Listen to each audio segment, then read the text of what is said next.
The story begins on a rainy night. We see some men fighting some assassins. The assassins had already killed a lot of people. The leader of the men asked them about how long they are going to keep attacking them.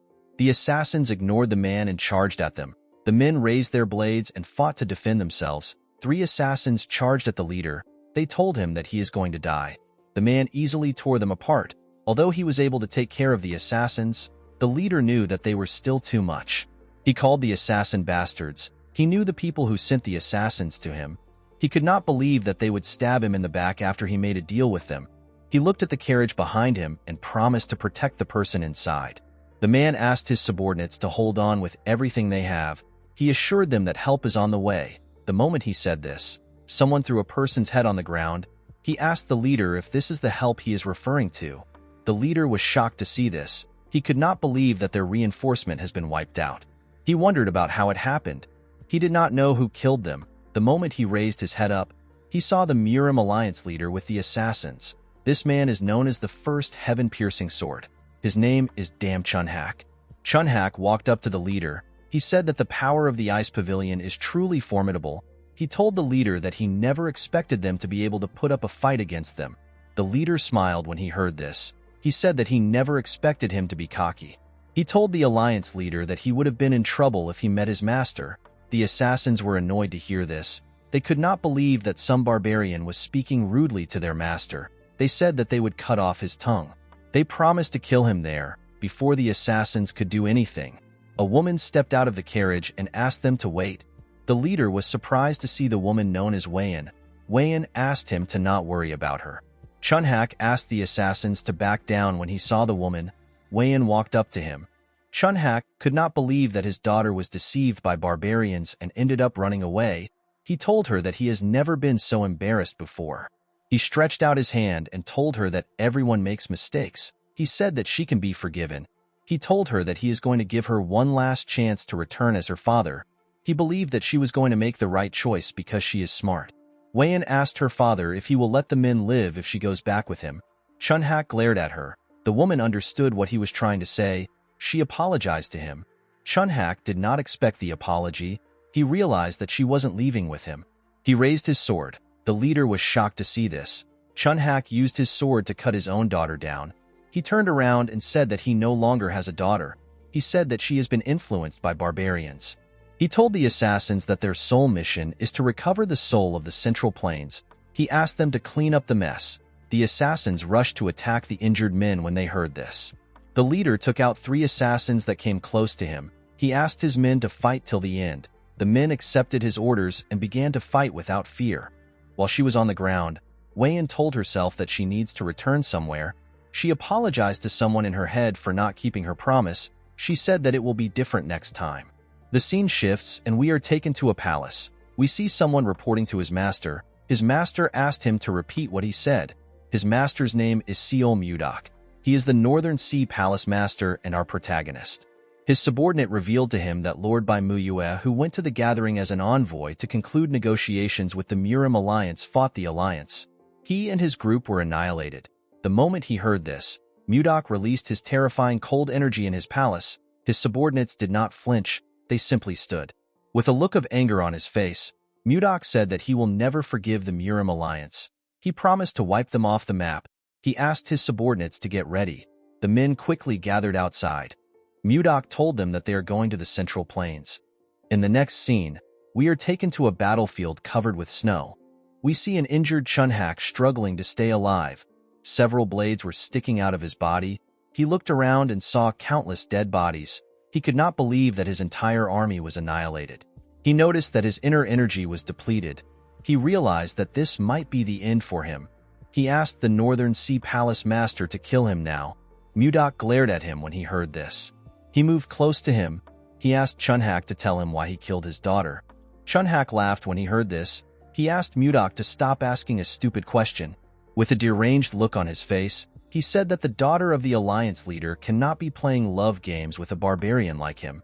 He said that it would have been a bigger mistake to let Wayan live. Mudak raised his hand and gathered his energy. With a creepy smile on his face, Chunhak told our boy that he won't get what he wants the most even though he took over the Central Plains. The moment he said this, Mudok pierced his heart with his sword which he fired at him. Chunhak could not believe that this is how he is going to die after everything. Memories of his daughter flashed in his head. He remembered how he raised her. He wondered why she betrayed him and associated with a bastard. He remembered how he cut Weiyan down. The man said that he is infuriated and resentful. With the death of the Murim Alliance leader, the 6-year-long Great Blood Battle came to an end. The living legend of the Northern Sea Palace became the uncontested ruler of the Central Plains that day. However, Mudok showed no emotion. He simply gazed at the moon. The scene shifts and we are taken to Mudok's room. We see a flower that seems to have lost its nutrient. Our boy realized that this flower is the only thing he has left. He thought about how he got the flower. In the past, Weiyan barged into his room while he was writing. She referred to him as Gaga. He asked her about what happened. The woman asked him to take a look at the flower. She said that the lotus of love has finally bloomed. Mudok was surprised to hear this. He remembered that the lotus of love is a flower that blooms when lovers truly love each other. With tears in her eyes, Weiyan told our boy that she never doubted his feelings. She explained to him that she was actually upset that the lotus wouldn't bloom. She said she is fine now that it has bloomed beautifully. She was happy to see that her love was not one-sided. She said that Mudok really loves her. Our boy hugged her. He told her that he cannot love anyone else apart from her. Mudok was grateful to the flower for making Weiyan so happy. He decided to fill the garden with the lotus of love in order to remember Weiyan. He gently tapped the flower. He said that he cannot forget the woman no matter how much he tries. Immediately he said this. The flower bloomed again. Our boy was shocked to see this. He did not know how it was possible. He called out to someone known as Myong. The man appeared behind him. Mudok ordered him to find someone who can explain what just happened. He asked him to find the right person even if he has to search the entire Central Plains. Myong accepted his master's order and disappeared. A few days later, we see the Manbaches who are said to know everything in the world gathered at the Northern Sea Palace. The men did not know why they were called. While they were talking, someone asked them to step outside. The men were surprised to hear a voice from the sky. They all decided to step outside. When they stepped into the garden, they saw something shocking. They saw a garden filled with the lotus of love. Each of the flowers had bloomed. One of them said that this is his first time seeing a garden like this. The lotus of love is a flower that some might not get to see even once in their lives, and yet there was a garden filled with it. The men noticed that the character of love is inscribed at the stems as if it was embroidered there. They were certain that they were looking at the lotus of love. While they were looking at the flowers, Mudok appeared behind them. He asked them if they like it. The men turned around and said that they do. One of them asked him for his identity. Our boy shared his name with them. He said that he is the owner of the garden. The men were shocked to see the absolute ruler of the Central Plains. Mudok revealed to them that he and his lover made a lotus of love bloom with their love. He told them that the flower died when his lover died. He explained to them that the flower suddenly got revived a few days ago. The men were shocked to hear this.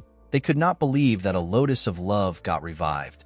This was a strange phenomenon to them. An older man among them said that there is one possibility. Mudok appeared in front of the man and asked him to say it. He said that reincarnation might be able to do this. He explained to Mudok that his lover has reincarnated somewhere else in the world. With a scary look on his face, our boy asked the man if he is telling the truth. The man became nervous when he saw the look on his face. He said that there is no other explanation for the lotus of love to bloom again. Mudok smiled when he heard this. He finally had some hope. Our boy fulfilled the long-cherished wish of the Northern Sea Palace by successfully entering the Central Plains and unifying the entire region. However, all that was left for him was emptiness. As the Northern Sea prospers, Mudok's longing for his lover grows. He asked the old man to tell him how he can find Weiyan. According to the man, the lotus of love glows faintly when the two lovers are in the same place. He told the palace master that the lotus of love will glow when he finds his lover. Upon hearing what he said, Mudok realized that the lotus of love Weiyan showed him was glowing. He didn't think much of it at the time. He never expected it to be hiding a secret. The wise man explained to Mudok that it will be difficult for him to carry a live flower around. He advised him to craft the lotus of love into a jewel to carry with him. Our boy asked him if it is possible to do this. The man told him that it is. Mudok turned around and told the man that he will entrust everything to him. He said that they will depart in 10 days. He asked him to make all the preparations by then. The man accepted his order. Mudok revealed to the Manboxes that they will each receive 100 niang of gold if things go well. The men were shocked to hear this. They asked him if he is serious. Mudok told them that he will be leaving now. The men bowed their heads and asked him to take care. Inside his room, our boy looked out his window. He could not believe that he has been given some hope again. He promised himself that he will not let go of this hope. He said that he will find Wei-in no matter where she is. He asked his lover to wait for him. In the next scene, we are taken to a ship. The ship was sailing somewhere. We see Mudok inside the ship. He was looking at a map. He noticed that he had been to most places. He realized that the last place left is Hainan. It has been 3 years and 5 months since our boy started searching for Wei-in. He did not find her anywhere in the Central Plains during this time. Mudok advanced from the transformation realm to the profound realm and experienced complete metamorphosis twice. Our boy believed that his lover must be in Hainan. He touched his jewel and remembered what he said to her. The scene shifts and we are taken to the past. We see Mudok bang the table. He told Wei-in that she doesn't need to go. He asked her about why she wants to leave. Wei-in explained to him that her father has personally decided to attend this negotiation.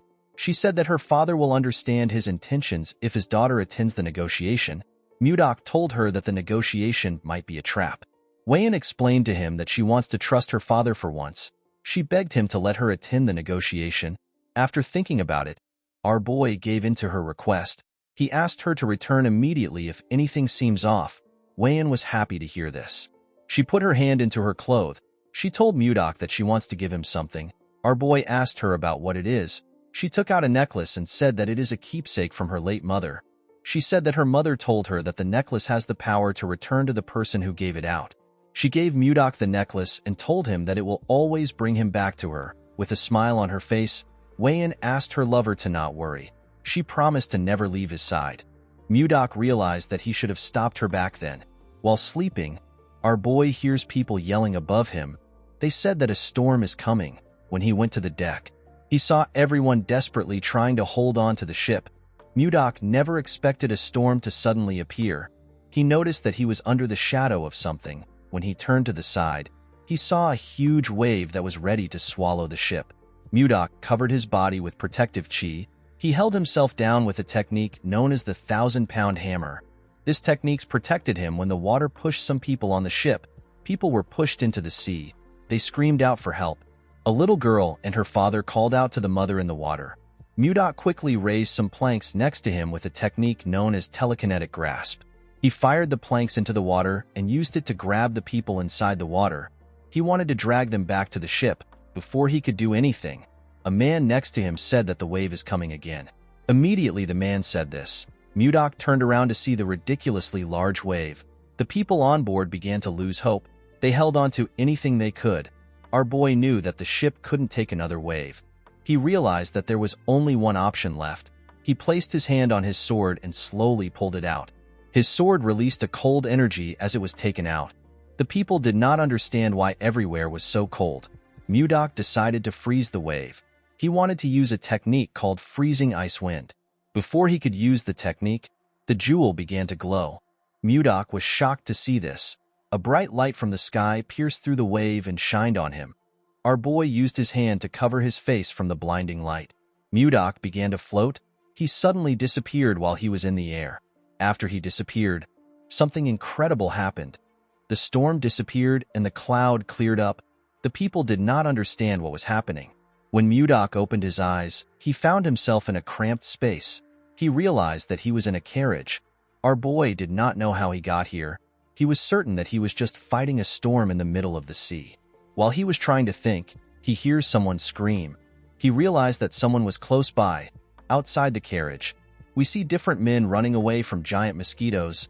The mosquitoes caught some of the men and injured them. 2 girls hid next to a tree and watched as the men ran. A man holding a knife referred to the girls as Savina and Annie. A boy next to him told them that they will save them. Mudok destroyed the carriage with his energy and crushed some mosquitoes next to it. The boy and the man turned around when they heard the loud sound. The leader of the group was shocked to see that the first-class carriage was destroyed. When the dust cleared up, they saw Mudok standing next to the carriage. Our boy assumed that he was in a forest somewhere in the Central Plains. When he looked around, he saw the merchants. He noticed that they looked different and had different clothes. He assumed that they were foreigners. He believed that he was in a different part of the Central Plains. When Mudok looked up, he saw giant flies. Our boy was shocked to see them. He had never seen flies this big. The fact that they were foreigners and huge flies in front of him, Mudok began to wonder about the place he is in. One of the flies rushed to attack him. Our boy easily dodged the attack. He used a technique known as Divine White Ice Palm to attack the fly. The fly froze and broke apart. Mudok could not believe that a mere beast would attack a human just because it grew a little bigger. He said that this is unforgivable. He gathered his energy and charged at the monsters. He froze all of them in an instant. The flies immediately exploded and turned into tiny ice shards. Our boy believed that this is enough for some pathetic bugs. The merchants were shocked to see what he did. The leader walked up to Mudok and tried to talk to him. He said that his name is Edmund Roll. He said that he is the leader of the Roll Merchant Association. Edmund bowed his head and thanked Mudok for saving their association. He referred to our boy as a magic swordsman and asked him if he can tell him his name. Unfortunately for Edmund, Mudok did not understand a single word he said. Our boy was still able to tell that the man was thanking him due to his gestures. He told Edmund that he does not understand foreign languages. He asked him if there is anyone who can speak the language of the Central Plains. The merchants did not understand what he was saying. Edmund turned to the man with glasses and said something to him. Mudok tried to ask the man if there is truly no one who understands the language of the Central Plains. He wondered about how he was going to explain things to them. While he was thinking, one of the men ran to Edmund and said something. He opened his hand and showed him a ring. Mudok wondered about what he wants to use the ring for. Edmund took the ring and cast a spell. He wore the ring and made a weird pose to finish the spell. Mudok was shocked to see the odd pose. After he was done, Edmund asked him if he can understand him now. Our boy was surprised to see this. He could not believe that he is now able to speak the language of the Central Plains fluently. He asked him if this is the power of the ring. Edmund was surprised to hear about the language of the Central Plains. He introduced himself again and thanked Mudok for saving them. He referred to him as Sir Magic Swordsman and asked him for his name. Our boy told the man his name. He told him that he does not know what a magic swordsman is. Edmund was surprised to hear this. He explained to Mudok that a magic swordsman is someone who uses both magic and swords like him. Our boy asked the man to tell him what magic is. Edmund was shocked to hear this. He could not believe that someone who just used ice in front of them did not know what magic is. He wondered about where Mudok came from. Our boy noticed that the man was lost in thought. He called out to him. Edmund was wondering about how he was going to start explaining things to Mudok. Our boy was angry to see that the man was ignoring him. He moved close to him and raised his hand. He released a cold energy from his hand and asked Edmund to answer his question quickly. Edmund became nervous when he saw this. He realized that the person in front of him is crazy. He decided to just explain things to him. He did not want to find out about what will happen if Mudok goes on a rampage. He told our boy that he will explain. He asked him to calm down. In the evening, we see the two of them sitting next to a fire. Mudok was surprised to find out about something called magic in this part of the Central Plains. He realized that the world is quite vast. Edmund was relieved to see that our boy had finally calmed down. He asked him about where the Central Plains is. Mudok was surprised to hear this question. He asked the man if he does not know where he is right now. Edmund did not understand what our boy was saying. Our boy explained to him that it is weird to not know where the Central Plains is when he is in the Central Plains itself. Edmund became more certain that Mudok was crazy. He explained to him that this is not the Central Plains. He told him that they are in a forest leading to the capital of the Drake Kingdom. The capital is known as Barhan. Mudok said that he has never heard anyone call the Central Plains the Drake Kingdom. He asked Edmund if he is already senile, even though he is not so old. The merchant was annoyed to see that some crazy guy was saying that he is senile. He revealed to Mudok that he is 50 years old. He told him that he is worried about him because he keeps insisting that this place is the Central Plains. Our boy became angry when he heard this. He pointed at a tree and told Edmund that they can ask the kid who was peeking at them from behind the tree. The boy stepped out when he noticed that he got caught. Edmund asked the boy named Leo about why he is there. Mudok asked the boy to answer him honestly. He asked him if this is the Central Plains or the Drake Kingdom. Leo could not answer him. Mudok asked him about why he is not speaking. Edmund explained to him that Leo can't understand his words. He took off his ring and asked Mudok to take it. He asked him to put it in his finger and shout interpret language. Edmund did not actually want to lend such an expensive artifact with a language interpreter to some crazy guy. However, He could not stand the fact that Mudok saw him as a senile old man. Our boy put on the ring and did as the man instructed. The moment he said interpret language, he saw different symbols around him. He quickly noticed that he could now understand the foreigners. He found magic to be amazing. He turned to Leo and asked him for his name. The boy told him his name. Mudok asked Leo if they are in the Central Plains or the Drake Kingdom. Leo asked him about where the Central Plains is. He explained to him that this is a forest leading to Barhan. Mudok was shocked to hear this. He asked the boy if he is also going senile. He asked Edmund if he was the one who asked him to say this. The merchant told him that he did not. He asked him to ask the other members of his merchant association if he is suspicious. Due to his reaction, Mudok was able to tell that the man is not lying. He remembered something weird. He recalled that he was fighting a storm on a ship. When he opened his eyes, he was already inside a carriage. Mudok realized that he got teleported somewhere else. The moment he realized this, he felt some pain in his chest. The pain quickly went away. He wondered about the strange feeling he got in his dantian. Edmund asked him if he now believes him. Mudok noticed that the energy here is much different from anything he has ever experienced. He realized that something is not right. He stood up and walked into the woods. He decided to check things out by himself. Edmund was surprised to see him stand up. He called out to him. As he walked deeper into the forest, Mudok noticed that this place has pure energy. He became certain that this place is not the Central Plains. Our boy jumped out of the woods. While he was in the air, he gathered and compressed his energy. After compressing his energy, Mudok released it into his body. He noticed that the amount of chi accumulated in his dantian has doubled. He turned around and moved back down. He wondered about why he got teleported here instead of a place in the Central Plains. He was still focused on finding Wayan. Before he landed on the ground, his necklace came out of his clothes. Mudok wondered if he got sent here because of the light emitted by the necklace earlier. He remembered that his lover told him that the necklace has the power to return to the person who gave it out. Our boy believed that he has been sent here to look for Wayan. He smiled when he landed. He told himself that Wayan must be here. At the camp, Edmund's subordinate asked him about where his new guest went. Edmund said that he does not know. He told him that our boy is unpredictable. The moment he said this, Mudok appeared. He explained to Edmund that he had some business to attend to. He told him that he has a question for him. Edmund noticed that our boy was smiling. He found it creepy. He asked Mudok to tell him his question. Mudok asked him if Leo was being truthful when he said that they are in the Drake Kingdom. The man told him that Leo was telling the truth. He assured him that they will reach Barhan if they travel a bit further. Mudok asked him to tell him where Barhan is. A little boy next to Edmund asked our boy if he does not know anything about this place. He asked him if he spent all his time training in the mountains. The boy said that he has heard stories about eccentric people like him. He said that this is his first time seeing an eccentric person in flesh. Mudok decided to take the boy's explanation. He told them that he has been training in the mountains, and he only just came out today to experience the world. He said that this is why he does not know anything. Mudok had never heard of places like the Drake Kingdom and Barhan. He decided to get more information about the place from the kid. Due to the fact that some of them had different colored eyes, our boy assumed that he was in the land of the Western barbarians, which he had only heard of. The boy was happy to hear what Mudok said. He was happy to see that he was right. He referred to our boy as Sir Magic Swordsman and offered to teach him a few things. Mudok accepted his offer. The boy walked forward and asked him to follow him. Mudok asked the boy for his name. The little boy introduced himself as Luffy. Edmund found it creepy that the crazy man was acting friendly. He could not understand what was going through our boy's head.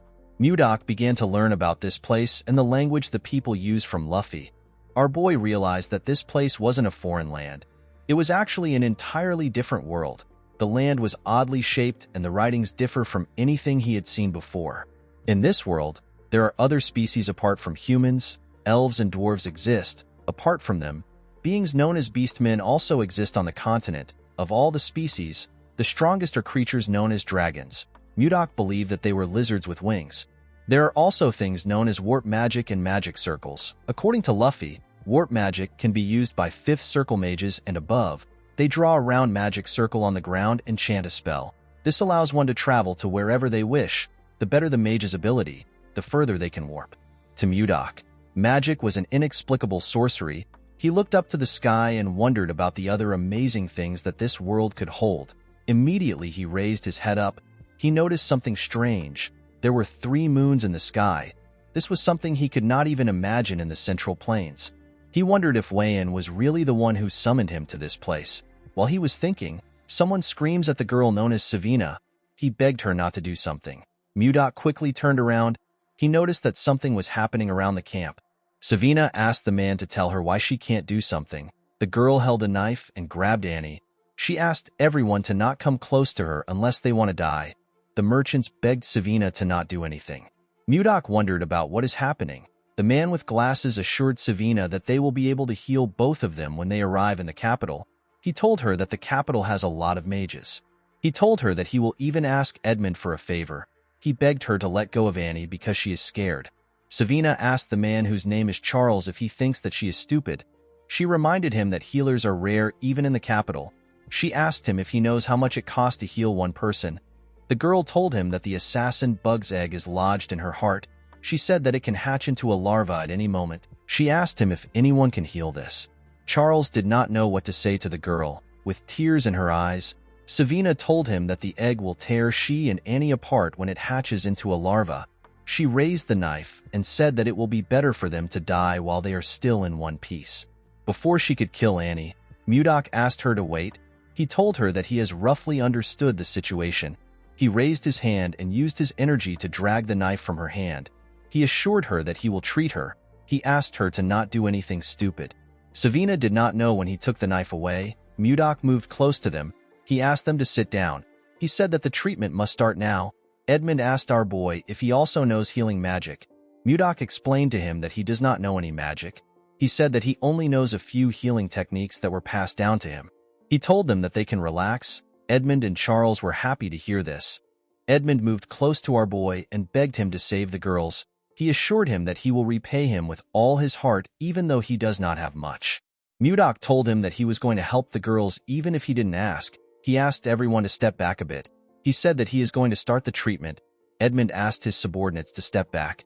Mudok moved close to the girls. He asked them not to be so tense. He assured them that it won't take long. He asked them to close their eyes and relax. The girls followed his instructions. Mudok used his energy to scan their bodies. He noticed that the bugs were near their hearts. While he was carefully searching, he found something surprising. He found the bugs in their hearts. Mudok noticed that the eggs had not yet hatched. He gently controlled his energy and used it to burn the eggs without harming the girls' hearts. Their hearts shined brightly. The girls let out a burp after the eggs were burnt. Mudok stood up and told them that he has taken care of the problem. The girls were shocked to hear this. They asked him if he is serious. Our boy assured them that he has destroyed the bug eggs. He asked them to take things easy. Edmund and the rest of the group were shocked to hear this. Edmund asked Mudok if Annie and Savina are fine now. Our boy did not understand why the merchant was doubting him. He assured him that they are fine. He revealed to the two girls that there will be no side effects. He asked them to not worry about it. The girls bowed their heads and thanked him. Savina told him that he is their savior. The rest of the group also bowed their heads and did the same thing. Mudok walked forward and gently waved his hand at them. Later in the night, we see Mudok resting under a tree. He never expected the day to be so stressful. He touched his jewel and said that he misses his lover on days like this. He looked at the stars and prayed that he will meet Wayan soon. The next day, we see the group traveling towards Barhan. Edmund took off his jacket and placed it on his head. He wondered why everywhere was so hot today. Even Mudok had to tie his hair because of how hot it was. It was quite scorching. Luffy offered him a bottle of water. Our boy thanked him and accepted it. Before drinking the water, Mudok noticed that it was lukewarm. He released a little cold energy into the bottle and made the water cold. It was now much better for him. Luffy asked him if he is all right. He told him that everywhere is quite hot. Mudok shoved his bottle in Luffy's face. The boy was shocked to see that the water was cold. Our boy asked him to take it. Luffy accepted the bottle. He wondered why it was so cold. Mudok asked him to drink it. The moment he put the water in his mouth, he tasted some ice inside it. The little boy was happy to taste such a refreshing cold water in the scorching heat. Mudok smiled when he saw the look on his face. He asked Luffy if it is very refreshing. Luffy took out another bottle with a bright smile on his face. The boy asked Mudok if he can also freeze this bottle. Our boy did not see any issue with this. This boy already helped him a lot. The least he could do was to freeze his water bottle. He stretched out his hand and released a small amount of cold energy. Luffy began to cheer when our boy told him that he is done. While he was looking at the boy, Mudok noticed that the others had surrounded him. They all held out their water bottles and begged him to freeze it for them. They wanted to taste the refreshing ice water that Luffy drank. Of course, this was not difficult for Mudok, but he knew that he might create more stress for himself if he grants their request. Edmund tapped one of his men and asked him about what is happening. He moved close to them and asked someone to explain what is happening to him. Luffy revealed to him that Mudok made some ice water. He told him that the seniors now want to drink this cold water. With a weird look on his face, Edmund called out to Mudok. Our boy asked him if something is wrong. Edmund went on his knees and presented his bottle to him. He said that he also wants some ice water. Our boy was surprised to see this. He asked the man to give him his bottle. Mudok decided to stay with this caravan in order to learn more about this world. This people already helped him in solving the biggest problem he had. This problem was the language barrier. Our boy did not see it as a big deal to give out ice water to them. He froze Edmund's water for him. The man thanked him. He quickly drank the ice water. Edmund noticed something odd. He told Mudok that something is strange. Our boy did not expect this. Edmund asked him about how he created the ice. Mudok asked him about why he is asking the question. He asked him if something is wrong. With a bright smile on his face, Edmund told our boy that the ice is absolutely perfect. He revealed to him that he has tried all the ice available on the continent. He said that he has never tasted this kind of ice before. The ice water was on another level to the man. He told Mudok that he is quite amazing. Mudok had never heard about ice being tasty. He said that he merely froze the water. He asked Edmund to tell him what he means when he says that the taste is different. According to Edmund, when creating ice, it is common to use the cold attributes of mana in the air to freeze water directly. It can also be done by gathering moisture from the atmosphere. During this process, impurities from the mana gets mixed into the ice. This affects its taste, however.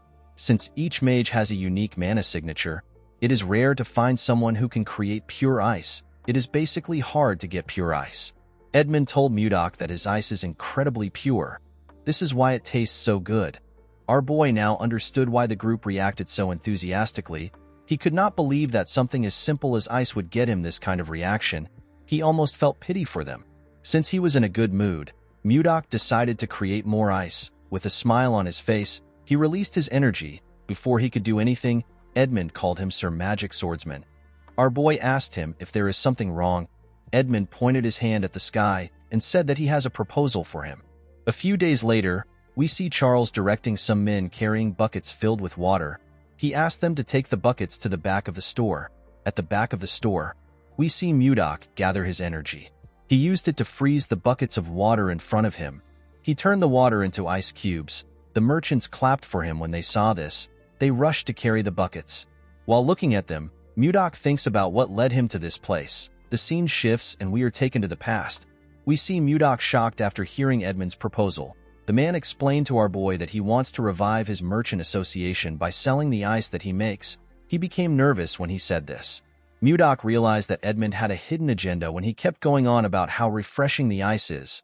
Edmund told our boy that fourth circle mages who can make ice are too arrogant and end up making subpar ice.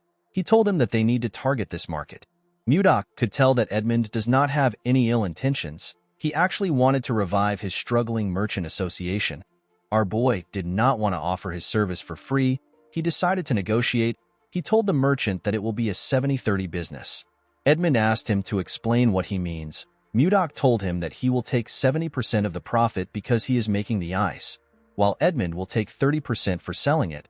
The merchant knew that this wasn't a bad offer because ice sells like hotcakes. He decided to try negotiating further. He explained to Mudok that he will need wagons for transport, workers that will pull this wagons and mages that will keep the ice from melting. He told him that the upfront cost is quite significant. He asked our boy if he can make some adjustments to the percentage. Mudok told him that he will reduce it to 60-40. The man was shocked to see that our boy easily accepted it. He took out a paper and told Mudok that they need to draft a contract. Mudok agreed to the negotiation because this place was a good place for him to learn about this world. The business was actually booming more than he expected. While they were trying to sort things out, Charles barged into the room. While breathing heavily, he told Edmund that he needs to come out for a moment.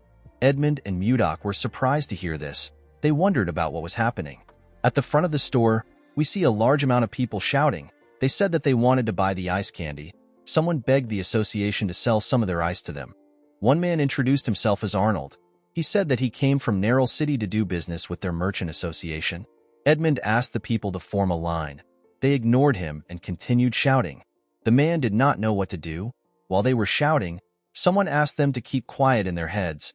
Everyone was shocked to hear a person's voice in their heads. Edmund quickly turned around. He knew that only Mudok was capable of doing this. Our boy asked them to stay quiet. With a serious look on his face, he told them that they will all be sent away if it gets noisy again. He advised them to be careful. Everyone accepted his warning. Now that they were quiet, Edmund explained to them that his merchant association only sells in bulk. He apologized to those who came to purchase a small amount. He asked them to leave. He told them that they might have small-scale sales in the future. Some people begged the man. They told him that they came from far places. They asked him if he cannot just sell a small amount to them. Mudok glared at this people. They were terrified to see the scary look on his face. They decided to leave on their own. Edmund asked everyone else to line up. A merchant wearing an eye patch told Edmund that he is from the Meiji Merchant Association. The man next to him introduced himself as Benjamin. He said that he is the butler of the slave family. The brown man next to him said that he came from the Arista family. Edmund knew that the Meiji Merchant Association is one of the top 10 merchant association on the continent. He could not believe that someone from the prestigious slave family was in front of him. Edmund knew that he would make a lot of money, but he never expected to be this lucky. He turned to Mudok. He knew that this people were standing in front of him because of our boy. Although his merchant association had not completely revived yet, it was still thanks to Mudok that they reached this stage. With a smile on his face, he asked Mudok to rest for now. Our boy asked him if the busiest part is over. Edmund told him that it is. He assured him that he can handle the rest. He asked him to take a break. Mudok turned around and wished him luck. Although he felt bad that he was making our boy work, Edmund had his own reasons for reviving this merchant association. In order to avenge his parents and siblings who died unjustly, he needed to fully revive this merchant association and use it to take revenge on Duke Icarus, who ruined them by using the Akasa Merchant Association. Edmund promised himself that he won't give up until he has taken his revenge. He hoped Mudok would cooperate with him until this time comes. He promised to repay him when he succeeds. Inside his room, Mudok jumped on the bed. He was so tired. Since business was doing well and money was coming in steadily, our boy decided to start gathering information about his lover. While he was thinking, someone knocked on his door. The person turns out to be Savina. Mudok was happy to hear that the girl was at his doorstep. He realized that it was already snack time. He asked her to come in. The girl was holding a large bowl containing something. This was Mudok's new favorite snack. It was ice cream. It is a treat made by mixing ice and fruit. The treat was accidentally invented by Savina. The girl placed the bowl on the table. Mudok thanked her for bringing him the snack again. Savina smiled and asked him to enjoy. He took out his spoon and took his first bite. The ice cream had a cold, sweet, and luscious flavor. It was a taste that he could have never imagined in the Northern Sea Palace.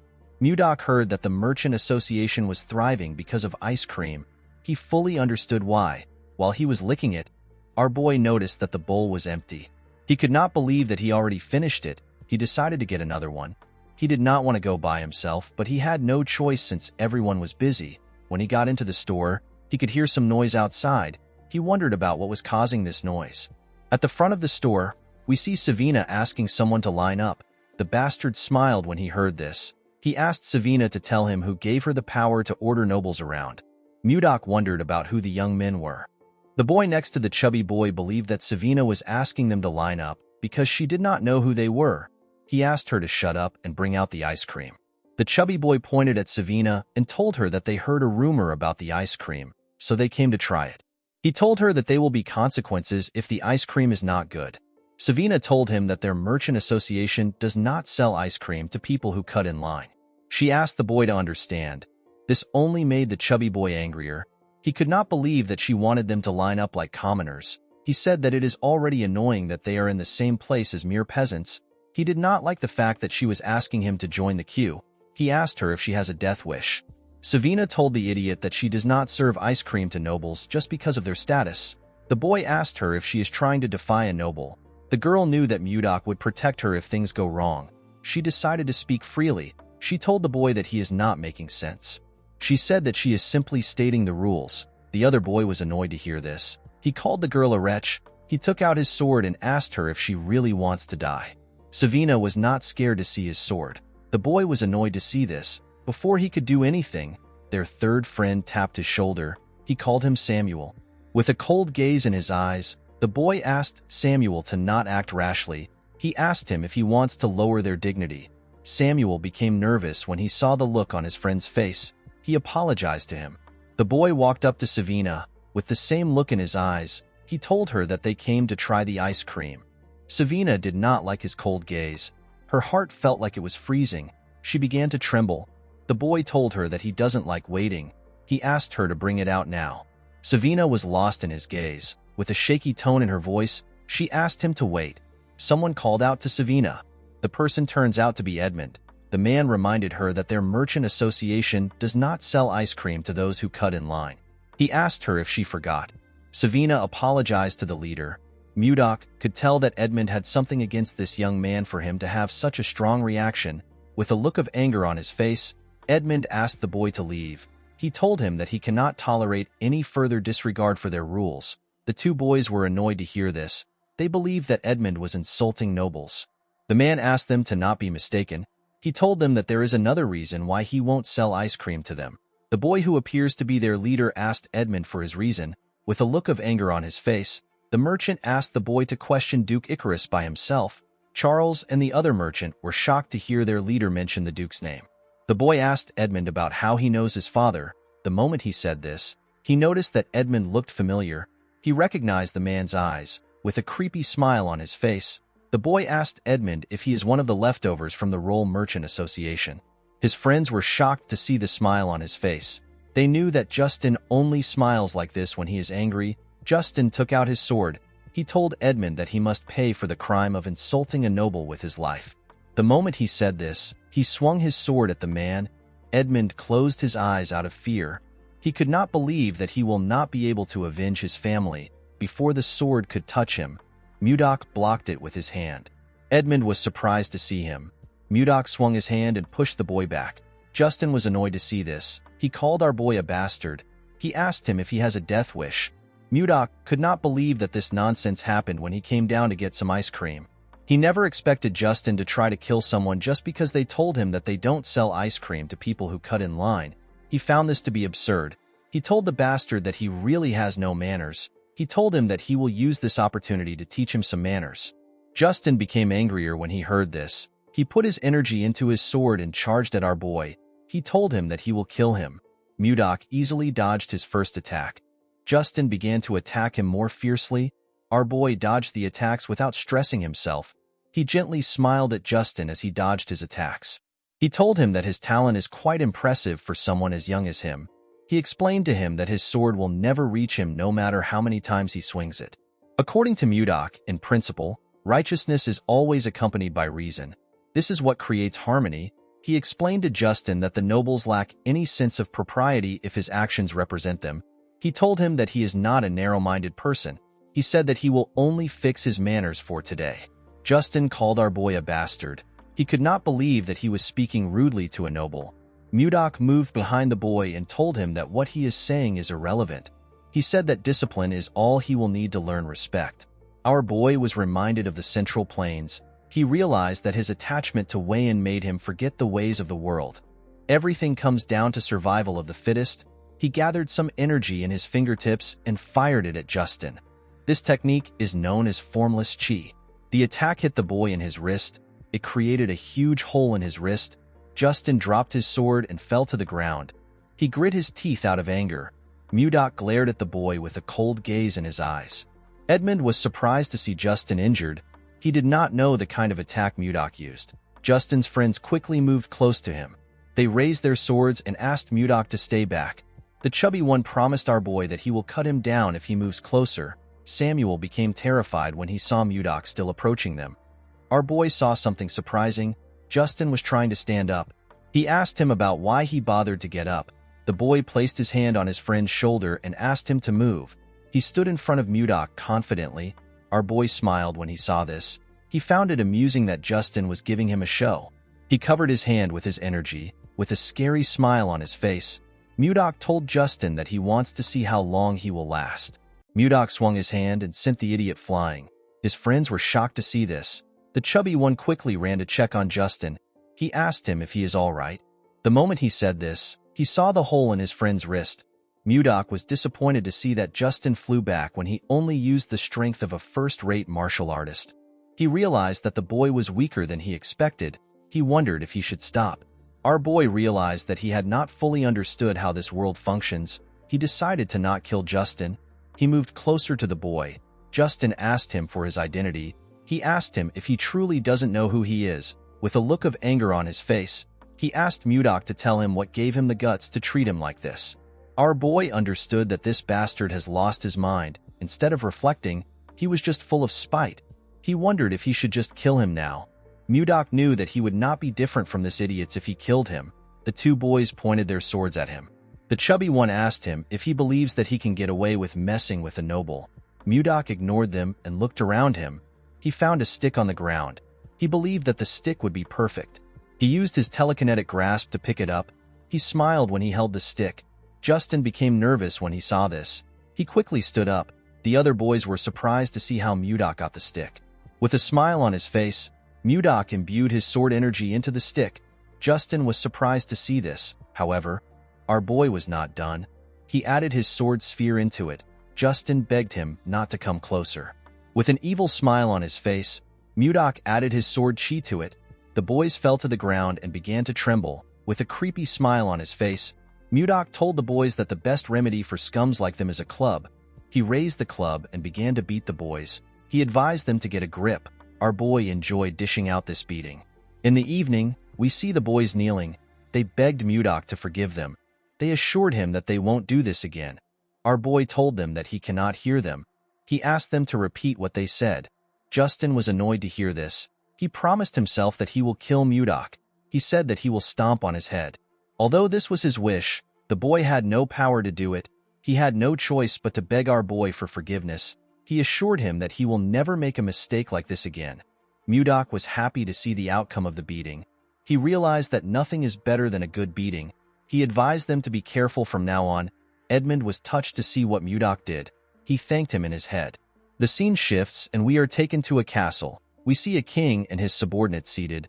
Count Slabe reports to the king that they received some information from an informant planted in the Serbia kingdom. King Tomalova III asked the count to speak. According to Slabe, the Serbia kingdom has succeeded in reclaiming the barren northern region of Blackstone. Additionally, the Hazen kingdom is trying to develop the land beyond the Sahara Desert. Duke Sergio von Icarus explained to Slabe that the land beyond the Sahara Desert is too dangerous for humans to live in because of the monsters. He asked the count if the Hazen kingdom has a way of taking care of things. Slabe revealed to him that they have received a report that they are not yet sure of. He told the duke that Anos has naturalized. The king was shocked to hear this. With a nervous look on his face, Count Crash asked him if it is really true. Slabe told him that it is. Baron Arista asked him if he is referring to one of the top 10 sword masters on the continent. He had heard that Anos turned down any amount of money offered to him. The king wondered why Anos ended up in Hazen instead of wandering the continent without belonging to any factions. Crash suggested that the sword master might have fallen in love with someone there. Slabe told him that he is correct. The men were surprised to hear this. The king asked his count about who the woman is. Slabe told him that it is someone they all know quite well. The person turns out to be Princess Daphrin. She is the younger sister of the current king. The king is known as Laird II of Hazen. The men were surprised to hear that Laird, who cherishes his younger sister as his most prized possession, gave her away to a man. Tomalova told his subordinates that the Hazen kingdom now has 2 sword masters. Slabe explained to his king that the Hazen kingdom will likely attempt to expand their land. This is a goal that they have repeatedly failed to achieve since the reign of Laird I. Tomalova became worried when he heard this. In the east, the Hazen kingdom is expanding its territory. In the south, the commercial Serbia kingdom is developing its land. Across the Western Sea, the Jeva Empire is also expanding its land. Tomalova knew that they could not stay idle. He asked his subordinates to share their opinions on what they should do. The duke suggested that it would be beneficial for them to also expand their territory. The king reminded him that they do not have any suitable land for expansion. He asked him if he is suggesting that they cross the Lazar Mountains to the north. Sergio stood up and told the king that they have no other choice. Everyone was surprised to hear this, Expanding into the north is difficult. Even if they succeed, the entire area is covered in ice. This will render their efforts useless. Heading to the north would ultimately mean that they were pushed out of the power struggle. This is why everyone is hesitant. Tomalova knew that someone will soon be sent to the north to address the issue of territorial expansion. He turned to his count. Slave nodded at him. He told his subordinates that the meeting will end for today. He told them that they will reconvene at another time. Slave walked out of the room with the king. The duke realized that the count and the king were hiding something. The scene shifts and we see the king and the count in a room together. Tomalova asked Slave if he has made any mistakes recently. The man said that he hasn't. Tomalova realized that the duke is up to his usual tricks again. Since 10 years ago, he has been sending anyone who opposes him to the north. Slave told his king that this is all because of his shortcomings. Tomalova asked him to not say this. He told him that he is the only one he trusts among his retainers. He told the count that he heard a rumor about some kind of ice being sold in the capital. He asked him if he knows anything about it. The count realized that the king was referring to the ice candy made by the Roll Merchant Association.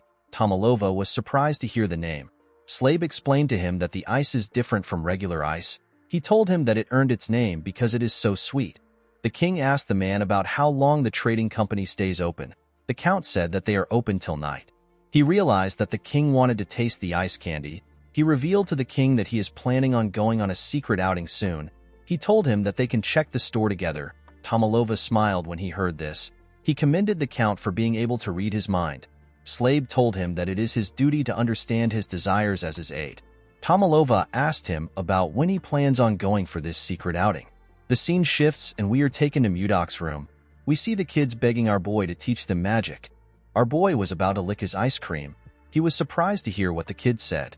Savina apologized to him for barging in. She knew that it was improper.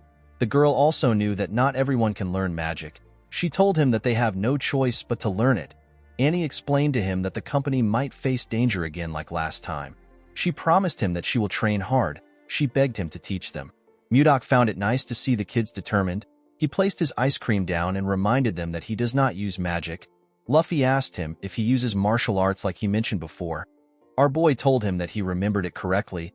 He released some of his energy and revealed to them that he uses the Ice White Divine Palm.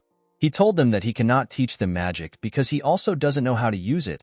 Leo asked him if he can teach them martial arts instead. Mudok was surprised to hear this. The kids agreed with Leo's idea. They believed that it would be amazing to learn martial arts. They begged Mudok to teach them martial arts. Our boy did not know what to say. He noticed that they had earnest eyes and a strong resolve to see their goals through. They reminded him of his childhood. He remembered how his younger self asked someone to teach him martial arts. The person glared at him. Due to the fact that he was urgently searching for his lover, Mudok felt like it would be wrong for him to accept some students. However, these children also wanted to protect someone, and more than anything, they have been helping Mudok out in many ways even though they don't know him well. According to the rules, our boy was not allowed to teach the martial arts of the Northern Sea Palace carelessly. Mudok wondered if this rule still applied in a different world. Savina begged him to teach them. Our boy asked the children to let him think about it. He asked them to come back by this time tomorrow. He told them that he will give them his answer then. The children were happy to hear this. They believed that Mudok was going to teach them. Leo told him that they will never forget his kindness even in death. Our boy realized that the children misunderstood him. Before he could explain himself, the children turned around and left the room. They were excited to be learning martial arts. They closed the door and asked him to sleep well. Mudok decided to figure things out later. He wondered if he was like this when he was their age. He realized that his master must have had a hard time. He opened his window and looked outside. While he was thinking, he heard the sound of metal clashing from the forest. He found this odd. Inside the forest, we see Count Slave kill someone in front of him. The person was wearing a hood that covered his face. The count was with the king.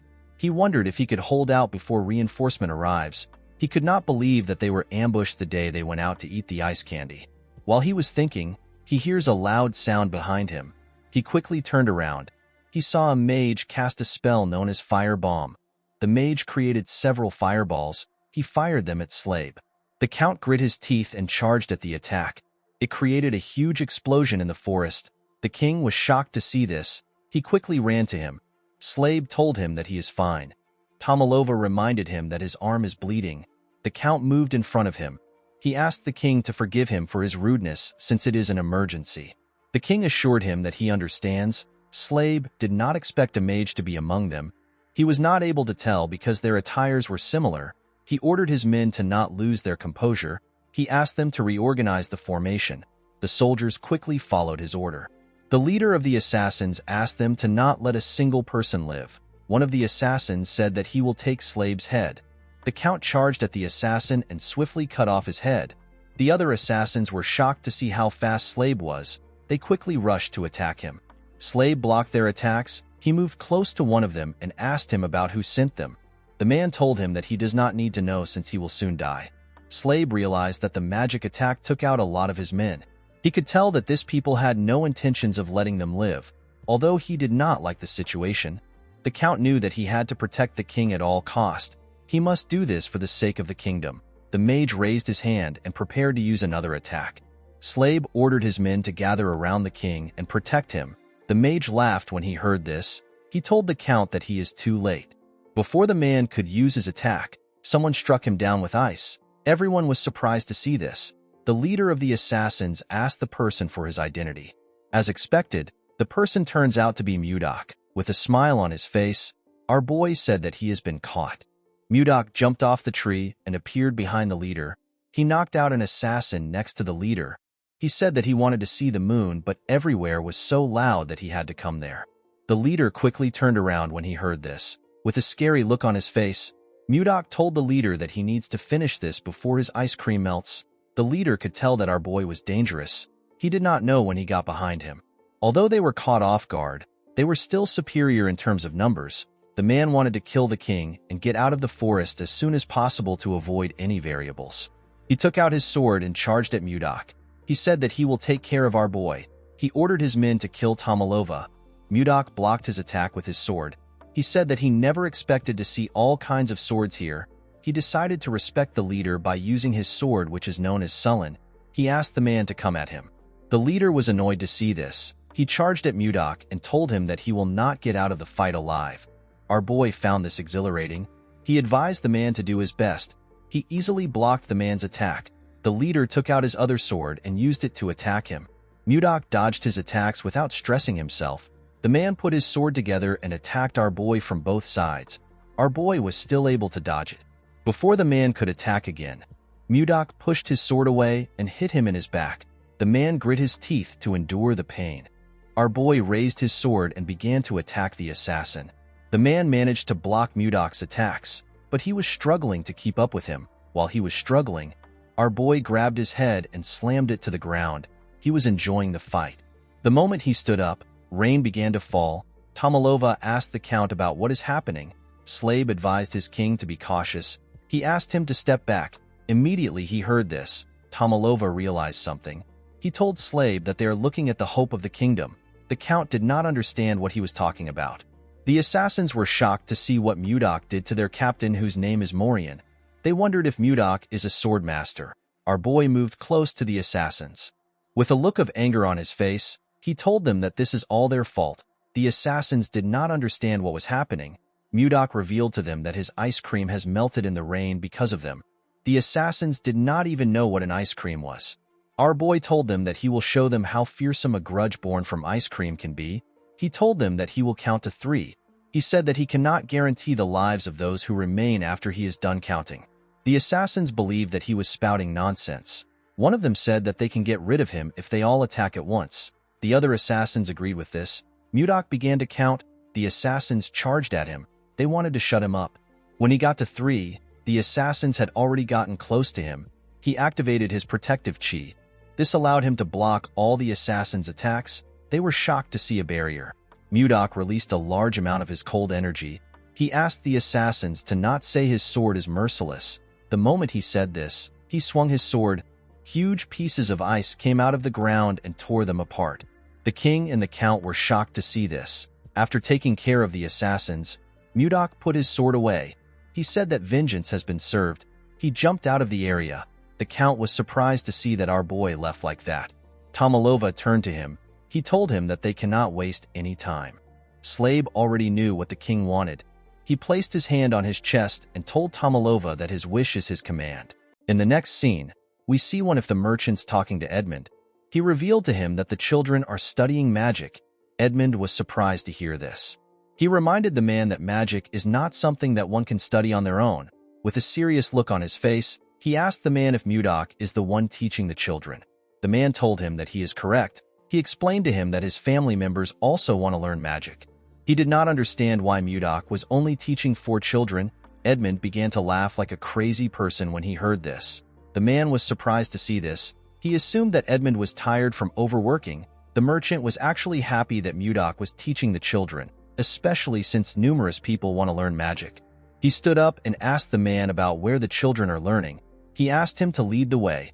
Edmund believed that the day his trading group will reach the top is no longer far. The scene shifts, and we see the merchant talking to Mudok. With a smile on his face, Edmund told our boy that he knows everything. Mudok asked him to explain what he means. Edmund revealed to him that he heard that he is teaching the children magic. Mudok realized that this is what the other merchants were gossiping about. He did not want them to know about it. With tears in his eyes, Edmund thanked Mudok for what he is doing. He told him that he does not know how he can repay him. While they were talking, Charles came to meet them. Edmund asked him if something happened. The man said that there is a guest for Mudok. Our boy seemed to be annoyed to hear this. Edmund was surprised to hear that Mudok has a guest. The guest moved close to Charles. Edmund did not recognize the man. The young man went on his knees and begged Mudok to help him. Our boy asked him to leave. The man grabbed his leg and revealed to him that the king said that he will come by himself if he is not able to bring him to the castle. Mudok told the man that he has no reason to trust him. Edmund was surprised to hear about the king. Our boy used his leg to hit the man's face. The servant begged him not to decline the king's invitation. Mudok gently moved his leg out of the man's hand. He asked him about why he always comes to this place to harass others every day. He walked forward and advised the man to stop wasting his time. He asked him to leave. Mudok did not want to get involved with things like this because he did not think that it would give him a clue about Wayan. As he walked forward, our boy took a look at his necklace. He remembered the conversation he had with someone. The scene shifts and we are taken to the past. We see a man begging Mudok. Our boy told the man that he has no interest. He explained to him that he has gotten the entire gangbuk in 3 years. He said that the people of the Central Plains will soon come looking for them. He asked the man to tell him why they need to negotiate with the slimy bastards. Muyua explained to him that there are situations where a person shows their strength, and there are times when a person does not do anything. He told Mudok that this is the time to show others that the Northern Sea Palace is not just about brute force. He assured our boy that they can show their power again if this method doesn't work. He told him that he will take charge of the negotiation. Mudok smiled when he heard this. He told him that he will leave everything to him. He took a sip of his tea and told Muyua that they will attack the Central Plains if the negotiations fail. Muyua laughed when he heard this. He believed that it was impossible for the negotiations to fail. On his way to the negotiations, Mudok met Wayan for the first time. The two of them immediately locked eyes. They could feel their hearts beating. Mudok knew that this was the woman of his destiny. That day was the best day of his life. In the present, Mudok smiled when he remembered the day he met his lover. He decided to only think about her. He did not want to focus on any stupid thing. While he was thinking, Luffy waved at him. He and the other children seemed to be meditating. Mudok smiled when he saw him. He realized that there are many things for him to do. He knew that he had to act with caution. Later in the day, we are taken to the castle. Tomalova was annoyed to hear that Mudok refused his invitation again. The servant bowed his head and begged the king to forgive him. Tomalova began to dislike our boy the more he heard about him. He simply wanted to thank him for saving his life. The young man said that he will go again tomorrow. He assured the king that he will get a different response. Tomalova asked him not to bother himself. He believed that the man has already done enough. While they were talking, someone knocked on the door. The person turns out to be the princess. Her name is Ishilda.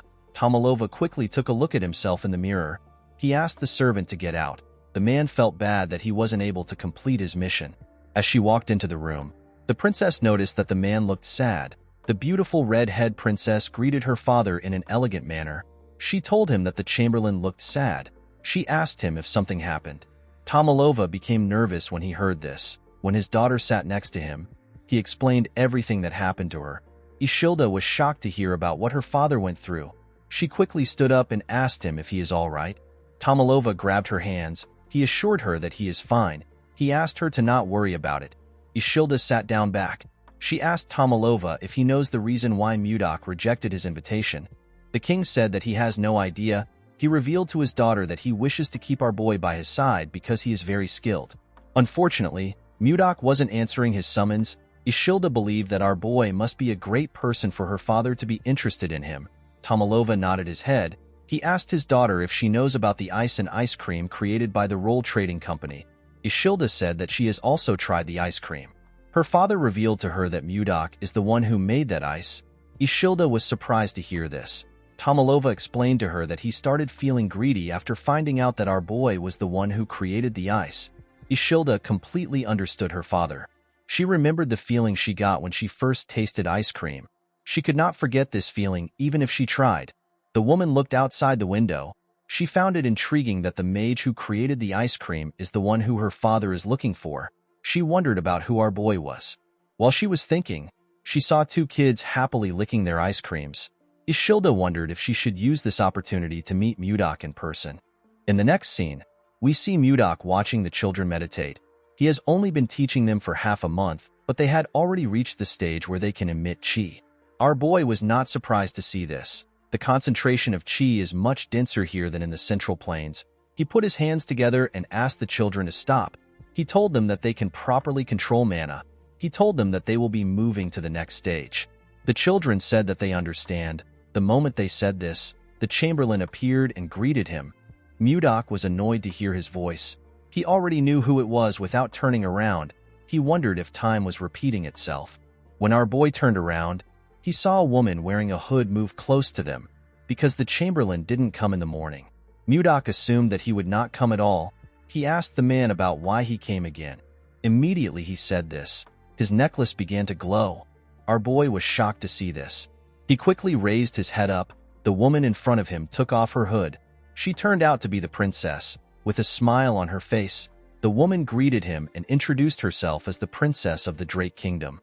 Mudok immediately knew that he had found her. He was certain that he was looking at Wayan's reincarnated body. The scene shifts and we are taken to the store. Ishilda told our boy that she heard about how he saved her father's life. Mudok said that it just happened. The princess was surprised to hear the rude reply. She forcefully made herself smile. She told Mudok that her father has invited him to the palace to show his gratitude. She referred to him as Sir Magic Swordsman and asked him about why he refused the invitation. She said that he has rejected the invitation more than 2 times. She heard that he rejected it in a cold manner every time. Mudok only saw Wayan's face while she was talking. Even Ishilda's angry expression and her tone were exactly like Wayan's. Our boy was certain that he was looking at his lover. The princess noticed that Mudok wasn't saying anything. She called out to him. Mudok came back to reality when he heard her voice. He told her that he will come to the palace. He asked her to tell him the day he should come. The princess was actually about to argue with our boy. She was shocked to hear that he accepted the invitation. She stood up from the chair. Mudok placed his cup down. He reminded her that she came to invite him. The princess realized that he was right. She sat down back and told him that he is correct. Mudok asked her to tell him when he should come to the palace. Ishilda asked him to be there by 11 in the morning. The woman actually felt annoyed that Mudok easily accepted the invitation. She assumed that she was going to have to convince him. She stood up and told him that she has to leave. Mudok clenched his fist and told himself that he will see her when he goes to the palace tomorrow. The only problem our boy had was that Ishilda is a princess. She has the highest status in the country. Mudok wondered about how he was going to get close to her and marry her. He remembered that her father in her past life killed her because she was in love with him. In order to avoid this problem, Mudok realized that he needed to plan everything meticulously. To create the perfect plan, Mudok knew that he will need Edmund's help. The scene shifts and we see Edmund shocked when he hears Mudok mention marriage. Our boy revealed to him that he plans on getting married to the princess. Edmund asked him if he is insane. With a scary tone in his voice, Mudok asked him to repeat what he said. The merchant became terrified. Our boy decided to stay calm. He asked Edmund to tell him why he thinks it is a bad idea. The man revealed to him that Ishilda is the only child of Queen Swan. Unfortunately, the queen is dead. Ishilda is the sole legitimate heir and first in line to the throne.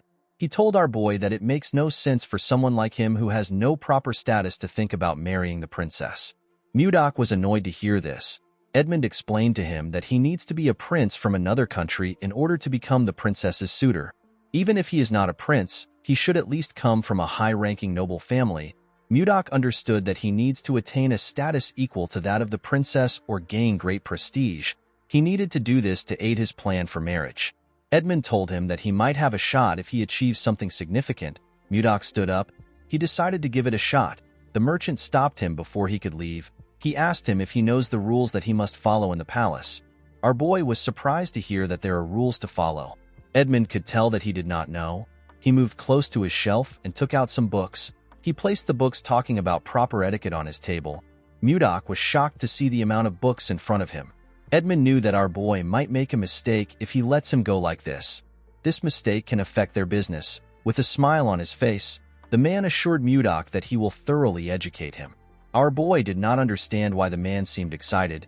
He picked up a book and asked Edmund to take care of him. Mudok was forced to listen to Edmund's lecture all night long. The next day, we see Mudok dressing in front of the mirror. He stepped out of the store in really nice clothes. He decided to head to the palace. The scene shifts and we see our boy arrive at the palace. He greeted the king in an elegant manner. The king welcomed him with a bright smile. Mudok looked around. He noticed something odd. The officials were in the room. Our boy assumed that he was going to have a private meeting with the king. He did not understand why there were so many people. Ishilda gently whispered to our boy. She apologized to him. She did not intend on scheduling the appointment on a day like this. Due to how flustered she was, Mudok could tell that she wasn't lying. Next to the Duke was his son. Justin asked the princess about why our boy was there. Mudok remembered the boy as the little idiot he beat up. Our boy smiled and glared at Justin. The boy was infuriated. He wanted to curse Mudok. His father asked him to cease his behavior. He asked him if he plans on making a fool out of himself in front of the king. Justin calmed himself and told his father that he understands. Tomalova told Count Slave that Justin must have been through a lot. The Count told him that he is right. Tomalova cleared his throat and asked Mudok to tell him why he suddenly accepted his invitation. He told him that he has been disappointed for some time. Mudok told him that there is a reason for his actions. The king asked him to share his reason. Our boy explained to him that the Roll Merchant Association is currently very busy due to a shortage of manpower. He said that he is the busiest among everyone because he constantly has to produce ice. He told Tomalova that he wanted to get the ice done before meeting him. However, due to the constant barrage of daily orders, the ice he produces keeps running out. Mudok told the king that he kept postponing the invitation until today. Tomalova smiled when he heard this. He told Mudok that he never knew that he had a lot to do. He was not surprised to hear that our boy was busy because ice and ice cream are selling like hot cakes. Mudok thanked the king for his understanding. Our boy was happy to see that the king was not a difficult man. Compared to Chunhak, Tomalova seemed like an angel. The king asked our boy for his name. Mudok told him that he does not use his name. He asked the king to simply call him Magic Swordsman. Tomalova was not comfortable calling our boy with a title. He wondered about what he should do. Mudok felt like the king should just give him a name if he is not comfortable using a title. Ishilda actually told her father that he can personally give Mudok a name. Tomalova was surprised to hear this. Ishilda explained to him that he can bestow our boy with a title. The Duke was surprised to hear this. Tomalova was also surprised to hear this. The princess told him that a title is a perfect reward for someone who saved his life. Duke Icarus smiled when he heard this. He told the princess that she is right. He said that it is a brilliant idea. He believed that it was a fitting reward for the person who saved their king. He said that they need to honor this good deed for Mudok. He told the princess that her idea is really outstanding. Ishilda reluctantly thanked the Duke for his praise. She found it weird to see the Duke praising her. Tomalova told them that they are correct. He said that he cannot turn a blind eye to his benefactor. He stood up and told Mudok that he will give him a title. He grabbed a sword. He said that one word came to his mind when he saw our boy saving him. Tomalova asked Mudok to move closer to him. Our boy moved close to him and went on his knees. Although he did not like the fact that he was kneeling, it did not matter to him as long as he gets to marry the woman of his dreams. Tomalova took out the sword from its sheath.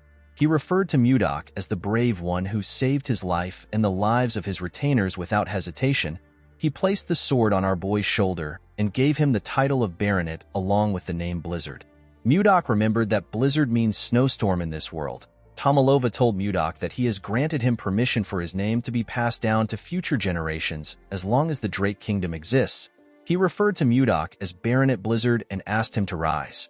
The king placed his hand on Mudok's shoulder. He told him that he would not have been there to do this if he did not save him. He thanked our boy for saving him. With a smile on his face, Mudok told the king that he will make this choice all over again if another situation arises. Duke Icarus reminded the king that Mudok saved his life. He said that they need to give him a land that fits his title. No baronet has ever been given a land. Tomalova told the duke that there will be some opposition to this decision. Icarus said that no one will dare to oppose the king's command. With a serious look on his face, the duke said that he will personally remind anyone who opposes about the weight of a king's decree. Tomalova did not understand the kind of game the duke was trying to play. He asked the other officials if they share the same opinion as the duke. The men seemed to be nervous. They noticed that Icarus was glaring at them. They quickly accepted his suggestion. Tomalova decided to accept the idea. However, he could not think of a land suitable for our boy. The duke told him that they actually have a land for Mudok. He reminded Tomalova about the northern icy lands he mentioned during the meeting they had a few days ago. The king was surprised to hear this.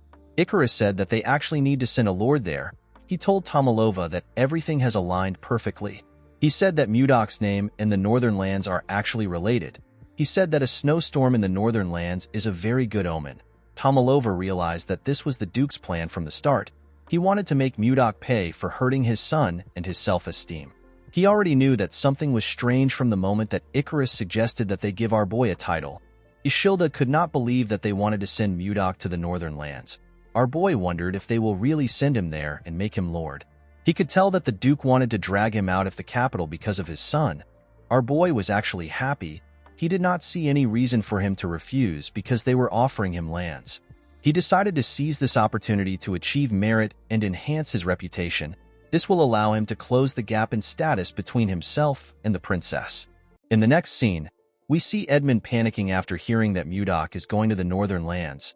He told our boy that the snowstorm is constantly raging. He said that avalanches are rampant. The place is extremely cold and the mana is incredibly unstable. He asked our boy if he is really going to the northern lands. Mudok gently took a sip of his tea. He told Edmund that he is going there. He assured him that he will be fine. He told him that he doesn't get cold. Edmund referred to him as Sir Magic Knight.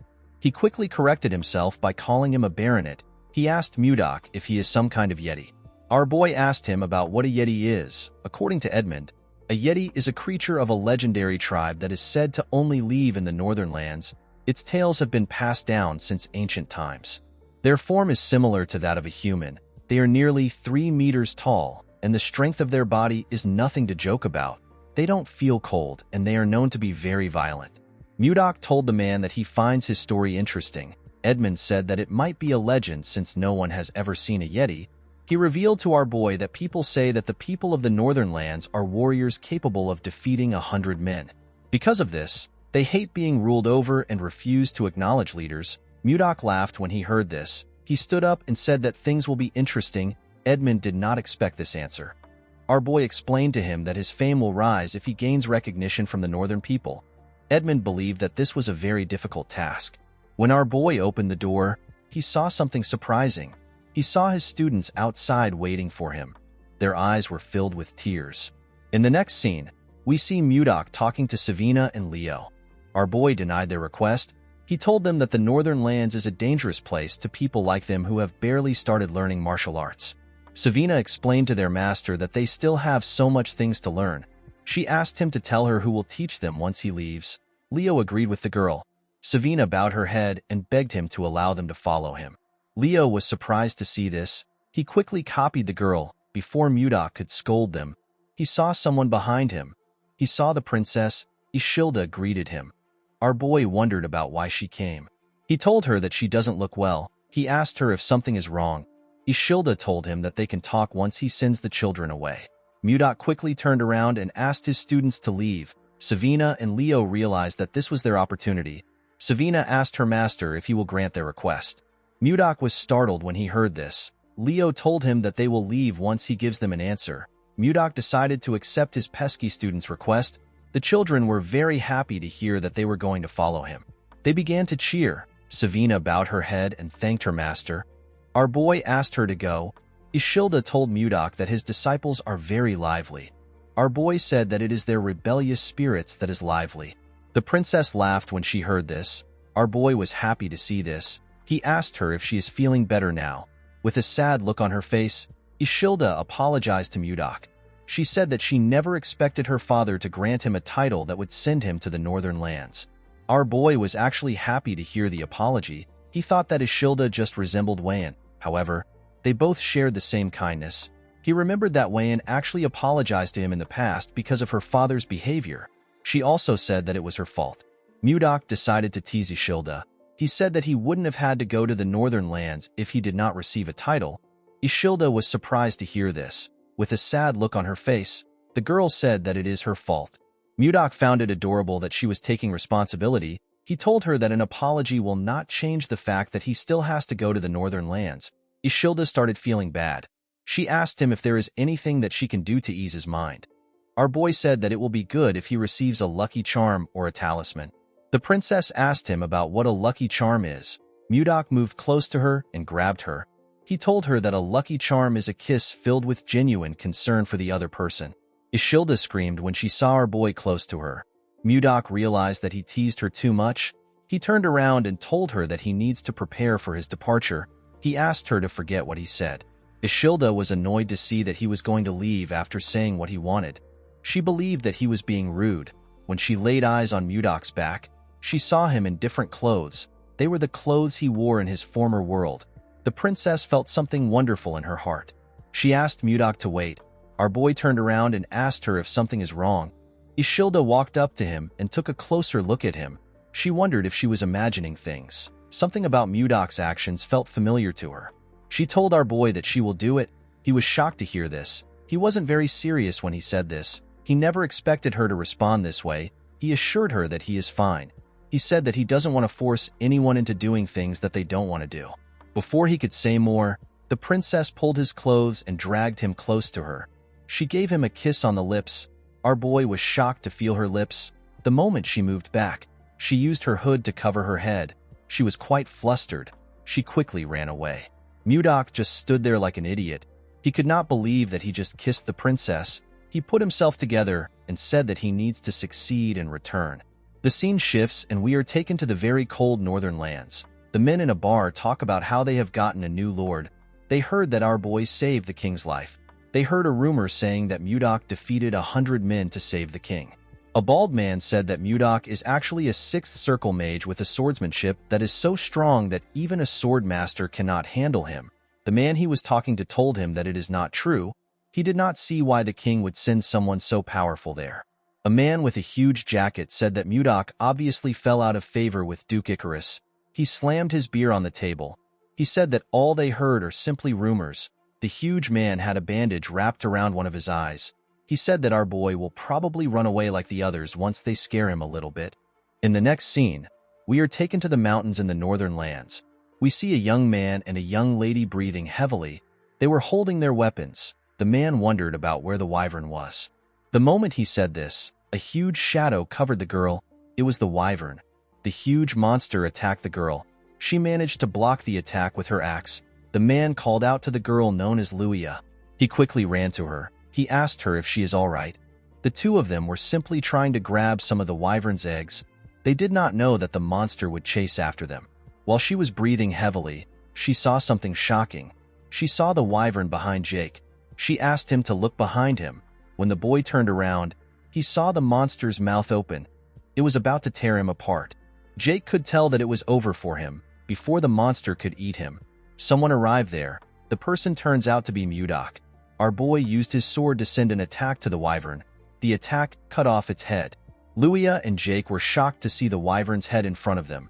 Mudok stood in front of them in his new white clothes. He assured them that things are fine now. Luia helped Jake up.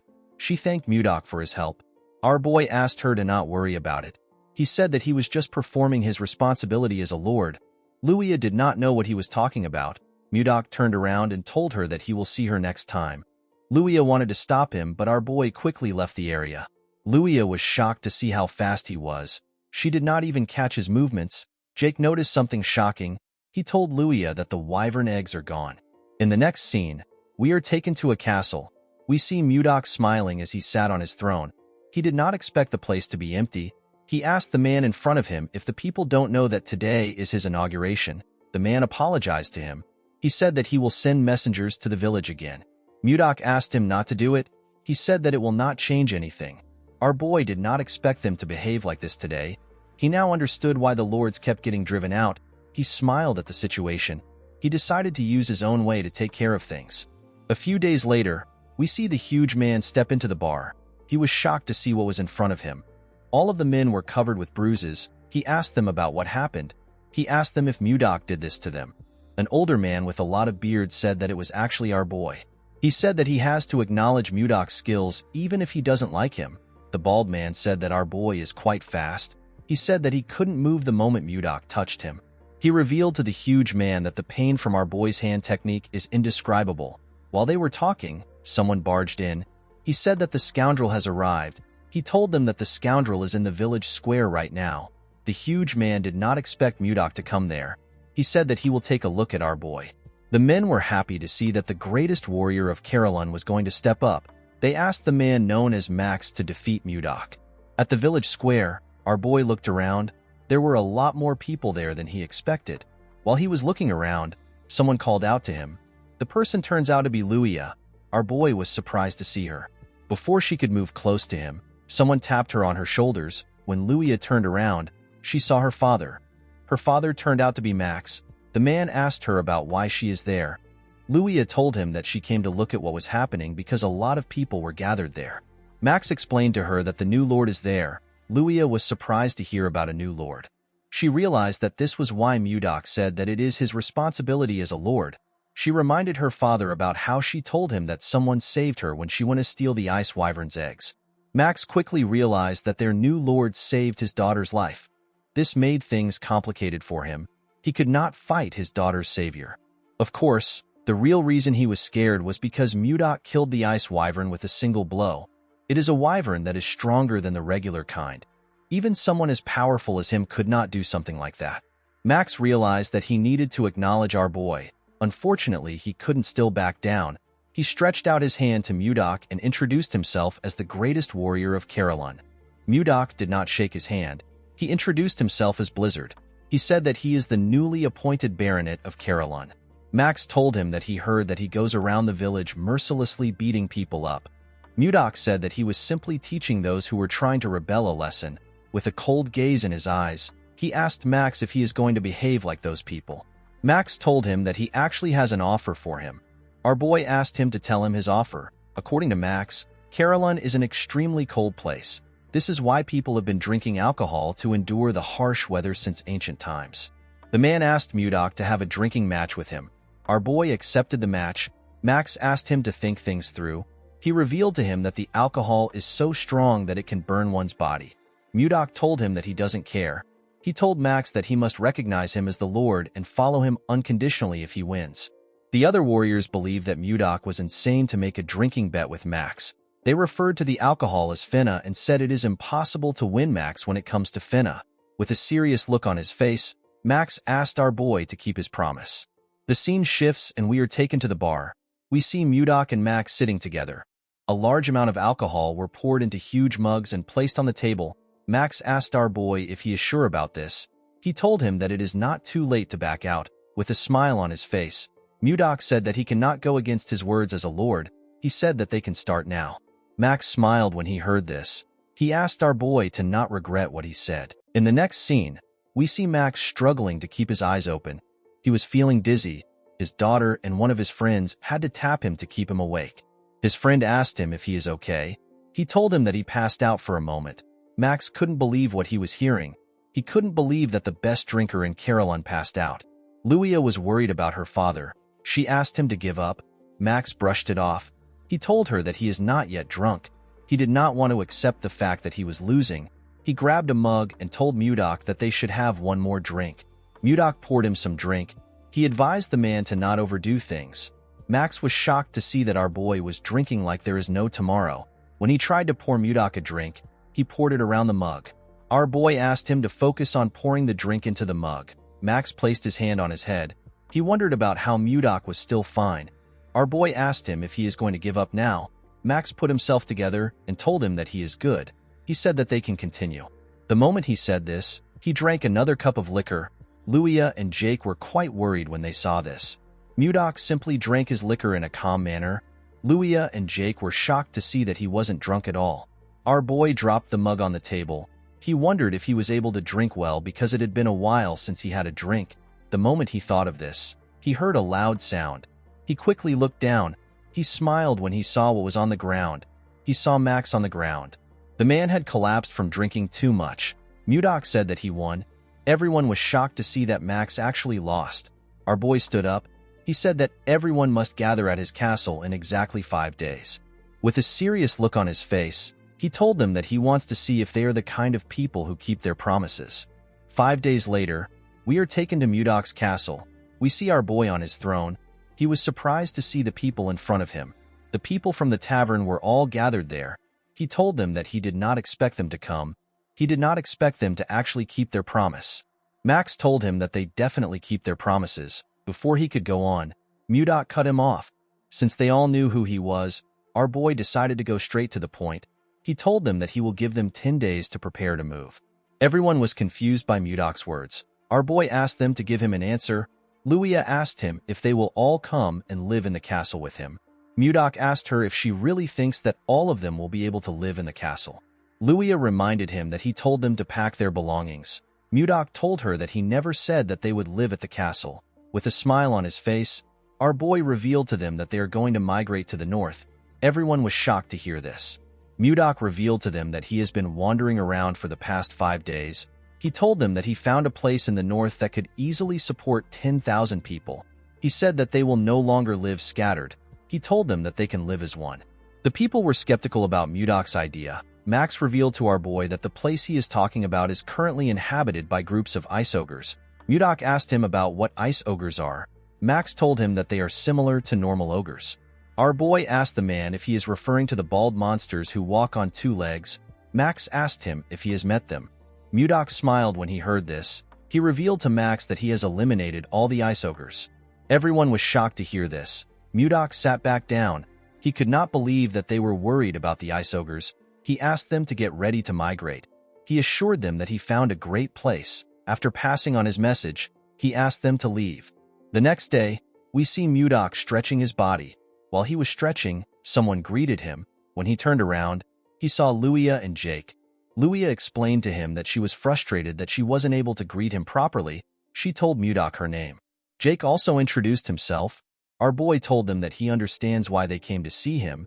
He revealed to them that he was actually going to call for them. The two of them were surprised to hear this.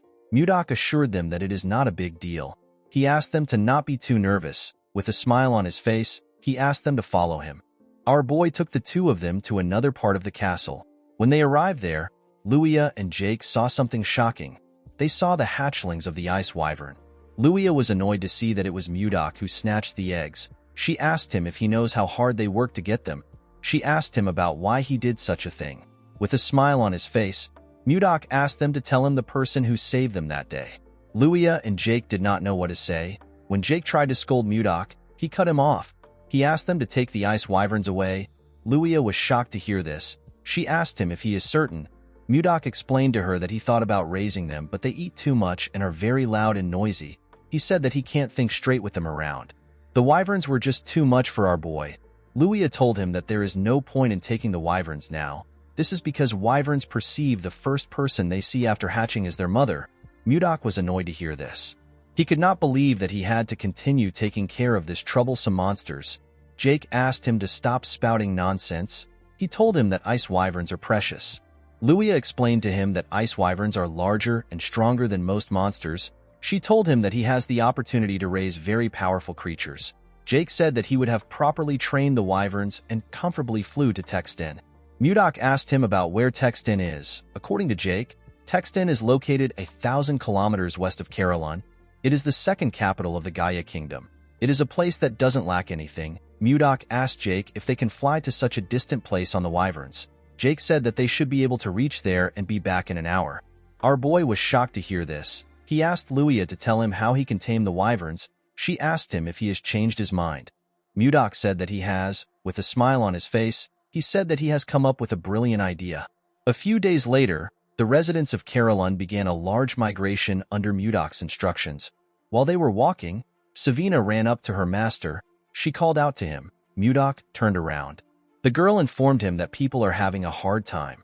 Our boy was not surprised to hear this. This people have been migrating for 3 days straight. Mudok realized that there are still people who don't trust him and are still hesitating. He knew that this people will soon change their minds once they arrive at their destination. He called for everyone's attention. He asked them to hang in there even if it is hard.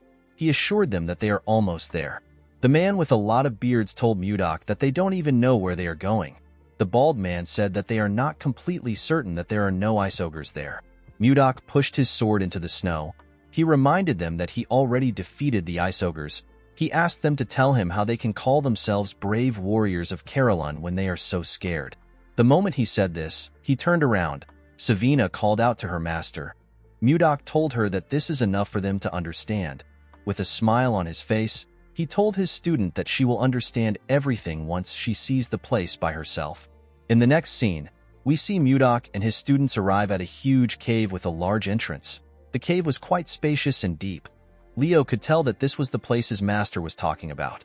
Mudok told him that he had a hard time finding this place. He said that he liked it a bit. The people were shocked to see how big the cave was. Luia was surprised to see that there was warm water in the cave. While they were looking around, Mudok called for their attention. He told them that the place used to be the hideout for ice ogres. He told them that they will now live in this place. He said that they need to name the place since they will be living there. The people began to cheer when they heard this. Our boy wanted to give the place a name similar to the Northern Sea Palace.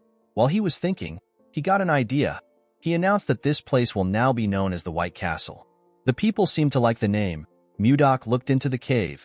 He wondered about when the ice wyverns were going to return. The moment he thought of this, he heard a loud sound. He recognized this sound. Inside the cave, we see a cube fire lightning bolts at the wyverns. The monsters were electrocuted. They fainted on the ground. The person who was controlling the cube wondered about why wyverns were inside the cave. Immediately he asked this question. Mudok appeared behind him. He asked him about why a mage is inside the cave. The man was startled when he heard our boy's voice. He quickly turned around. Before he could attack, Mudok appeared in front of him. He used his finger to strike his acupoints. The mage lost control of his body. Our boy grabbed his neck and slammed his body to the ground. With a scary look on his face, he promised the mage that he will not show him mercy a second time. He asked him for his identity. Mudok asked the man to tell him why he attacked his wyverns. The mage noticed that he couldn't move his body. He wondered if he was paralyzed. With a scary look on his face, Mudok told him that his mouth is not paralyzed. He asked him to start talking. The man was scared to see the look on his face. He said that he will talk. He introduced himself as Count Jerome von Karauen. Mudok did not expect the man to be a count.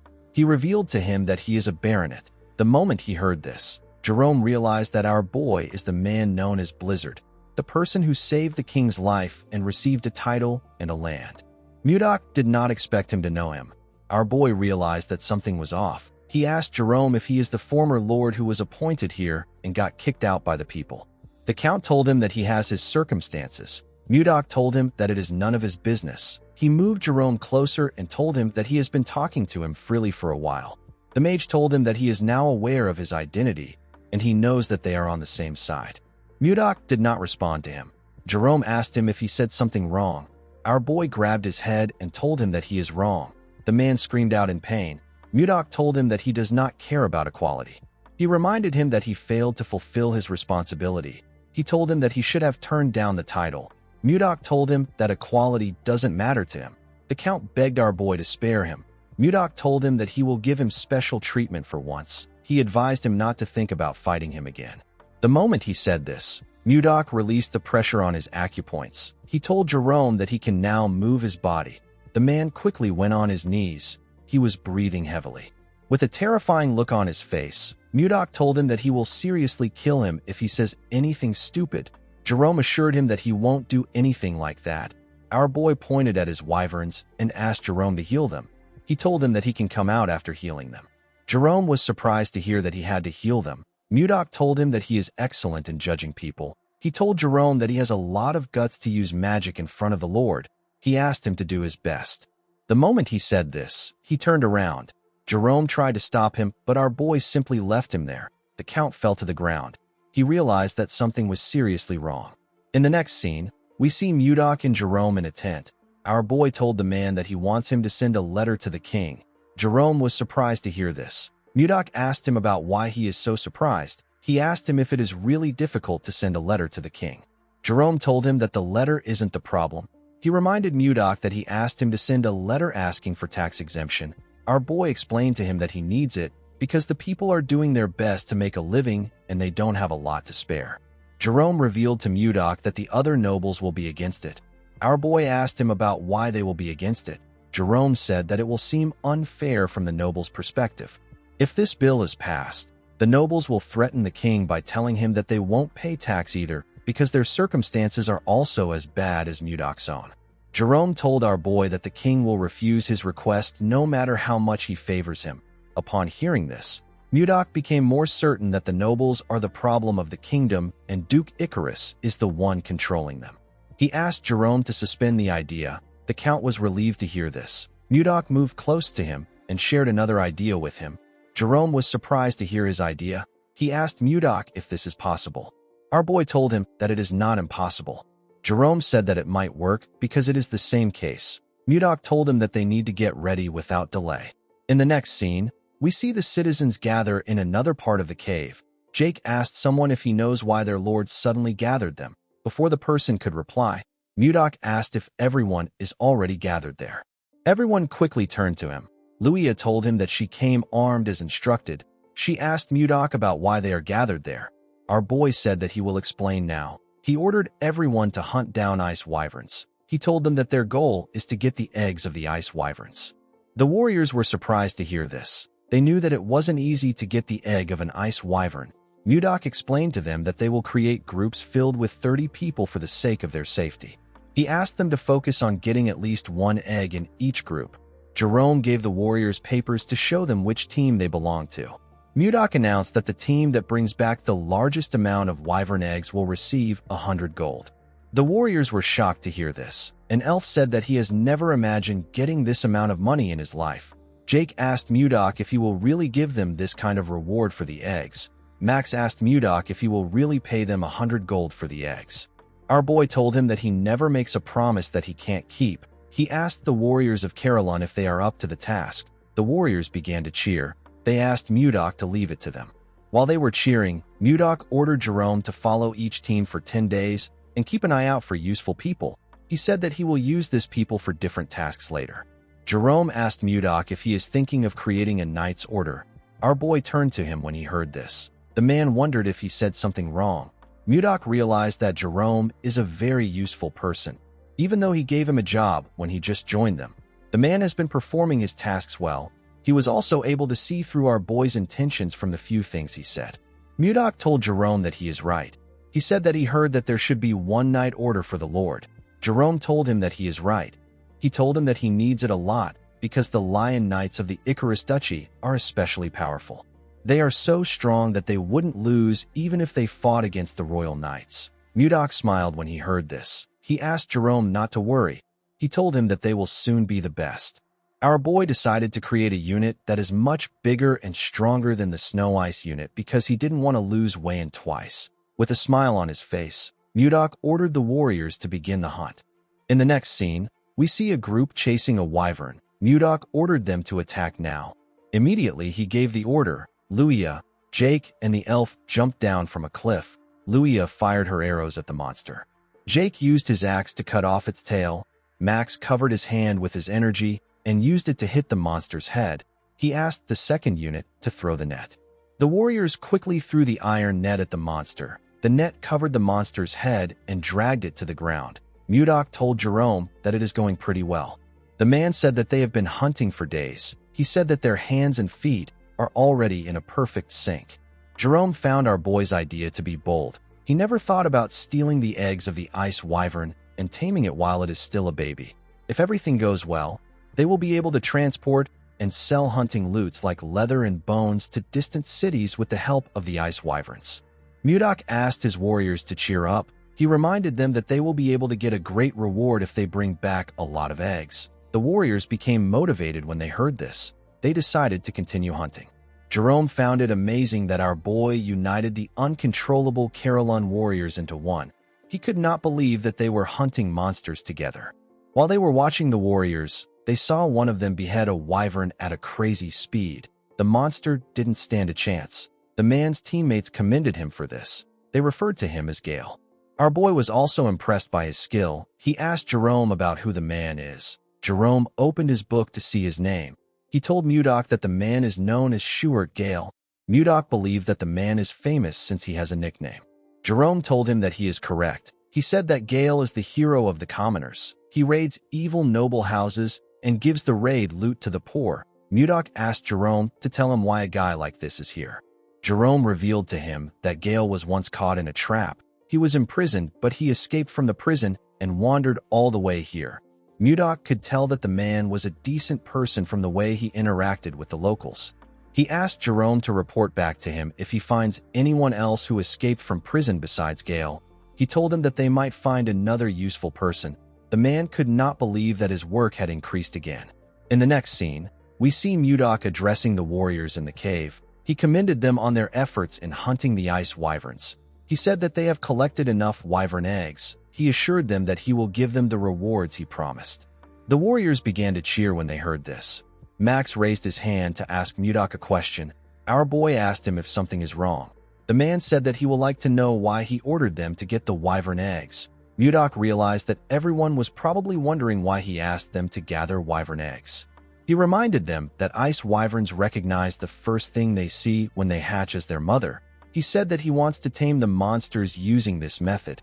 He revealed to the warriors that he plans to use the tamed ice wyverns as transportation. The loaded wyverns will transport their goods to each country. Someone asked Mudok about which goods they will be selling. Our boy said that the first thing he can think of is leather. With a smile on his face, Mudok told them that their main product will be the Ice Ogre tribe. Max and the other warriors were shocked to hear this. Max asked his lord if he is planning to kill them. Luia said that she is not yet ready to die. Mudok ordered his warriors to calm themselves. They quickly closed their mouths. Our boy asked them to tell him the person who wiped out the ice ogre that had been lurking around this white castle not too long ago. The men told him that it was him. Mudok told them that they are correct. He asked them if they really believe that he is going to allow them to become an ogre's food. The warriors realized that things are different from before. They believe that things will work out with their current lord. Mudok asked them if they are interested. The warriors shouted that they are. Our boy told them that he will give them the rewards like he promised. Before he could say anything else, one of his disciples ran to him. The boy called out to him. Mudok told Leo that he is still talking. He asked him about what is happening. Leo apologized to his master. He told him that it is something urgent. While breathing heavily, the boy revealed to Mudok that Savina is dying. Our boy was shocked to hear this. The scene shifts, and we see the other two disciples with Savina. The girl was shivering on the ground. Luffy covered her with a jacket. Sabina thanked him for the jacket. Annie was sad to see that Savina was still shaking. Luffy asked her to hang on. He told her that their master will soon arrive. The moment he said this, Mudok asked them about what is going on. The children quickly turned around when they heard their master's voice. Mudok quickly checked the girl's body. He was shocked to see that her body was in such a terrible condition. Savina told her master that everywhere is so cold. Mudok asked his students to tell him how she became sick. He asked them to tell him in detail. The students explained to him that they were helping Osborne find a place to build a nest for the ice wyvern eggs. While they were looking around, they discovered a huge flower field full of glacial flowers that they had only seen in books. Savina wanted to show their master the flowers, so she took some from the ground. When they returned with the glacial flowers, Savina fell to the ground and began to tremble. The kids were shocked to see this. Leo asked their master about what they should do. He said that Savina might not wake up. Mudok patted him on the head and asked him to calm down. He told him that this won't happen. Our boy decided to take a look at the glacial flower. He was surprised to see the flower. He was certain that this was the snow ice flower. He could not believe that this was what they were calling the glacial flower. This flower is the one and only elixir of the North Sea and the Central Plains. Mudok wondered about how it was in this world. His students asked him to save Savina. Our boy decided to think about the flower later. He asked Leo to carry Savina and follow him. He said that they are going to the training ground. Leo quickly carried Savina to the training ground. Our boy asked him to put her down on a bed. The boy gently placed her down. Mudok commended him for this. He told his disciples that he is going to start treating her now. He asked them not to enter the room until he gives them the permission to step in. The students stepped out of the room. Before closing the door, Luffy begged his master to save Savina. Our boy assured him that he will. He looked at the snow ice flower in his hand. The glacial flower is known as a mysterious flower that endlessly emits cold air. However, in the northern sea palace where Mudok lived, the fruit of this flower was a priceless elixir. The extreme cold of the flower makes it difficult to obtain the fruit. However, it is a different story for someone like Mudok who has mastered ice chi. Our boy blew some cold air on the fruit to refine it. Savina collapsed because her ice chi wasn't strong enough to withstand the cold. Mudok put the fruit into the girl's mouth. He poured his energy into her and called out to her. He asked her to open her eyes. The moment she heard this, Savina opened her eyes and raised her head. She was surprised to see her master in front of her. As our boy poured his energy into his student, he spoke to her through telepathy. He asked her to sit up straight and try to circulate her chi. Savina accepted his order. She quickly began to circulate her energy. The cold energy went round her body. Mudok noticed that the cold chi in her body has completely stabilized thanks to the circulation of her internal energy. While she was circulating her energy, Savina suddenly fell on the bed with her eyes open. Mudok realized that she has fallen asleep. He believed that she should have closed her eyes. He noticed that her internal energy has significantly increased compared to before. The fruit worked better than he expected. Mudok realized that he can increase the intensity of her training if her energy continues to increase. Before starting the training again, our boy wanted the girl to take him to the flower field, where she found the snow ice flower when she woke up. He realized that he might be able to achieve his goal much sooner than expected. Later in the day, Savina woke up after sleeping for a while.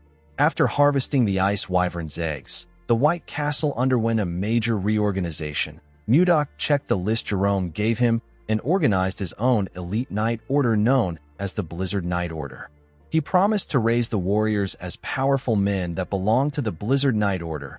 Schuart was appointed as the captain of the order. Mudok created a school and a hospital in this new place. He also created restaurants, bars, and clothing stores.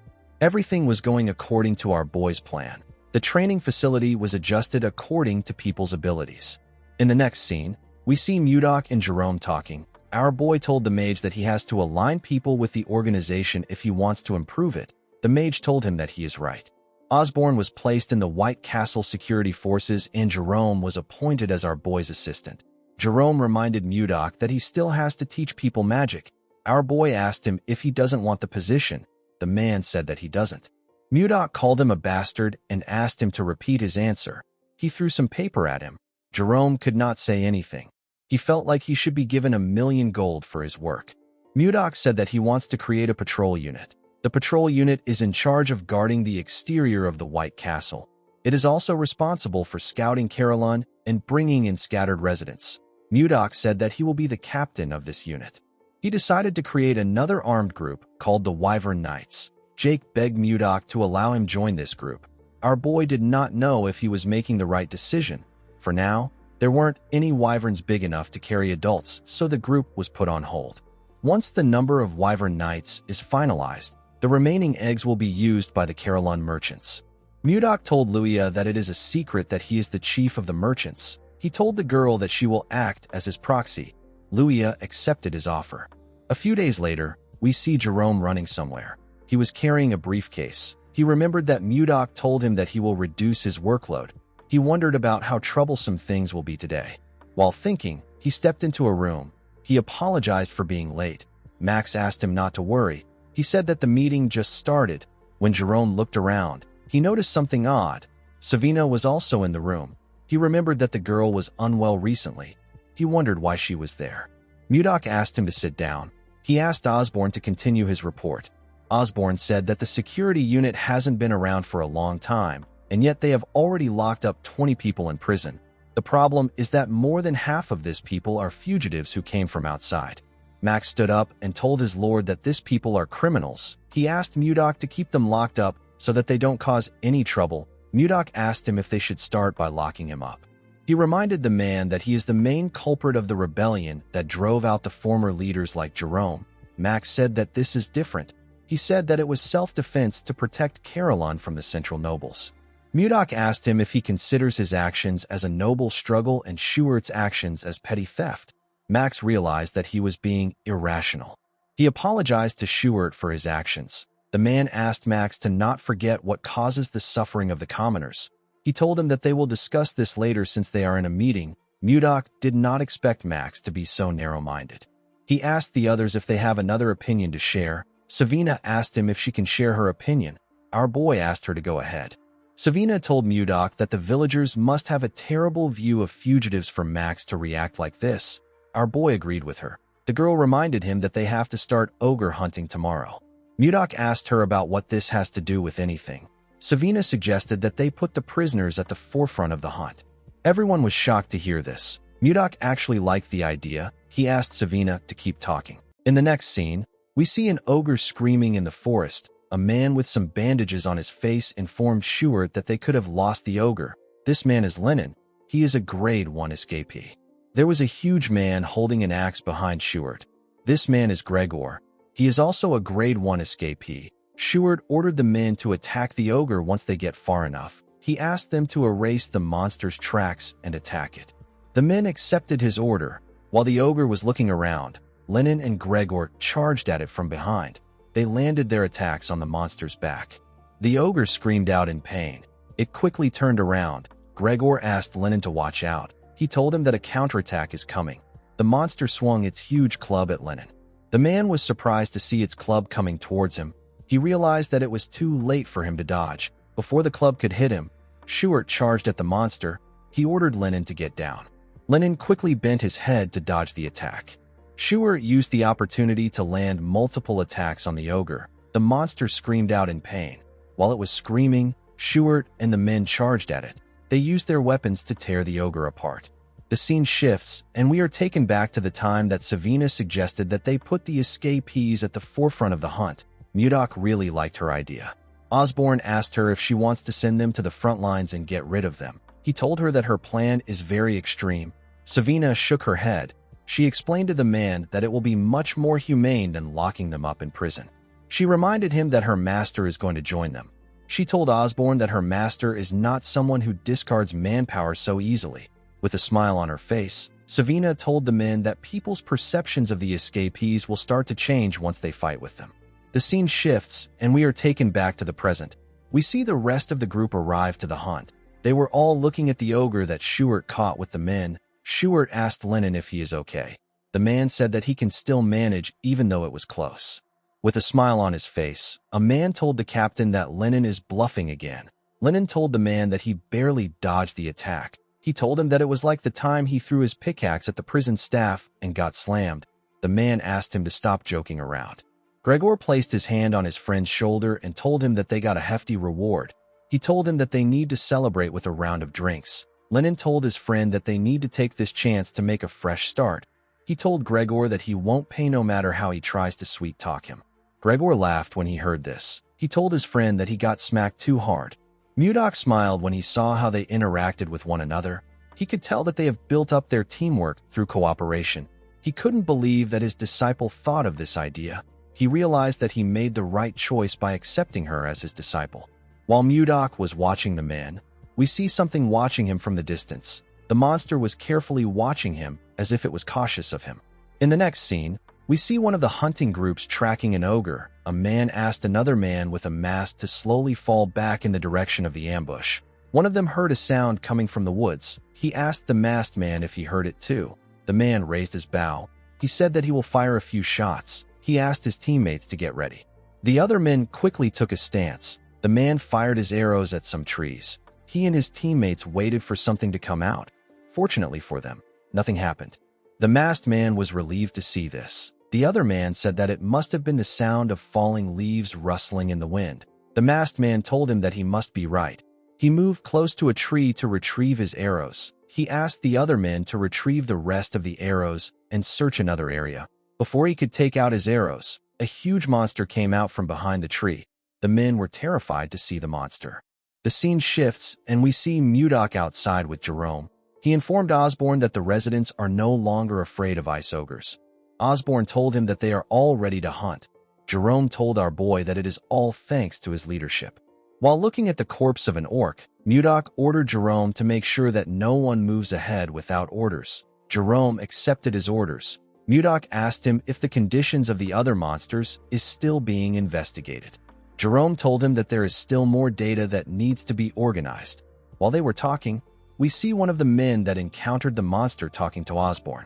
The man was using a stick to support himself. He informed Osborne about what happened. Osborne asked him if the men are unharmed. The man informed him that the men are not dead. They were simply injured. They are currently being treated at the infirmary. Mudok asked Osborne if something is wrong. The man revealed to him that something serious has happened. He explained to our boy that a new monster has appeared, and it is different from the ice ogres. Our boy was surprised to hear this. The wounded man explained to Mudok that two of their members who went to investigate monster activities were attacked by the monster. Mudok asked the man if he is certain that it wasn't an ogre. The man assured him that it was a different species. Our boy asked him to describe it. The man told him that the monster's body was covered in white fur, and it was incredibly huge. It was over 3 meters tall. He told Mudok that ogres are stupid. This monster was way more intelligent than them. While the man was talking, something screamed in the forest. Mudok immediately told Jerome that the hunt is over. Jerome asked his master if he plans on going by himself. Our boy told him that he has to do it himself. He asked Jerome and Osborne to follow him once the area is secure. The men accepted his order. Mudok ran into the forest at a crazy speed. He realized that he knew this monster that the man described. He was certain that he had heard an explanation from Edmund before.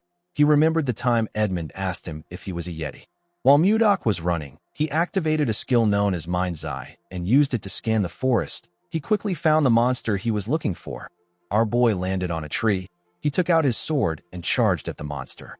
The monster became terrified when it sensed someone coming towards him. He quickly raised his hand to block our boy's attack. He was able to block it with his thick fur. Mudok was barely able to cut him. He noticed that his attack bounced right off the monster. He could tell that his body was very tough. Now that our boy was looking at it, he became certain that this monster is a Yeti.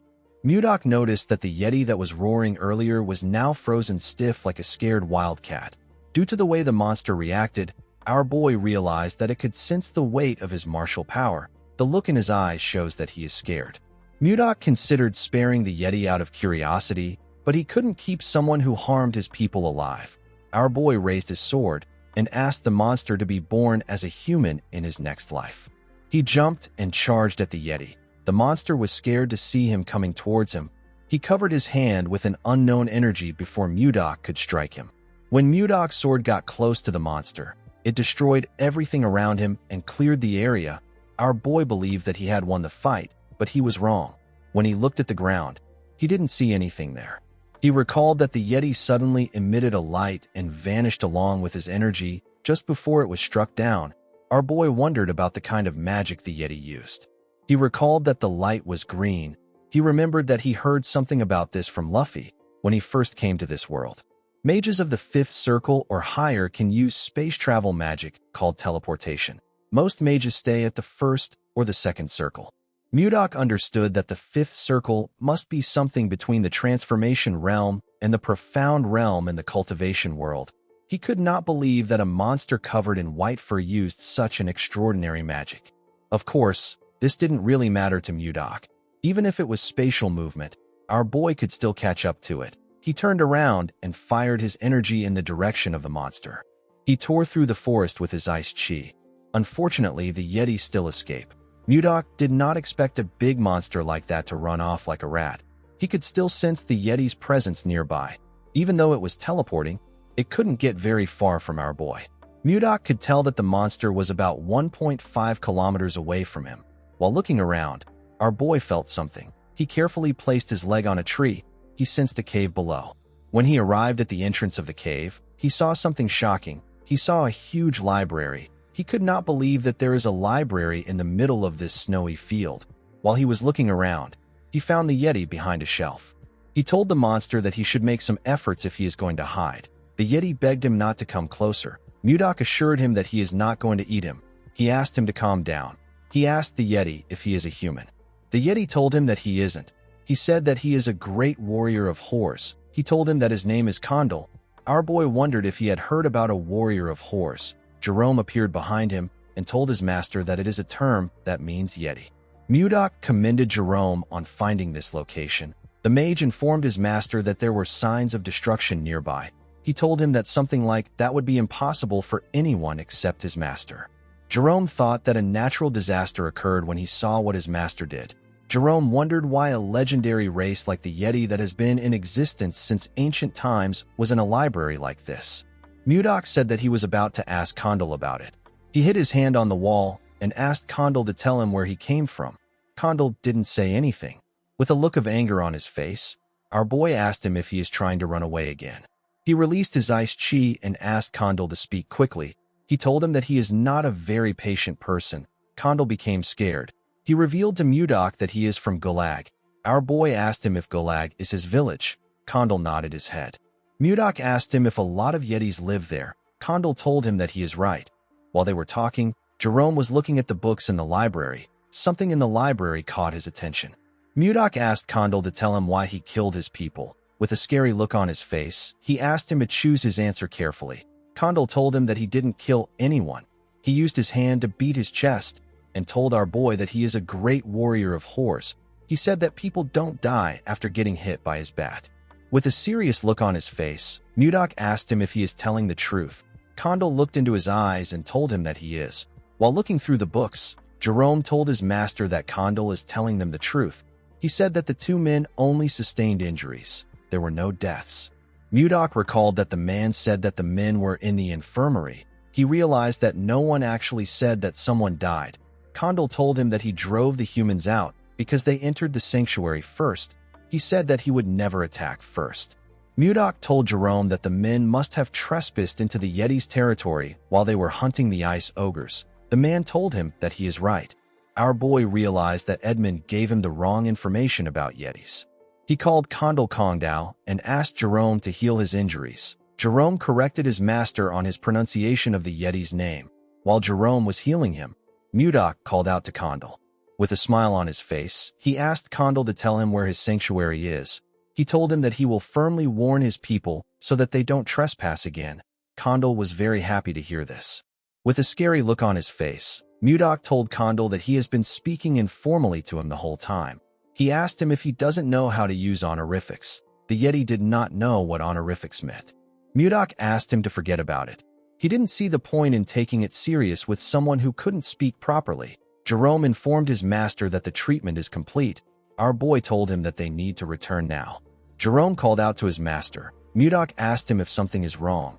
Jerome told him that he has a request to make. The scene shifts, and we are taken to Barhan. We see Edmund ask Charles to tell him the amount of time that has passed since the promise date. The man told him that it has been 3 months. Edmund called out to his assistant again. The man turned to him. Edmund fell to his knees and said that their merchant association is finished. Edmund told his assistant that Mudok made him a promise. In his very stupid imagination, Mudok held his beard and asked him to hold on for 3 months. He told him that he will send someone. Henry wondered if there was such a romantic mood in the air when Mudok was speaking to his leader. Edmund began to cry. He told Henry that he has not received any word from our boy. Henry asked him to calm down. He told him that Mudok isn't someone who would break his promise. While he was talking, he noticed that a huge shadow covered him and his leader. Edmund and Henry quickly looked up. They were shocked to see a wyvern coming close to them. The two of them quickly moved back. When the wyvern landed, Edmund heard a voice call out to him. Edmund immediately recognized this voice. When he looked at the wyvern's back, he saw Savina. With a smile on her face, the girl told the man that the ice has arrived.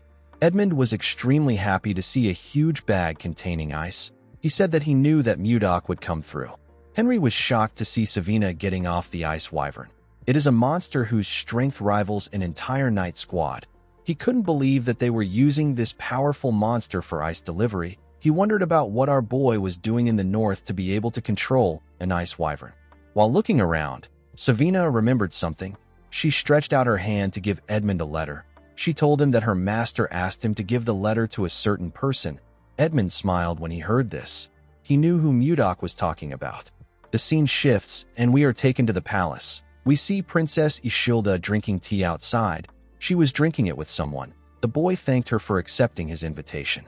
He told her that she grows more beautiful with each passing day. Ishilda thanked Justin for his compliment. He took a sip of his wine. He realized that the princess is still as cold as ever. She wasn't even giving him a fake smile for formalities. Justin believed that it wouldn't be fun if the princess gave in too easily. He was certain that he could change her indifferent behavior. While he was thinking, a maid rushed to meet the princess. She told her about something. Ishilda screamed out when she heard that she received a letter from Mudok. Justin stood up and spat out his drink when he heard this. The maid informed Ishilda that the letter is in the study. Ishilda quickly stood up and asked the maid to follow her. Justin asked the princess if she is already leaving. He reminded her that he rushed here in the morning to see her. With a cold look on her face, Ishilda told him that she heard that he trained so much that even a day isn't enough. She asked him not to waste his time. She asked him to head back to his house. She turned around and asked the maid, whose name is Lenshia, to follow her. Justin grit his teeth when he saw this. When he saw how beautiful Ishilda's hair was, he became enraged. He slammed his hand on the table and called Mudok a bastard. The scene shifts, and we are taken to Ishilda's study. We see her reading the letter. Our boy asked her about how she has been. He told her that he has been doing well thanks to her lucky charm. Ishilda blushed when she remembered the kiss. Mudok told her that the northern lands is a nice place to live in. He said that there are sparkling crystal caves and warm hot springs. He revealed to her that they built a city called the White Castle inside a warm cave. He told Ishilda that it is a very beautiful place, but it has one big flaw. The flaw is that she is not there with him. He said that this makes the place feel really empty. Mudok told her that he wants to give her a small gift to show her how he is feeling. When Ishilda looked down, she saw something shocking. She saw a flower made from ice. She held the flower close to her chest. She wondered why she was always thinking about our boy. She took a look at the flower again and made a decision. She decided to meet Mudok directly. The scene shifts, and we are taken to the White Castle. We see Mudok making an ice flower. He was wearing a white fur coat. The flower broke in his hand. He found it odd that he was good at smashing things, but it was difficult for him to make delicate items like this. While he was thinking, Jerome ran to him. He called out to his master. Mudok asked the mage to tell him why he is making such a fuss. He asked him to tell him what happened. Jerome told his master that he needs to come to the office right now. He said that he has made a huge discovery. He told Mudok that it is a once-in-a-lifetime event. Mudok asked him to calm down. He told him that he will follow him. He poured the ice shards on the numerous ice shards next to him. Those were the ice shards from the previous ice flowers he tried to make. At the office, Jerome revealed to our boy that the library he found belongs to an ancient mage. Mudok acted surprised. He asked Jerome to tell him what the big deal is. The mage told his master that his reaction is too poor. He explained to him that this is a huge discovery. He told Mudok that it is a relic of ancient humans, a key to reviving lost magic and a stepping stone to break past the fifth circle. Mudok didn't really care. He noticed something odd. He turned to Jerome and told him that he is sensing something intense coming from his waist. Jerome was shocked to hear this. With a shaky tone in his voice, he told Mudok that it is not important. He said that he didn't report it because it was worthless. Mudok used his chi to drag a bag out of Jerome's clothes. Jerome became scared. With a smile on his face, our boy told the mage that he needs to see it since he is trying so hard to hide it. When he opened the bag, he found something odd inside. He found some shiny rocks inside the bag. Jerome explained to his master that he wasn't trying to hide the stones. He told him that the stones are filled with condensed mana. They are called mana stones. Mudok asked Jerome to tell him what he wanted to use the mana stones for. Jerome gathered his mana and revealed to Mudok that he is currently a fourth circle mage. He has nearly reached the fifth circle, but he hit a wall that has been holding him back for a while. He told Mudok that he believes that a mana stone might help him overcome it. Our boy understood that it wasn't easy for him to surpass his current level. He told Jerome that he understands how he feels. The mage thanked him for this. Mudok revealed to him that he will not allow him to use the mana stones. Jerome was annoyed to hear this. He explained to Mudok that increasing his power will benefit the White Castle. He begged our boy to allow him use it. Mudok denied his request. He explained to him that he might be able to break through his wall with the mana stones now. He asked him about what he will do after that. He asked him if he will start searching for another mana stone again. Our boy told Jerome that this isn't important when stepping into a new realm. The important thing is the efforts he makes to gain true understanding. Mudok explained to him that growth comes from time and effort. It has no shortcuts. Jerome clenched his fist and released it. He realized that his master was right. He recalled that he reached the fourth circle with his own efforts. Jerome remembered someone telling him that magic isn't something he can learn in a hurry. The man told him that he will be able to understand what magic is as he slowly progresses. Jerome told Mudok that he started forgetting his grandfather's words without realizing it. Mudok was relieved to see that Jerome understood him. He was already ready to beat his intentions into him. He asked Jerome to tell him what they can use the stones for apart from increasing his ability. The mage revealed to him that it can be used in almost every magic. It is extremely versatile. It can be used in mana amplification, barrier shields, and even communication spells. Mudok was shocked to hear this. He asked Jerome if a person can communicate without a mage with the mana stones. Jerome told him that he is correct. He explained to him that someone without magic can communicate with it, as long as he casts communication spells on the mana stone. He told Mudok that this is a high-quality mana stone. They can use it to communicate all the way to the Zeba Empire across the sea. Our boy picked up a cup and asked Jerome if he knows the most important thing in governing a country. Jerome said that he is not sure. Our boy revealed to him that it is the speed of information. He told him that the country that gathers and delivers information faster can change the game. He ordered Jerome to turn all the mana stones into communication stones. The scene shifts, and we are taken outside the White Castle. We see Mudok, Jerome, and Osborne standing outside. Jake called out to our boy with the mana stone and asked him if he can hear him. Mudok and Osborne were surprised to see this. Our boy told Jake that he can hear him clearly. He asked Jake about how far he has gotten. While riding a wyvern, Jake told Mudok that he is 10 kilometers above the plains from the White Castle. He told our boy that he can hear him perfectly. Mudok was happy to see that the signal did not have any interference. He said that the communication stones test is a success. He announced that they will use the communication stones to stay in contact from now on. The moment he said this, he heard Jake saying that the wyvern is amazing. Jerome and Osborne became worried when they saw that the boy interrupted their master. He asked the wyvern to do a triple spin nosedive. Our boy was annoyed to hear the boy's voice. He ordered him to come back. He squeezed the communication stone and ordered Osborne to increase the training intensity when Jake returns. Jerome begged his master not to break the communication device. Before Mudok could break it, someone called out to him. When he turned around, he saw some wyverns landing in front of the White Castle. The person who called out to him was Savina. The girl told him that she is back. Mudok was happy to see her. He asked her to come in. In the next scene, we are taken to the meeting room. We see everyone seated. All of them now had new white uniforms. Mudok was reading a letter in the room. Savina asked her master if there is something wrong with Edmund's letter. Mudok told her that there isn't. He revealed to her that he asked Edmund to send him information about the political climate of nearby countries. He said that Edmund talked about it in great detail. Mudok noticed that a particular name was mentioned a lot of times in the letter. The name is Anos. The name felt strange to Mudok. He asked the people there if they know anything about Anos. Schuer was surprised to hear the name. He told Mudok that he has never seen Anos himself. He said that people say that he is a grand sword master. Everyone was shocked to hear this. Mudok didn't know how to react. The members could not believe that there was someone more powerful than a sword master. They thought that there wasn't a single person on the continent that was above a sword master. With a terrifying tone in his voice, Mudok ordered his men to keep quiet. Everyone quickly shut their mouths. They were all scared. A grand sword master is at the realm of harmonization in the Central Plains. Someone in the realm of harmonization would be able to create a sword manifestation.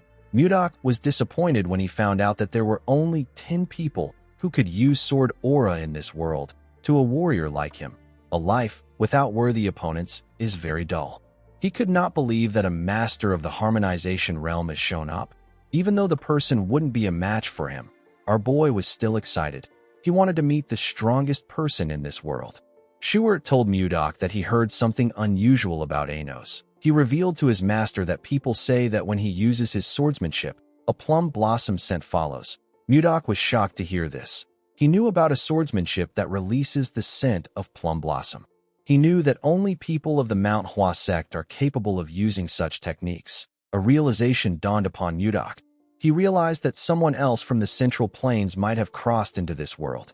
The scene shifts, and we are taken to the time when Mudok unified the Central Plains. We see him trying to touch a plum blossom with his hand. He told someone that the Manhwa sect uses a sword technique that gives off the scent of plum blossom. Mudok told the man who he held up with his ice that his swordsmanship is impressive. He told him that he simply chose the wrong opponent. The man's name is Zhang Pengjin. He is the head of the Manhwa sect. Pengjin grit his teeth and called our boy a bastard. He told Mudok that the outcome would have been different if his disciple was here. Mudok asked him if he is referring to the disciple that ran away a few days ago. Pengjin told Mudok that his disciple didn't run away. With a look of anger on his face, he said that his disciple suddenly disappeared during his secluded training. It was as if he vanished from the world. At the time, Mudok thought that this was a ridiculous excuse, but after coming to this world, our boy began to believe what Pengjin said. He wondered if Pengjin's disciple is actually Anos. Jerome asked Mudok if this is everything the letter said. Our boy told him that there is nothing really important in the letter. He told his cabinet that he was told that the kingdom sent an inspection team. Everyone was shocked to hear this. Jerome asked Mudok to tell him if something is wrong. Mudok did not understand why he was panicking. He asked him if it is a big deal. Jerome told him that it is. He explained to Mudok that there are only two reasons why an inspection team visits. It is either a royal sightseeing trip or the capture and execution of traitors. Jerome believed that they needed to be prepared. He asked Mudok about when the inspection group is coming. Our boy raised his hand and pointed outside. Jerome quickly turned around. Mudok told him that it is currently 1 p.m. He said that the group has already arrived. Outside the palace, we see a large amount of soldiers waiting. Jerome and the others were shocked to see the amount of soldiers that came. They even saw some knights among them. Justin stepped forward in an armor. He called upon Mudok and asked him to come down and receive the inspection group with proper manners. Mudok quickly appeared in front of him. He greeted Justin and asked him if his arm is now better. Justin was annoyed to see our boy mocking him. Members of Mudok's group were surprised to see him on the ground. They did not know how he was able to quickly get there. Jerome wondered about what his lord was thinking. He did not know if our boy was going to kill them and commit treason. Mudok smiled and asked the princess to come out. Ishilda asked Justin to refrain from making threats. She stepped out and took off her hood.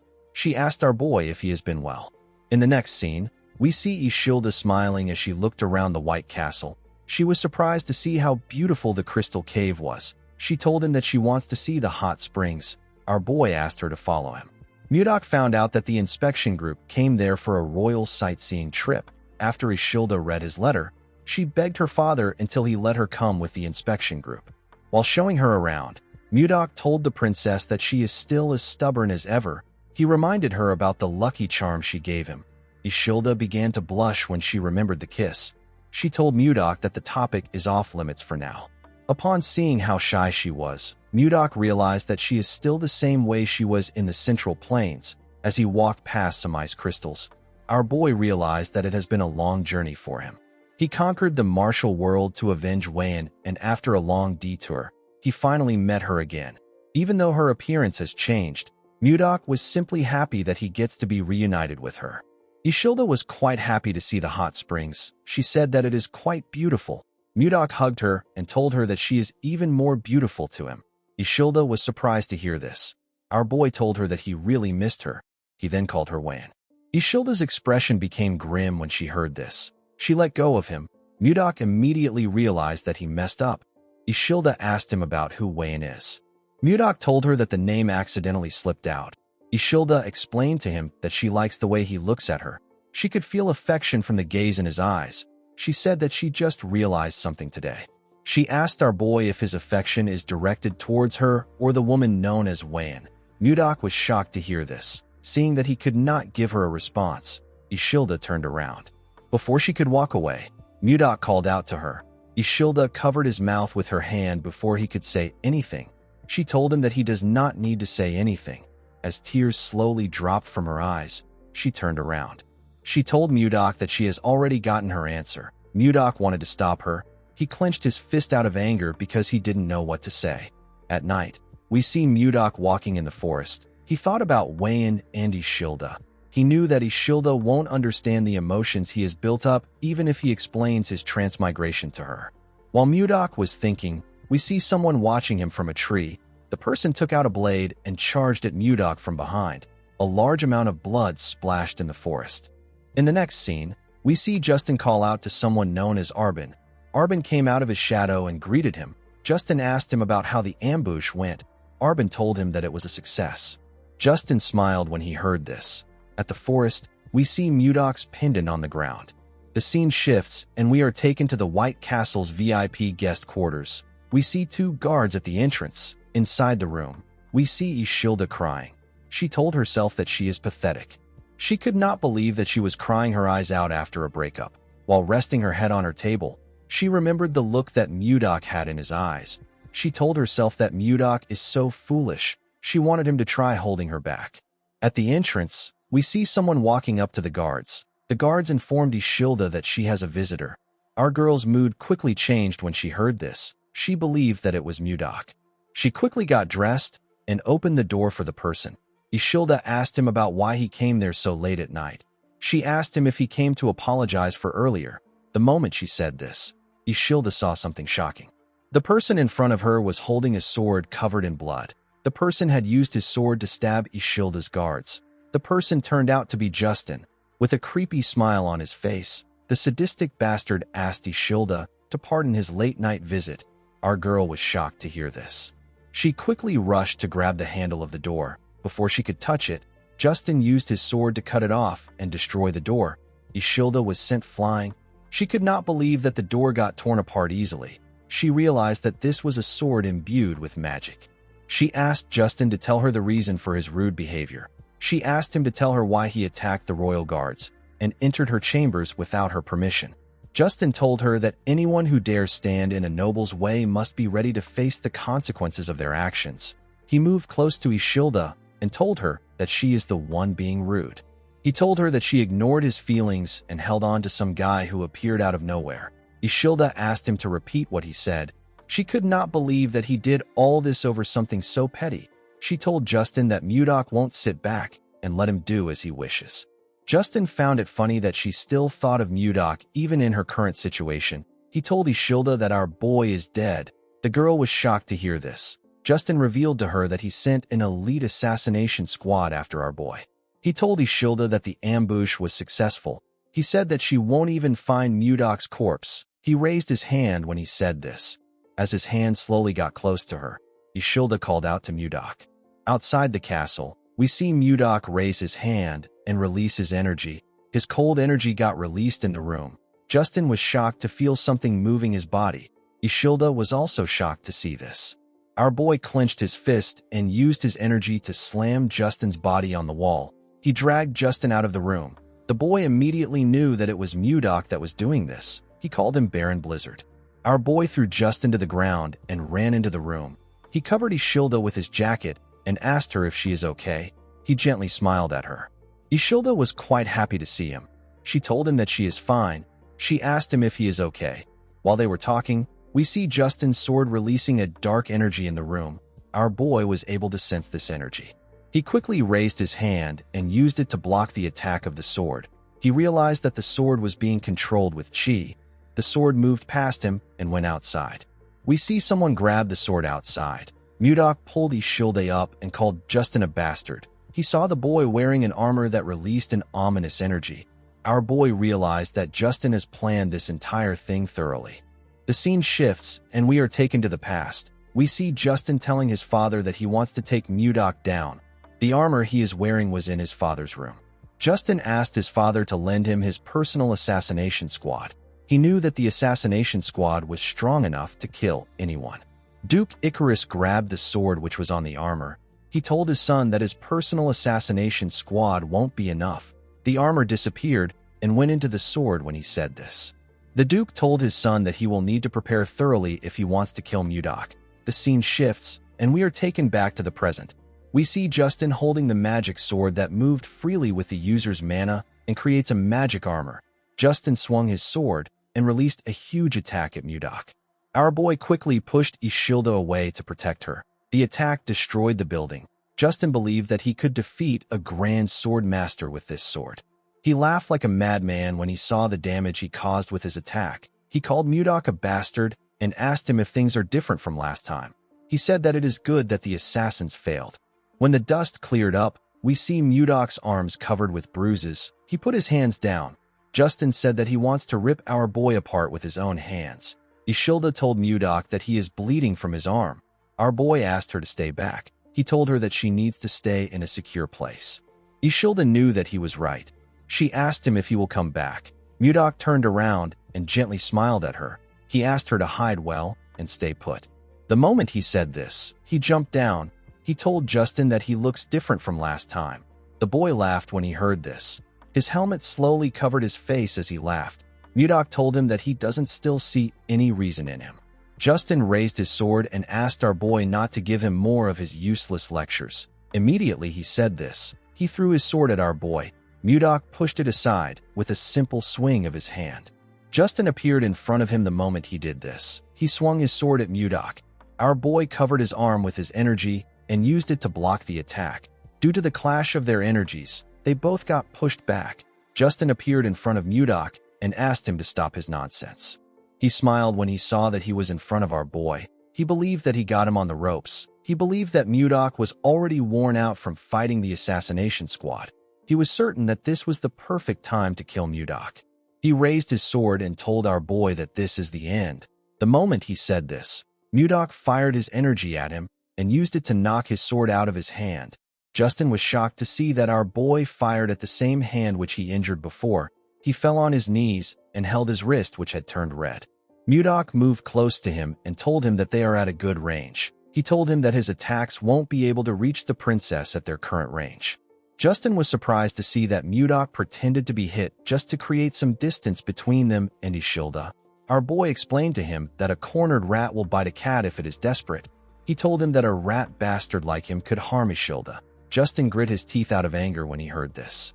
He stood up and quickly put the armor together. He told Mudok that he has underestimated him. Immediately he said this. Mudok placed his hand on his breastplate.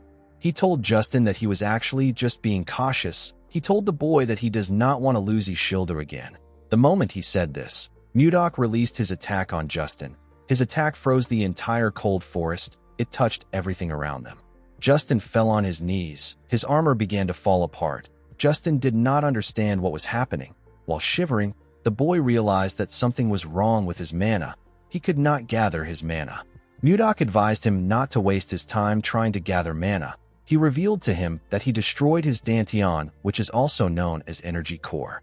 With a cold gaze in his eyes, he revealed to Justin that he will no longer be able to gather and use mana for the rest of his life. Justin was horrified when he heard this. He clenched his fist. He wanted to punch Mudok. Our boy gave him a hard slap on his face. Justin fell to the ground. Mudok asked him to live the rest of his life atoning for his mistakes. He told him that he has finally become one of the weak, even though he tormented other weak people. While he was talking, Mudok noticed that the sun was rising. He used his hand to cover his face. He seemed to be happy to see the sunrise. He said that he has wasted too much time. Mudok locked Justin and his men in prison. The boy was still traumatized by the fact that he couldn't use his mana. Since he had taken care of Justin, Mudok planned to have a date with Ishilda. Unfortunately, our boy's mood got ruined by what he saw. He saw Ishilda holding someone's hand outside. She was holding Jerome's hand.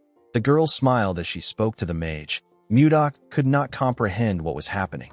15 minutes earlier, we see Mudok asking his men to look around. He said that something will be around there. He asked them to find it. He announced that the person who finds it will get a big reward.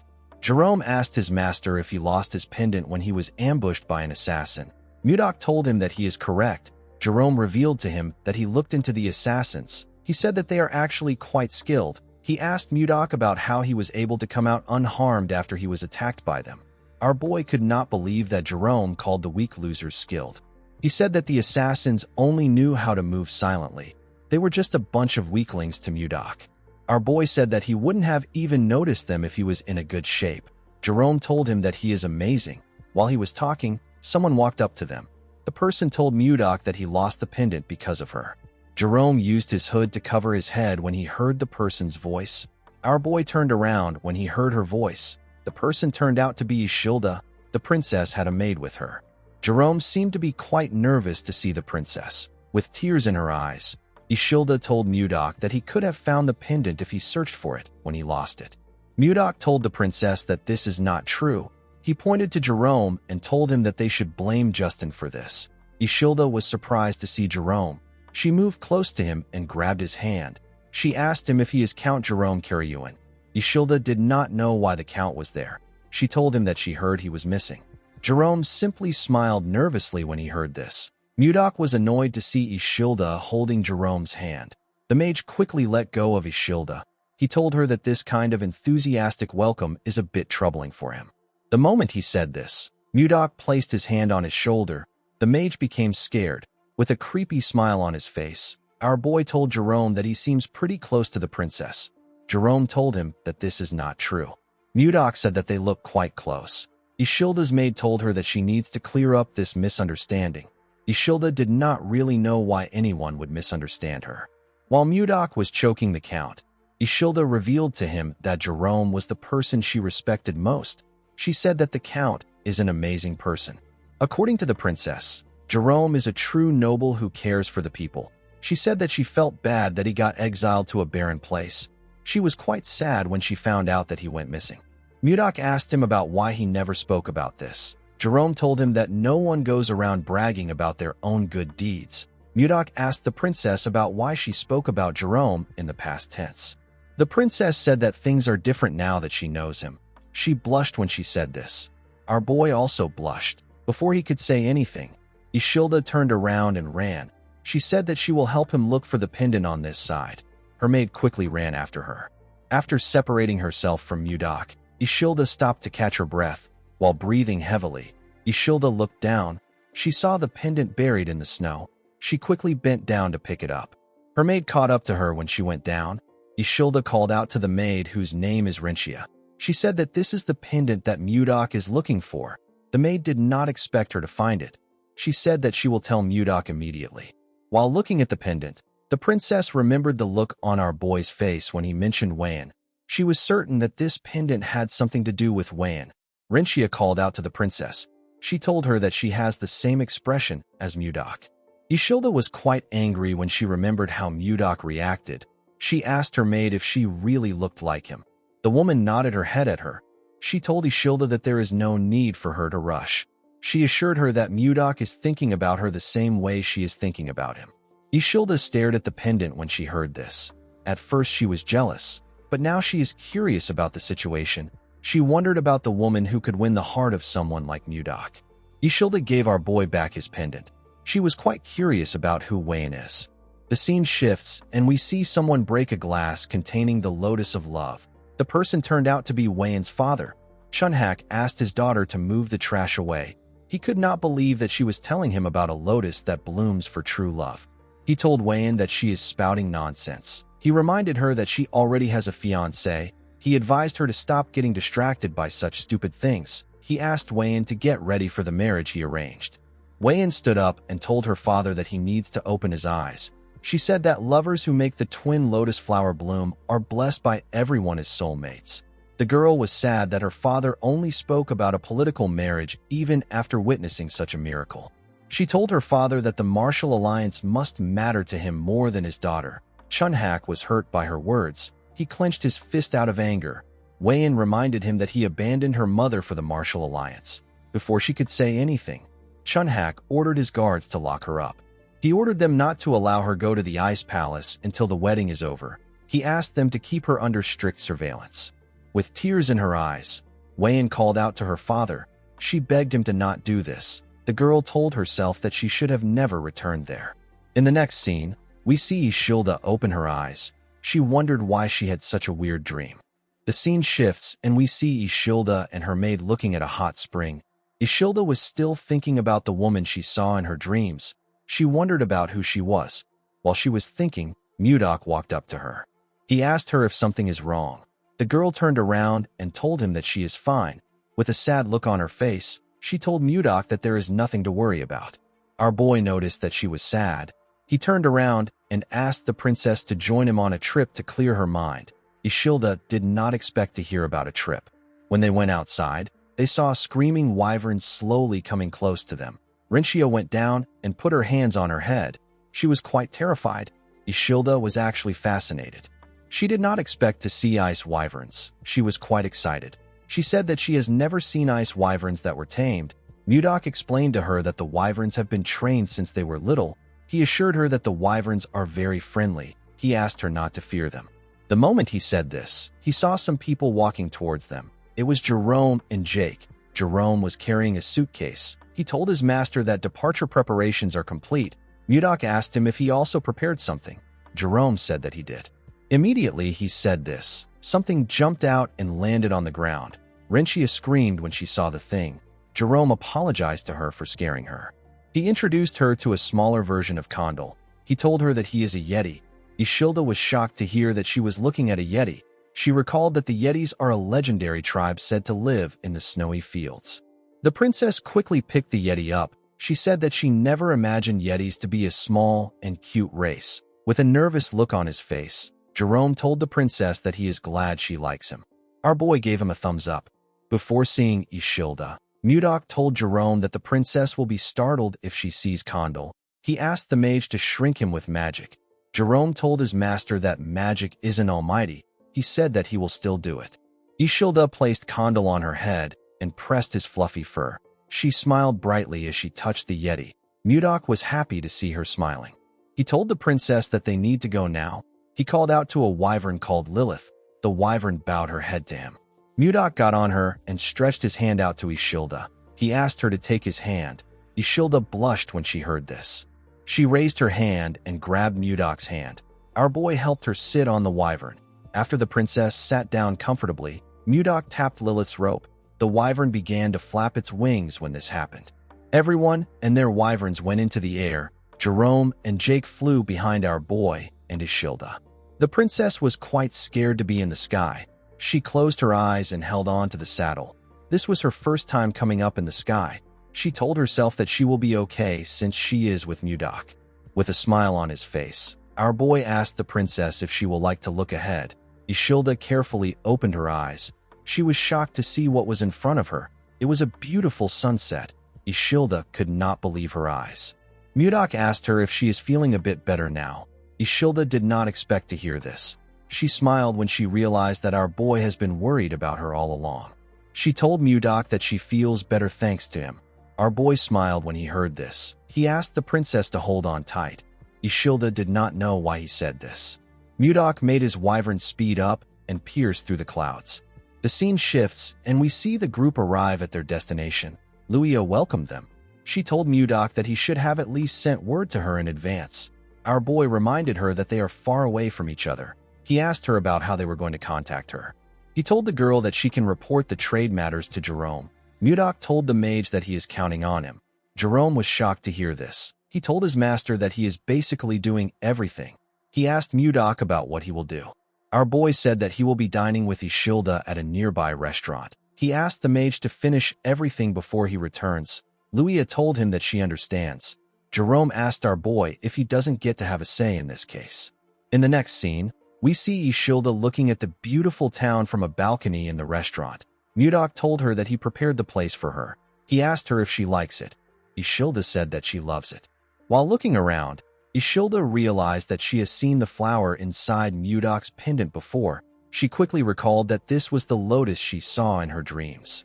While she was lost in thought, Mudok called out to her. He asked her if she is all right. The princess apologized to him. She said that she was just thinking about the strange dream she had last night. Mudok asked her about what happened in the dream. Ishilda revealed to him that there were people wearing strange clothes and living in houses that she has never seen before. In her dream, she was a woman in her early 20s, a woman with pale skin, brown hair and black eyes. Ishilda said that she always had a sad expression on her face because her father wanted to force her into a political marriage even though she already had someone that she loved. The princess laughed. and said that it was such a strange dream. Mudok grabbed his pendant and laughed with her. Ishilda revealed to him that she desperately called out to someone in her dream. She called out to someone known as Gaga. Our boy was shocked to hear this. There was only one person that called him Gaga in his entire life. This person is Wan. Ishilda noticed the look on Mudok's face. She asked him if he is all right. Our boy tightened his grip on his pendant. He said that he was simply lost in thought. He let go of the pendant and asked the princess to eat before the food gets cold. Ishilda told our boy that she wants to make a request. She explained to him that she feels like there is a distance between them every time he calls her princess. With a smile on her face, the girl asked him to call her Ishilda if it is okay with him. While looking at her, Mudok remembered Wan. He smiled when he remembered his lover. He told Ishilda that he can do this. Later in the evening, we see Mudok and Ishilda finish their food. While our boy was cleaning his mouth, Jerome called out to him. He asked him if he enjoyed his meal. He revealed to him that he has finished the work with the 1010 firm. Ishilda was surprised to hear the name of the firm.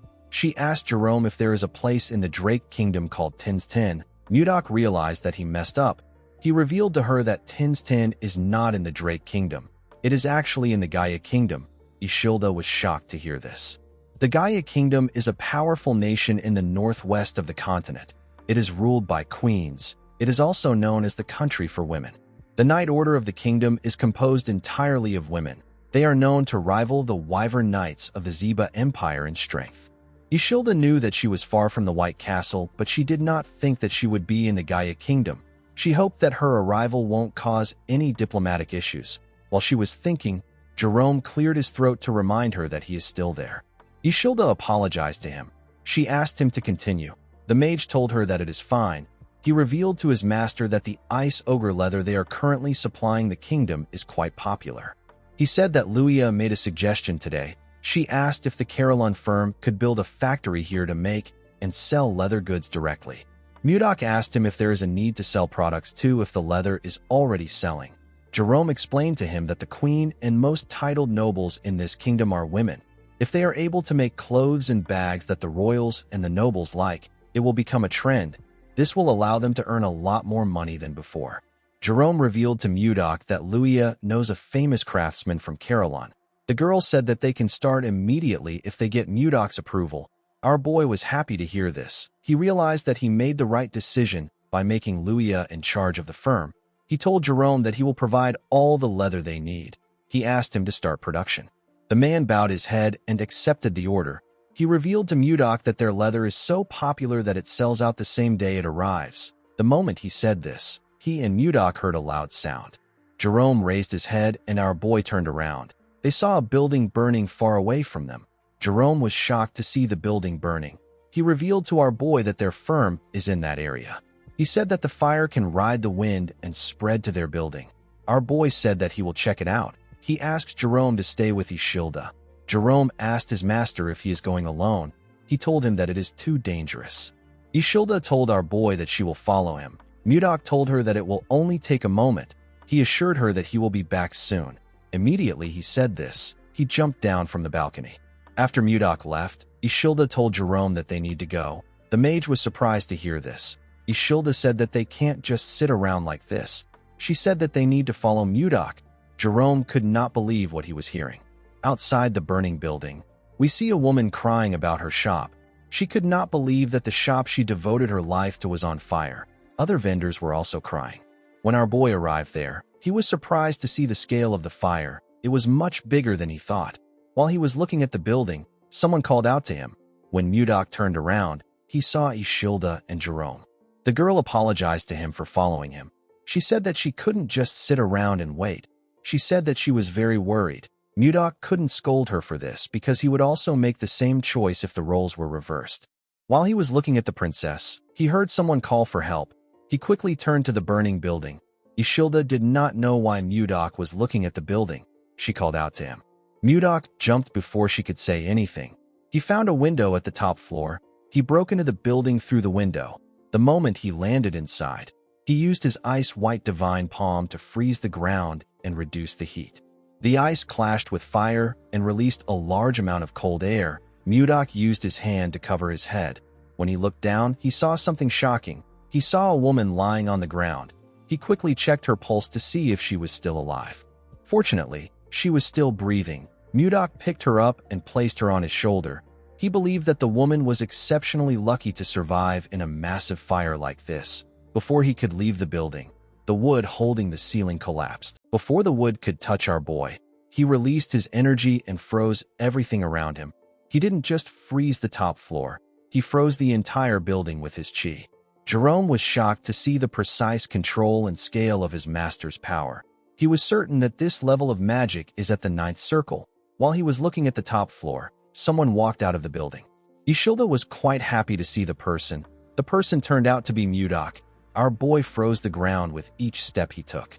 The scene shifts, and we see a man and a woman having a meeting near a fireplace. The man poured the woman some liquor. He referred to her as princess and told her that there are signs of rebellion. The princess wasn't pleased to hear this. She asked the man to tell her who dares to try it. The moment she said this, the princess began to feel dizzy. She saw the man reaching out to her. She saw that the man was smiling. The next person the princess saw was Mudok. The princess opened her eyes when she saw our boy. She found herself in a different room. She raised her head up to look around. She wondered about where she was. When she looked at the door, she noticed that it was open. The princess decided to step out of the room. When she opened the door, she found herself in a dining room with Mudok and the rest of the group. Luia stood up and asked the princess if she is feeling better now. The princess crossed her arms and looked around. She asked Luia to tell her where she is. The woman told her that she is with the Carillon merchant group. The princess recalled that this is the merchant group that has recently become famous thanks to the leather trade. She could not believe that no one in the group could recognize her. She asked Luia if there is no one from the Gaia Kingdom in their group. The woman revealed to her that they are from Carillon Village, a place in the northern part of the Drake Kingdom. She told the princess that this is why they are known as Carillon merchants. The princess asked Luia to tell her the person who saved her. Luia pointed to her master and introduced him as the Lord of Carillon. She told her that Mudok was the one who saved her. The princess's eyes shined brightly when she saw our boy. She moved close to Mudok and told him that she has to thank him for saving her. With a confident look on her face, the princess introduced herself as Siler McMahon. Ishilda and Jerome were shocked to hear her name. Even Luia could not believe what she was hearing. Jake asked Luia to tell her who Siler is. The woman was annoyed to hear this. She clenched her fist and called the man an idiot. She revealed to him that Princess Siler is the second princess of the Gaia Kingdom. At the age of 25, she reached the realm of Sword Master. She is the captain of the Royal Knights and the most famous person in the kingdom. Luia pressed Jake's head down and bowed her head. She apologized to the princess for their rudeness. Siler told her that it is fine. She told the woman that she will forgive her because they are not from the Gaia Kingdom. Ishilda began to tremble. She couldn't believe that she ran into a princess of another nation. She knew that she might cause an international issue if Siler finds out who she is. Mudok noticed that Ishilda was shaking. Siler told our boy that she will personally reward him for saving her life. She asked him to follow her to the castle when they are done eating. Mudok declined her offer. He told her that he has to return to his country. Siler was shocked to hear this. Luia became scared when she heard her master's response. She knew that it was extremely rude to reject a reward from the royal family in this kingdom. She decided to change the topic. She moved close to the princess and told her that her lord is quite nervous in front of her. She asked the princess to tell her how she ended up in the burning building. Siler realized that she was left there by Baron Dayton. She couldn't believe that the Baron betrayed her and tried to assassinate her even after she took great care of him. Siler told Luia that it is nothing serious. She said that a pathetic man with no confidence tried to assassinate her with poison. Luia was shocked to hear what she said. The princess revealed to her that the assassins set the building on fire to make sure that no evidence is left behind. She turned to Mudok and told him that she must repay him for saving her life. She asked him to tell her what he wants. Before Mudok could say anything, Siler's stomach growled loudly. The princess was quite embarrassed to see this. Our boy told her that what she wants is the food in front of her. Siler was annoyed to hear this. She called him an insolent bastard. She asked Mudok if he is mocking her. Our boy explained to her that she must be hungry since she hasn't eaten since yesterday. He asked her to sit down and eat. The princess ate the steak in front of her in anger. She was annoyed that our boy rejected her offer. She told herself that she would have sent him to prison if he wasn't her benefactor. While eating, she saw a sword in the room. She asked the group about who owns the sword. Mudok revealed to her that he is the owner. Siler wondered if our boy is a noble who used to be a knight. As the captain of the Royal Knights, the woman was curious about Mudok's swordsmanship skills. She referred to our boy as Baron and asked him to spar with her after the meal. Everyone was shocked to hear this. Mudok declined her request. He told her that he does not spar with those weaker than him. Siler was annoyed to hear this. She couldn't believe that Mudok was saying this to her face. She released her energy and held her cutleries tightly. She wondered why Mudok was acting like he doesn't know that she is a sword master. In the past, there were times when male knights from other countries refused to duel with her simply because she was a woman. Siler found it easy to get those knights to accept her duel. She laughed and asked Mudok if he is afraid of losing. Everyone was shocked to hear this. They couldn't believe that she was provoking our boy. Mudok stood up and grabbed his sword. He asked the princess to come out. With a look of anger on his face, Mudok told her that he wants to show her a technique. The scene shifts, and we see the group outside. Siler and Mudok were standing in a grass field. Siler told our boy that they will be following the knight's rules. She said that their mana will be restricted. The first to subdue the other wins. Mudok accepted her condition. Jerome reminded his master that Siler is a princess of the Gaia kingdom. He told him that they can have diplomatic issues if Siler gets a scratch. Our boy told him that he understands. He asked him to stop talking. Siler asked Mudok if he is ready. The woman believed that she has met plenty men like our boy. She told herself that every single man ends up kneeling in front of her. Siler smiled like a lunatic when she thought about how our boy will kneel in front of her. She turned her blade and made the sun reflect on it. She directed the reflection at Mudok's eyes. Our boy seemed annoyed by her cheap trick. Siler charged at him because she believed that she had seen an opportunity. Mudok easily blocked her attack by raising his sword. Siler did not expect him to block her surprise attack. She realized that our boy was skilled. She charged at him again from behind. She thrust her rapier at him at a crazy speed. Mudok was able to dodge the attack by moving his head. He smiled when he dodged the attack. Siler wasn't done with him. She made her attacks faster and stronger. She attacked him multiple times. Our boy blocked her attacks, but he was getting pushed back. Siler didn't stop for a moment. She directed each swing at his head. Mudok didn't seem bothered by her attacks. Siler noticed that our boy was blocking her attacks with minimal movements and no effort at all. She couldn't believe that he was able to block a sword master's attack. She had to admit that Mudok was skilled. She moved close to him and swung her sword with a large amount of strength. Her attack destroyed the ground. Our boy was able to dodge it by jumping back. Siler jumped to move close to him. She gave Mudok a heavy kick in the air. Our boy was able to block the kick with his sword, but he was still sent flying. He pushed his sword into the ground in order to hold himself down. He raised his head and glared at Siler. He realized that the princess is like a master of the piercing spear style at the harmonization stage that is running wild. She used an endless barrage of thrusts. Mudok knew that he couldn't just continue blocking her attacks. He knew that they would eventually destroy the entire area if they continue like this. He decided to end the fight in one strike. He and the princess charged at each other. The princess swung her sword at him. Our boy blocked her attacks. The princess tried to kick him with her leg. Mudok blocked her leg with his sword. He moved to the side and gave her a heavy blow in her stomach.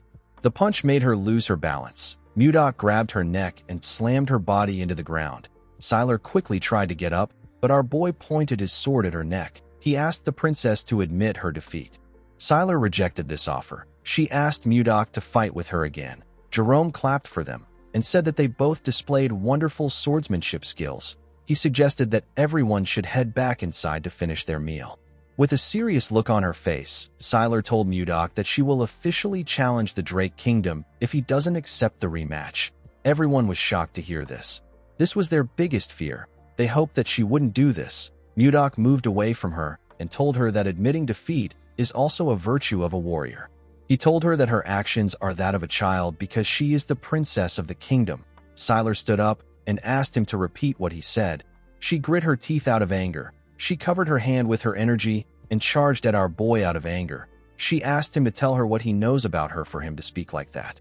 Before she could reach him, Mudok pointed his sword at her face. The princess quickly stopped moving. She fell to her knees. She realized that she lost. She couldn't even see our boy raise his sword. Mudok asked the princess if this is how they treat their saviors in this country. He asked her if her tiny brain didn't help her realize that he was holding back because she is the princess. He advised her to carefully think about who is wrong in this situation. The princess wondered why she couldn't win. She remembered showing her mother her medal for winning first place in the swordsmanship tournament again when she was younger.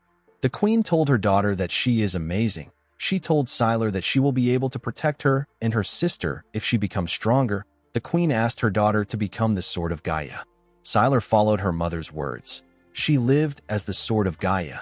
She spent her whole life trying to become someone who protects the kingdom, someone who no one can ignore. Sylar wondered about who Mudok was. While our boy was looking at the princess, Ishilda moved close to him and called out to him. Mudok advised the princess to choose her opponents wisely next time. He turned to Ishilda and put his hand around her waist. He smiled at her.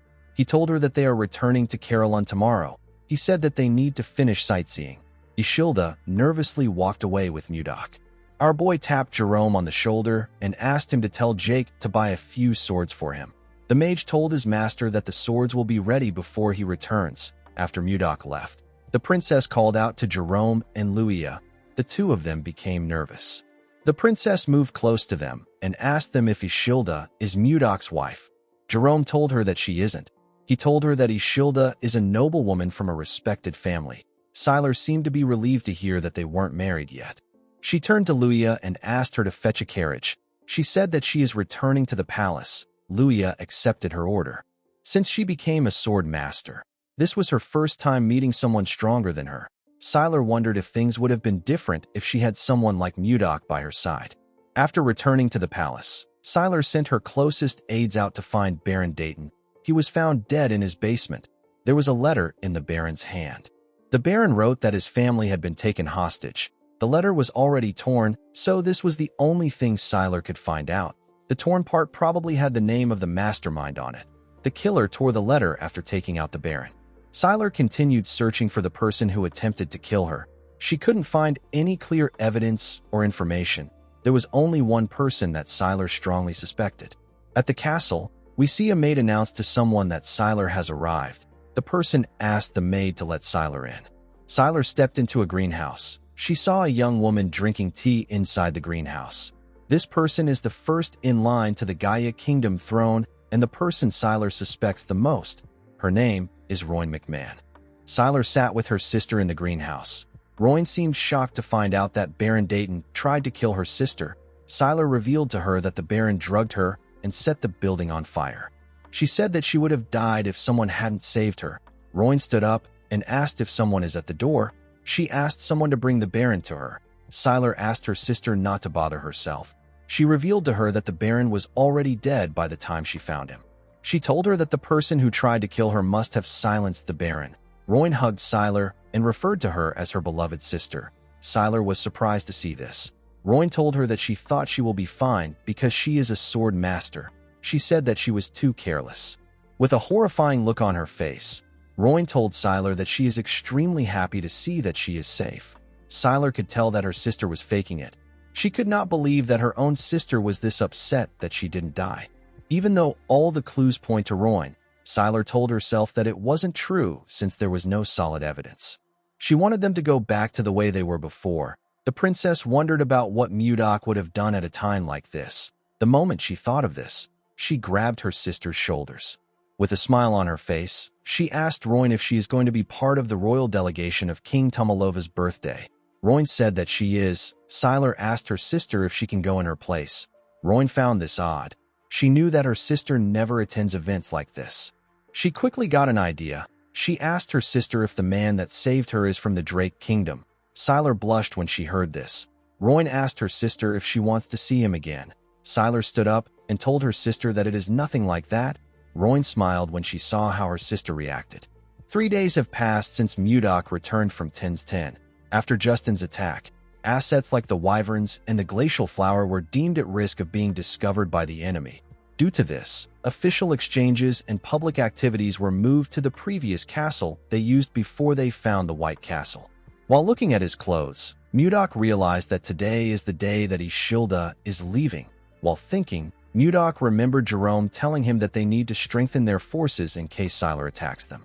Our boy stepped out of his office. He was relieved to see that everywhere was quiet today. The moment he closed his door, we see Jerome appear out of nowhere. Condal was on his head. The mage moved close to his master and told him that Sylar will be attacking them soon. He told Mudok that they must execute their military reinforcement strategy immediately. The moment he said this, someone said that she is also a little worried. The person turned out to be Ishilda. The princess told Mudok that Sylar is a princess of the Gaia Kingdom. She said that she is worried that this issue could escalate into a diplomatic issue. Mudok understood everyone's concern, but he was not really worried. In the Central Plains, especially during his time with the Murim Alliance, our boy often saw the proud gaze of a true martial artist. He knew that someone like Sylar won't carelessly reveal this matter to anyone else. Mudok asked Ishilda not to worry too much. He explained to her that he was the one who was right. He assured her that Sylar understood his intentions. He put his hand into his clothes and took out a box. He asked Ishilda to contact him if anything happens to her. He opened the box and showed her what was in it. The princess was shocked to see what was inside. Mudok revealed to her that she is looking at a communication stone that is made from a mana stone. He explained to her that it allows a person to communicate over long distances without a mage. He told her that it can even work from the capital of the kingdom. Ishilda was surprised to hear this. Mudok asked her to contact him anytime. At the entrance of the White Castle, we see Ishilda and Mudok talking. The maid who was standing next to the carriage told the princess that it is time for them to depart. Mudok moved close to the princess and gently whispered that communication stones are not known in the world yet. He advised her to only use it when she is alone to avoid exposure. He told her that Jake will follow them from the sky to watch over them and Justin. Ishilda smiled when she heard this. She could feel what Mudok felt for her from his actions and words. She moved close to her carriage and turned around. With a smile on her face, Ishilda thanked Mudok. Our boy watched the carriage as it rode off. He realized that his current status is too low. There was a vast difference between him and the princess. It was like heaven and earth. To become a man worthy of her, Mudok needed to raise his status. Our boy said that it is time for him to visit a certain place. Jerome followed his lord to the place he wanted to visit. He was shocked to see what was inside this place. He saw different unconscious bodies on the ground. He asked his master about what happened there. He asked him to tell him who these people are. Mudok revealed to him that they are the ones who tried to kill him. Jerome asked him if they are the assassins that Justin brought. Our boy told him that he is correct. Mudok and Jerome walked past the assassins lying on the ground. The mage asked his master if Justin knows about them. Our boy told him that Justin probably thinks they are dead. Mudok seemed dissatisfied when he looked at the assassins. He locked them up without food to test how long they would last. He could not believe that they were already in this state after only 10 days. Compared to the assassins in the Central Plains, these people lack skills and survival abilities. While thinking, our boy saw something. He saw two assassins who he considered decent. He ordered Jerome to bring food for them with Shuart. The mage accepted his order. Mudok let out a sigh when he realized that it is going to take a while to make these guys useful. In the next scene, we see the assassins shoving food down their throats. Shuart advised them to slow down. Jerome decided to question his lord. He asked him about why he kept these people alive. Our boy revealed to him that he plans on raising them as his own assassination squad. The mage was surprised to hear this. He asked his master to tell him why he would need an assassination squad. The moment he said this, Jerome became worried.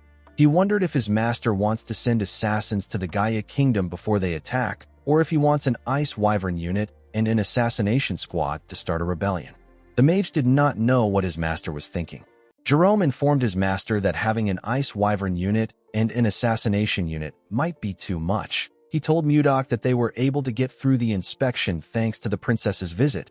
He said that they might be accused of treason when the next inspection takes place. Mudok wasn't listening to a single thing that Jerome said.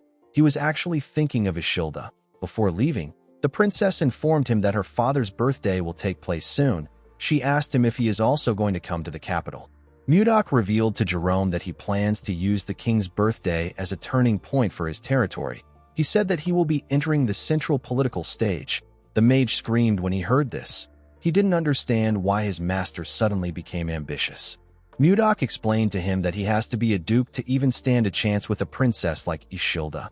In order to become a duke, he needed to face countless enemies. Our boy told Jerome that an assassination unit is necessary for their growth. He called out to Schuart and asked him if the entire Blizzard Order has assembled. The captain of the Blizzard Order told him that they have. He said that the men have gathered at the entrance just like he instructed.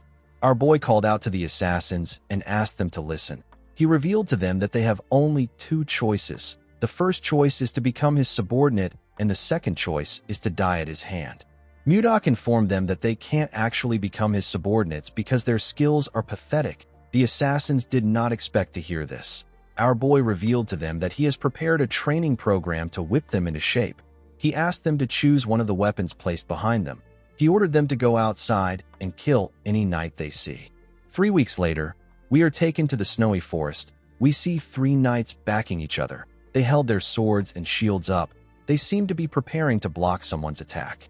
While the knights were looking around, someone charged at them with a dagger. One of the knights blocked the man's attack with his shield. The other 2 knights grabbed his clothes and slammed him on the ground.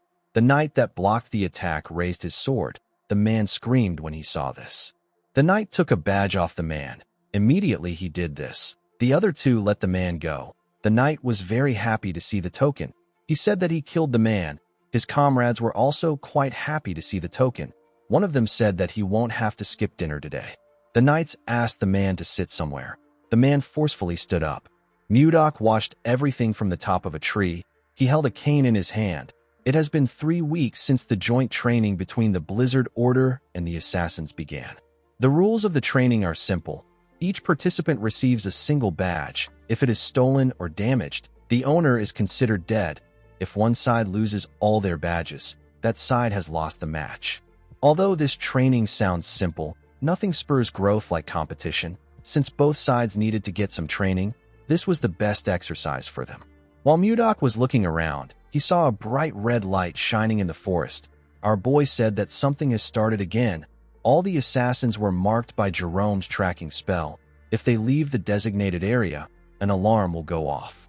The assassin who ran out of the designated area was a young man with red and white hair. The man looked behind him to see if anyone had caught up to him. Before he could get far, someone called out to him and told him that this is his 10th time. The man was surprised to hear the person's voice. The man whose name is Miller quickly looked up to see Mudok on a tree. Our boy informed him that this is the 10th time he has deserted. He reminded him that he said that he will kill him if he catches him running one more time. Miller went down and took out a dagger. He said that he doesn't have time for games. Before he could do anything, he got hit in the neck. The man fell to the ground and lost consciousness. He was hit by another man. The man who hit him went on his knees and apologized to Mudok. He begged our boy to forgive Miller one more time with his great mercy. This man is Baker. He is the leader of the assassins. Mudok asked Baker to tell him why Miller is so desperate to escape. Baker revealed to him that Miller wants to avenge someone. Our boy asked him about what he means. Baker explained to him that Miller is different from the others who became assassins to make money. When he was a child, Miller's entire family was murdered. He was the only one who survived. Miller later found out that the killer will be attending a party in the capital next month. Mudok realized that there is only one party that is going to take place in the capital next month. The scene shifts, and we are taken to the White Castle. We see Mudok watching the sunset from the window. While he was looking outside the window, Miller woke up. Mudok immediately informed him that the king's birthday party will be guarded by hundreds of mages and knights. He asked Miller if he really thinks he can successfully assassinate his target in this environment.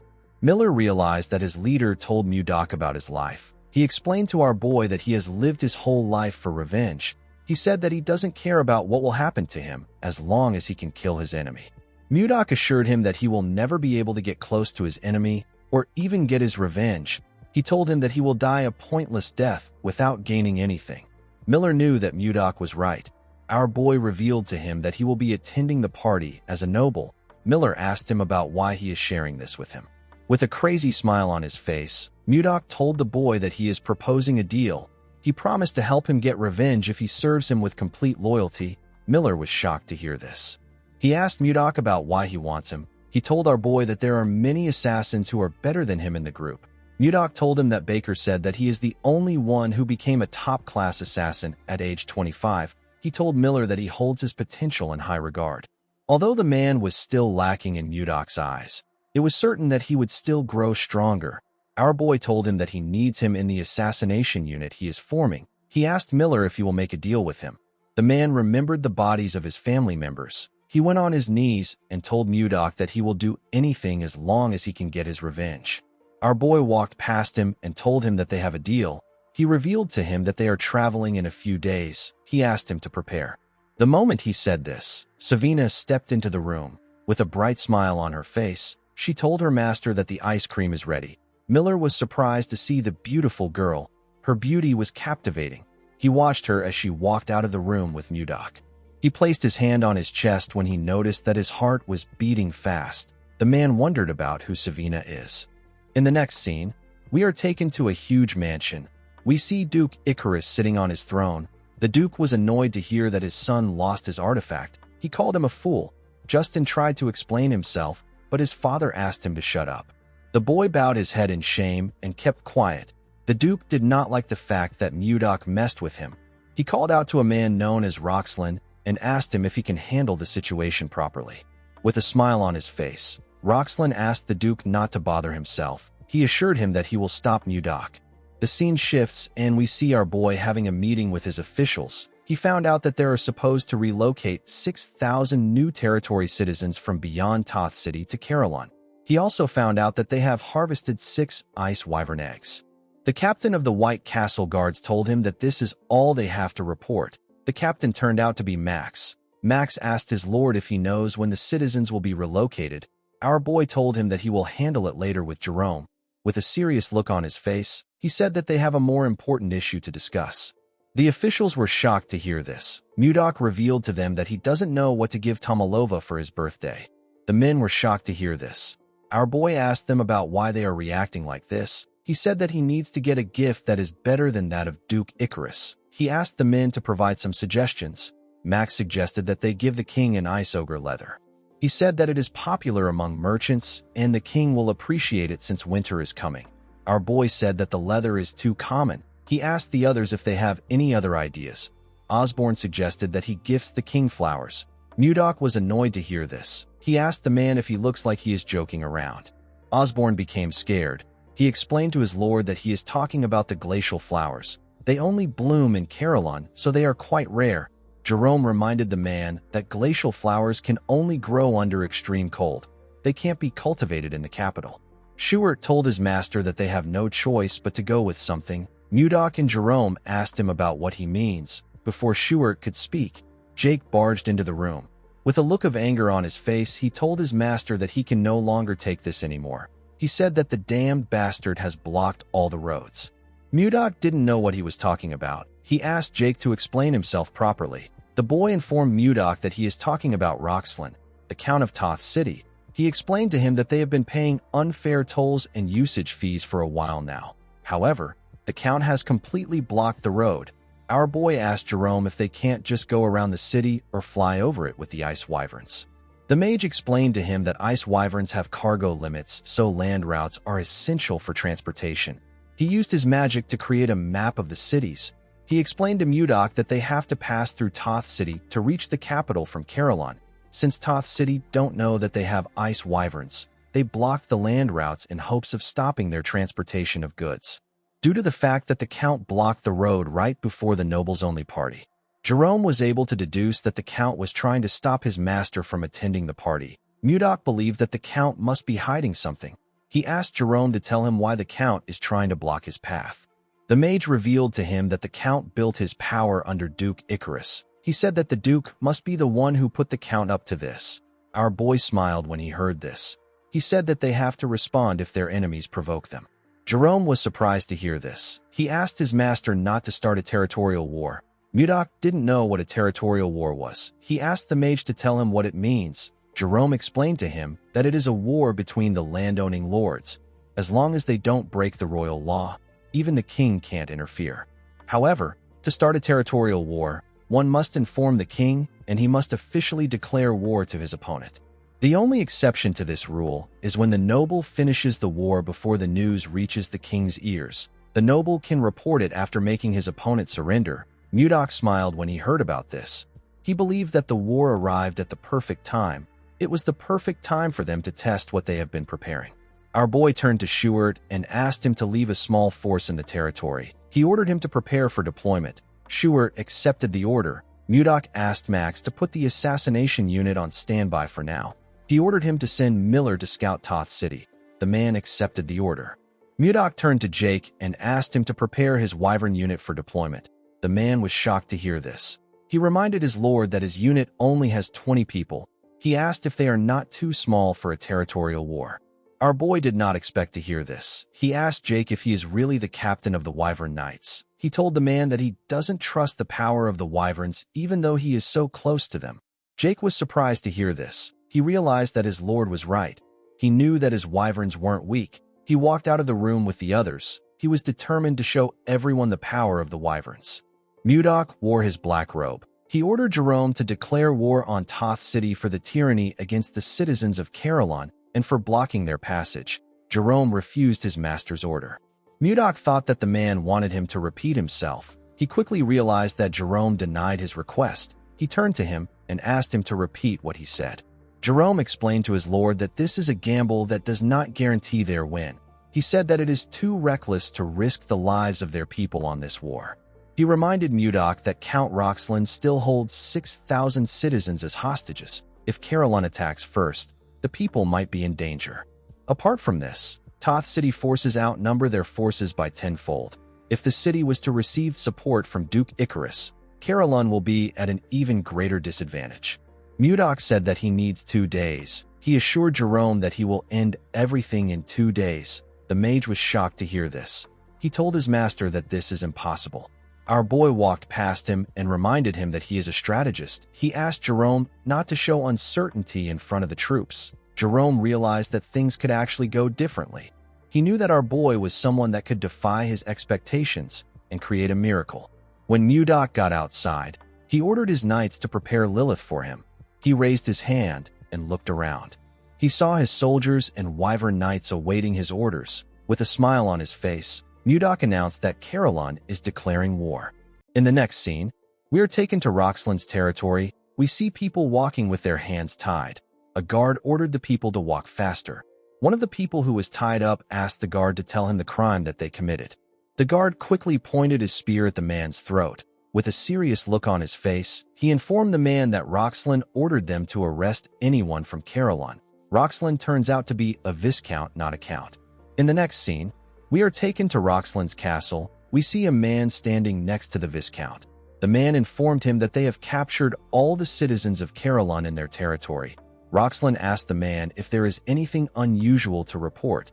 The man informed him that the merchants who used to do business in front of the castle gate have stopped coming.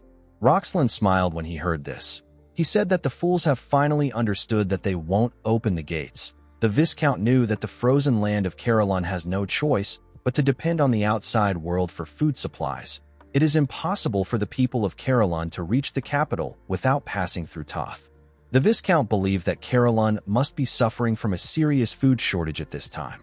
If Mudok doesn't attend the noble gathering that all aristocrats must attend and doesn't show up at the king's party, he will be stripped of his lordship. Roxland plans to take Carillon once our boy is removed from power. He was certain that his plan was flawless. He smiled and said that it is a treason to defy Duke Icarus, a man whose power surpasses even that of the king. He told himself that he can become a marquis if he handles the situation well. While he was thinking, he noticed that a shadow covered his window. The Viscount and his assistant quickly turned to the window. They saw something huge coming towards them. The thing destroyed the window and barged into the room. The thing turned out to be Lilith. Roxland was shocked to see the wyvern. He didn't understand why a creature that lives beyond the Lazar Mountains was in his castle. Mudok stepped forward and asked Roxland if he is the Viscount. Roxland was shocked to see Mudok. He asked him to reveal his identity. Our boy introduced himself as the Lord of Carillon. The Viscount was shocked to hear this. He realized that he was looking at Baron Blizzard. Before the Viscount could say anything, Mudok fired something at him at a crazy speed. The thing hit the Viscount's ear and landed behind him. The thing turned out to be a piece of paper. The paper hit the ground with a large amount of force and made a hole in it. Mudok announced to Roxlin that he is declaring war on him. He told the man that he will be back in an hour. Some minutes later, some soldiers ran into the Viscount's office. They asked him if he is all right. They saw a large hole in the Viscount's window. They didn't know what caused it. Roxlin watched our boy fly away on his wyvern through his window. While in the air, Mudok took a careful look at the city. The soldiers were surprised to see a wyvern in their city. One of them asked about how the wyvern got there. Roxlin was annoyed to hear this. He turned to the man out of anger. He gave him a heavy slap. The man fell to the ground. He raised his head up in confusion. He didn't understand why the Viscount hit him. Roxlin hit the man in his chest. He hit him multiple times. The man screamed out in pain. Roxlin called the soldiers useless bastards.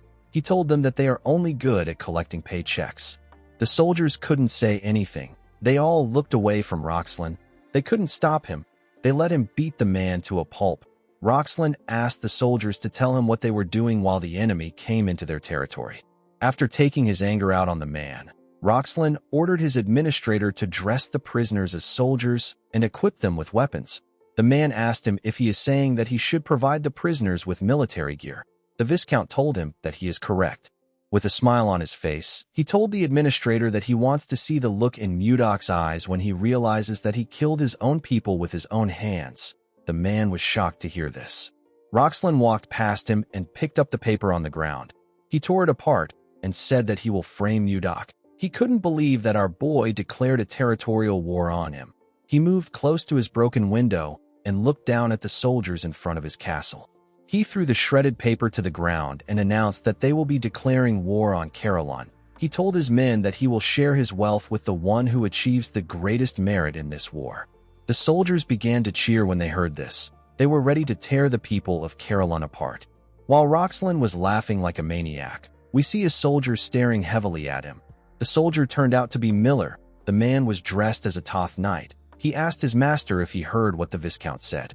Outside Toth City, we see Mudok in the air. He had a communication stone in his hand. He told Miller that he can hear him loud and clear. Immediately he said this. We see Jake and the Wyvern Knight unit standing behind him. They were ready to attack. In the next scene, we see the soldiers standing on the city walls. The prisoners stood outside the city walls. They were dressed like soldiers and equipped with weapons. The prisoners trembled in fear. They believed that they were going to die. The Viscount smiled when he looked down from the city walls. He wanted Mudok to fall into despair after killing his own people with his own hands. The scene shifts, and we see Mudok standing with his soldiers. They were all prepared for battle. Our boy smiled and ordered them to start the attack. Immediately they heard this. The soldiers charged at Toth City at full speed. The people of Caroline began to scream when they saw something coming towards them. They couldn't believe their eyes. The Viscount and his soldiers were more shocked to see what was in the sky. They saw a large amount of wyverns coming towards the city. They saw people riding these wyverns. Each wyvern was carrying a huge rock. One of the soldiers screamed and said that these are Wyvern Knights. Before the soldiers could do anything, the knights dropped the huge rocks on the city from the sky. The rocks instantly destroyed the city walls. The soldiers were sent flying.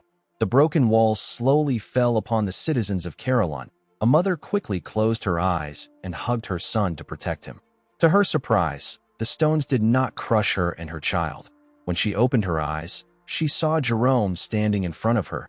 The mage used his magic to stop the wall from falling on the people. He called out to the Blizzard Knights and informed them that the soldiers outside the city are the people of Caroline. He ordered the first unit to evacuate the people to a safe place. The people of Caroline couldn't believe what they were hearing. Jerome ordered the rest of the troops to infiltrate the collapsed city walls. He asked them to show the soldiers of Toth the power of Caroline. Max led the troops to attack. He and Schuart easily tore their enemies apart. The poor bastards didn't stand a chance. The Viscount could not understand what was happening. He didn't know how the soldiers were able to find out that the soldiers outside were people of Caroline. As he watched his soldiers run from the Knights of Caroline, Roxlin wondered about when Caroline got so strong. He watched his soldiers run away in fear when they saw a wyvern land on the city walls. Mudok watched everything from the sky. He decided to join the fight. He jumped down from his wyvern and gently landed on the ground. The soldiers were surprised to see him. One of them asked about where our boy came from. His comrade said that Mudok is alone. The soldiers decided to attack our boy together. Mudok raised his hand and moved past them in an instant. He touched their bodies with his fingers as he moved past them. He shook his hand and took away his energy. When he turned around, he saw ice burst out of the soldiers' bodies. The ice came out of the place that he touched them in. It destroyed their bodies. After taking care of the ants, Mudok turned to a forest. He saw a wyvern in the forest. Inside the forest, we see a knight trembling in fear. The knight's comrades were also trembling. They were shaking because of the wyvern in front of them. Roxlin ordered the knights to fight the monster.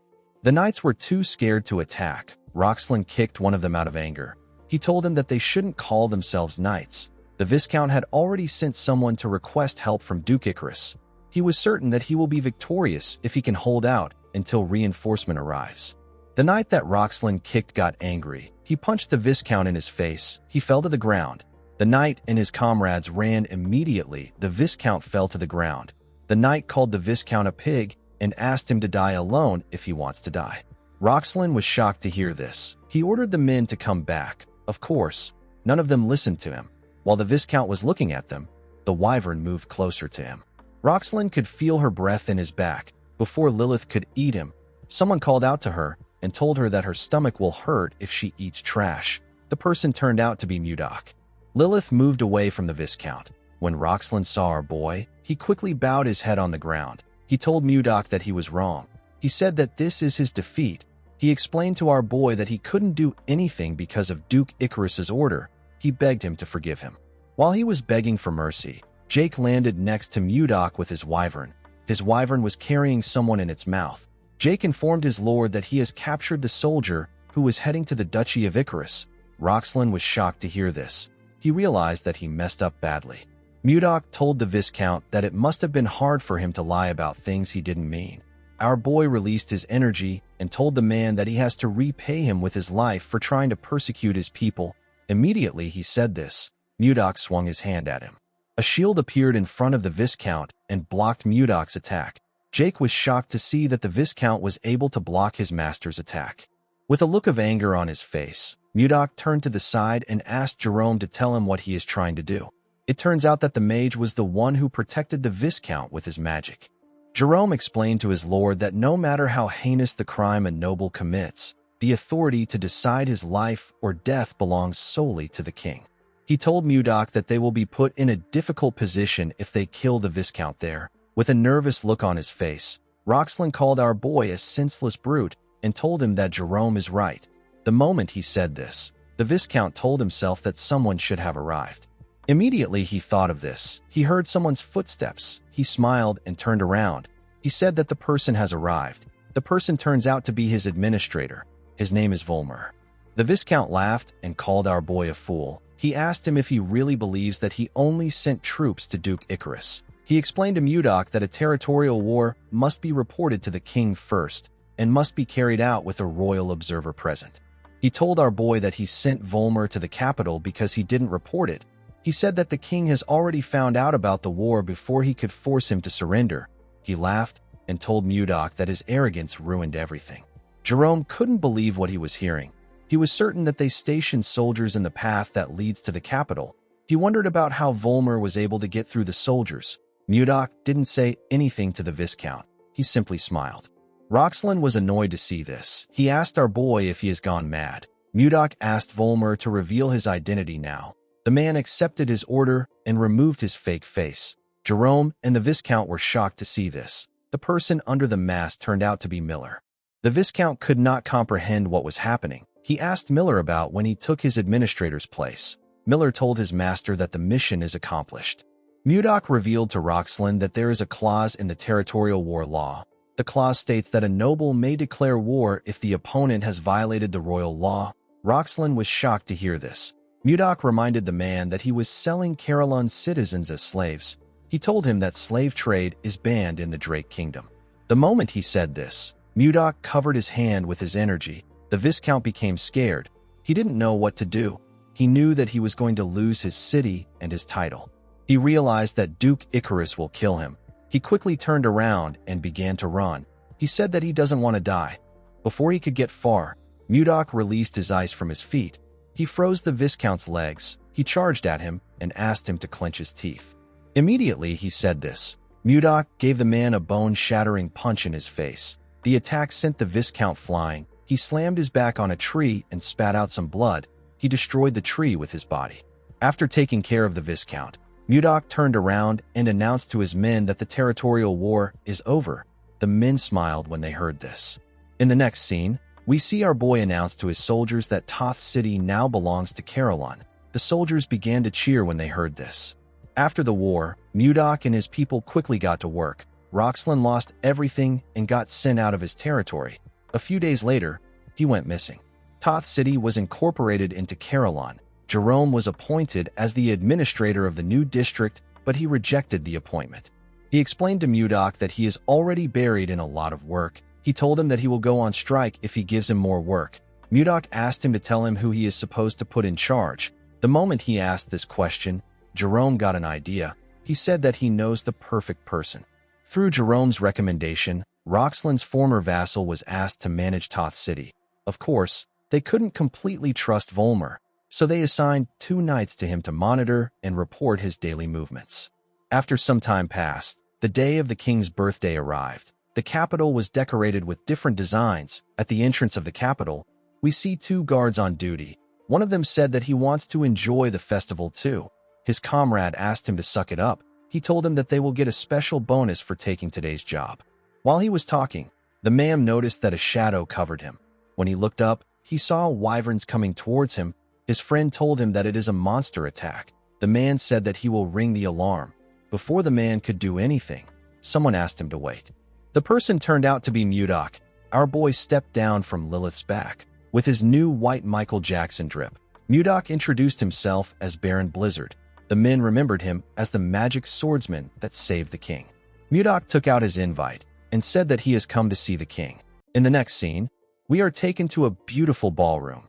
We see the nobles chatting amongst themselves as they enjoyed some exquisite music. While they were all talking, a man announced that Baron Blizzard is entering the ballroom. The moment he said this, Mudok stepped into the ballroom in his amazing drip. His face and clothes caught everyone's eyes. The noble women were all amazed by how handsome he was. Most of them could not believe that this was the man who saved the king's life. One of them said that he heard that Mudok can use 5th circle magic. Someone walked up to Mudok and welcomed him to the party. This person turned out to be the 2nd princess of the Gaia kingdom. Sylar greeted him in a beautiful dress. She moved closer to him and asked him about how he has been. Mudok told her that things have been fine. He didn't say anything else after saying this. Sylar was surprised to see this. She asked Mudok if he isn't going to ask her about how she has been. Our boy offered her a drink and asked her to take it. He confidently said that his aide told him that it is always ladies first in a party. The princess did not expect this. She didn't know how to react. She gently blushed and drank the wine. She thanked Mudok for the wine. The announcer with a cool mustache announced that Princess Daphne Laird of the Hazen Kingdom and the Honorable Count Anos have arrived. The moment he said this, a tall man and a beautiful blonde woman stepped into the ballroom. The man and the woman were quite beautiful. The nobles were blown away by Princess Daphne's beauty. They said that her beauty remains unchanging. They were also surprised to see Count Anos. They said that the princess and the count make a perfect couple. Mudok took a look at the count. He realized that he had heard about Anos before. Edmund wrote about him in his letter. This man is the one who is known as the Grand Sword Master. Sylar noticed that Mudok was staring at the count. She asked him if he knows him. Our boy could feel that Anos was not from this world. He told the princess that he doesn't know the man. Sylar told him that she has not seen the woman who was with him the last time. Mudok smiled and asked her if she is curious about our girl. Sylar said that she is not. She told him that she is just asking because she doesn't know many people there. Mudok asked her to wait. He said that our girl is someone who naturally loves dramatic entrances. Immediately he said this. The announcer told the people that the main character of the party, King Tomalova, is now entering. The king majestically walked into the ballroom with his daughter and another woman. Sylar was shocked to see this. She couldn't believe that Ishilda was a princess of the Drake Kingdom. While everyone was clapping, the woman asked Mudok if this is the dramatic entrance he is referring to. Ishilda and her father moved to their seats. Before sitting down, Ishilda saw something shocking. She saw Mudok standing next to Sylar. Our boy gently waved at her. Ishilda sat down and glared at the woman. She didn't know why she was there. She heard that the first princess of the Gaia kingdom was the one who was going to be there. She did not like the fact that Sylar was standing next to Mudok. A while later, we see the nobles bow their heads to the king to congratulate him for his 50th birthday. Tomalova thanked everyone for attending his party. He told them that he appreciates their presence. Everyone applauded him. The king raised his hand and asked the nobles to have a wonderful time. Ishilda turned to her father and told him that she is curious to see the kind of gifts he will receive for this birthday. She said that she is really looking forward to it. Tomalova smiled when he heard this. He told his daughter that they will start right away. Duke Icarus stepped forward and presented a small box to the king. The announcer told the king that this box is a gift from the duke. When Tomalova opened the box, he saw a ring inside. It was a gold ring with a blue crystal on it. With a smile on his face, the duke informed Tomalova that the ring will protect him from now on. He explained to him that the ring can nullify all offensive magic of the fourth circle and below. The king and the people were shocked to hear this. They realized that this was an artifact. They couldn't believe that such valuable things still existed. Mudok didn't know what an artifact was. Sylar explained to him that it is an object with magic in it. She said that it is a very valuable item in this present age where there are no mages of the ninth circle or higher. The value of an artifact with high nullification magic on it is immeasurable.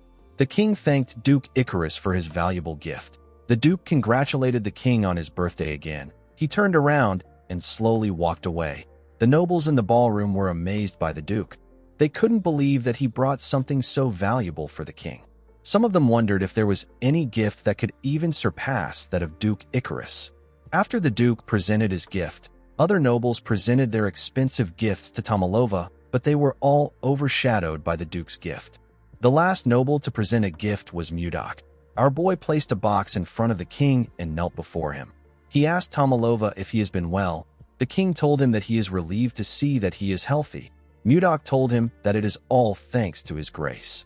The announcer opened the box to show the king what Mudok brought. The king took out a long leather material from the box. Our boy told Tomalova that he brought the leather of an ice ogre that he personally hunted. The king smiled when he heard this. He asked our boy if he is talking about the savage monster that lives in the northern lands. Our boy told him that he is correct. He asked Tomalova to accept his sincerity, even though it is lacking.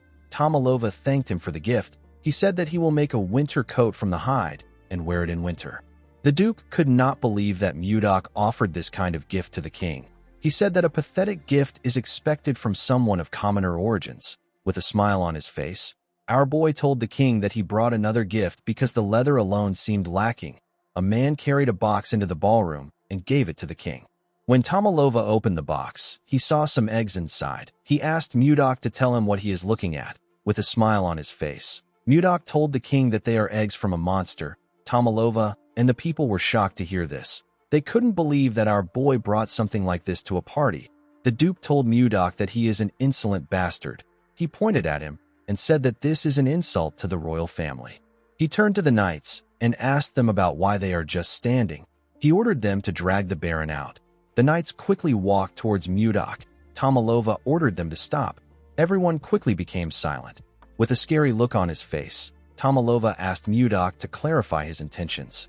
With a confident smile on his face, our boy revealed to the king that he is holding an ice wyvern's eggs. The king and the duke were shocked to hear this. An ice wyvern is a wyvern that can only be found in Carolon. It is 1.5 times larger than a normal wyvern.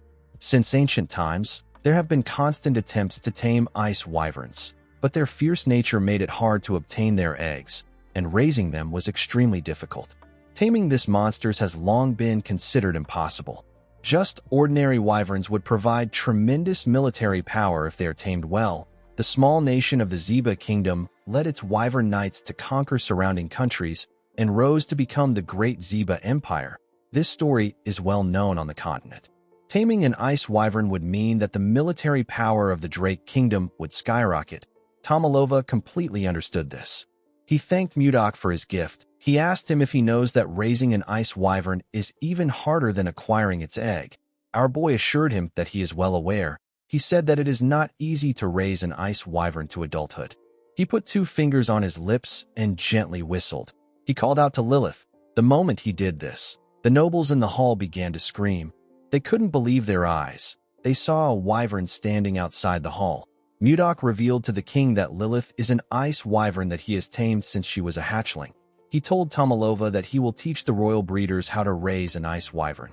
He explained to him that they will imprint his face on the wyvern when it hatches. This will allow the hatchling to recognize him as its parent and obey him faithfully. Tomalova was surprised to hear this. Ishilda was simply happy to see Lilith again. She had to pretend like she was also shocked. Mudok bowed his head and told the king that the other 2 eggs are for his daughters. He said that the ice wyverns will become the steadfast guardians of the royal family.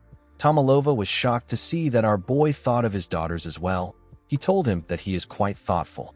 He raised his hands and said that their kingdom is destined to become as powerful as the Zeba Empire. He announced that this was the greatest gift he has ever received in his lifetime. He thanked Mudok for the amazing gift. Our boy told Tomalova that he is honored that the gift pleases him. Ishilda gently smiled when she heard this. She remembered that Mudok asked her to expect something when they spoke a few days ago with a communication stone. Duke Icarus was extremely angry to see how things were progressing. He wondered about how Mudok got his hands on an ice wyvern's eggs. He decided to drag Mudok down with his plan. He called out to the king and told him that he has something urgent to report. He moved close to the king and asked him if he knows that Mudok sent troops into Viscount Roxland's territory 2 days ago. Tomalova was surprised to hear this. He asked the Duke to tell him why the Baron would send his forces into Toth. Duke Icarus revealed to him that our boy initiated a territorial war. Tomalova was shocked to hear this. The nobles couldn't believe what they were hearing. They all knew that it was a crime to start a territorial war without reporting it. While screaming at the top of his voice, Duke Icarus asked the king to give Mudok the harshest punishment for daring to start a territorial war without reporting it to him. The nobles began to murmur. They all turned their eyes to Mudok. Tomalova did not like this situation. He didn't want to punish the person who saved him. Ishilda wondered about what she should do. She knew that our boy's reputation will suffer if this continues.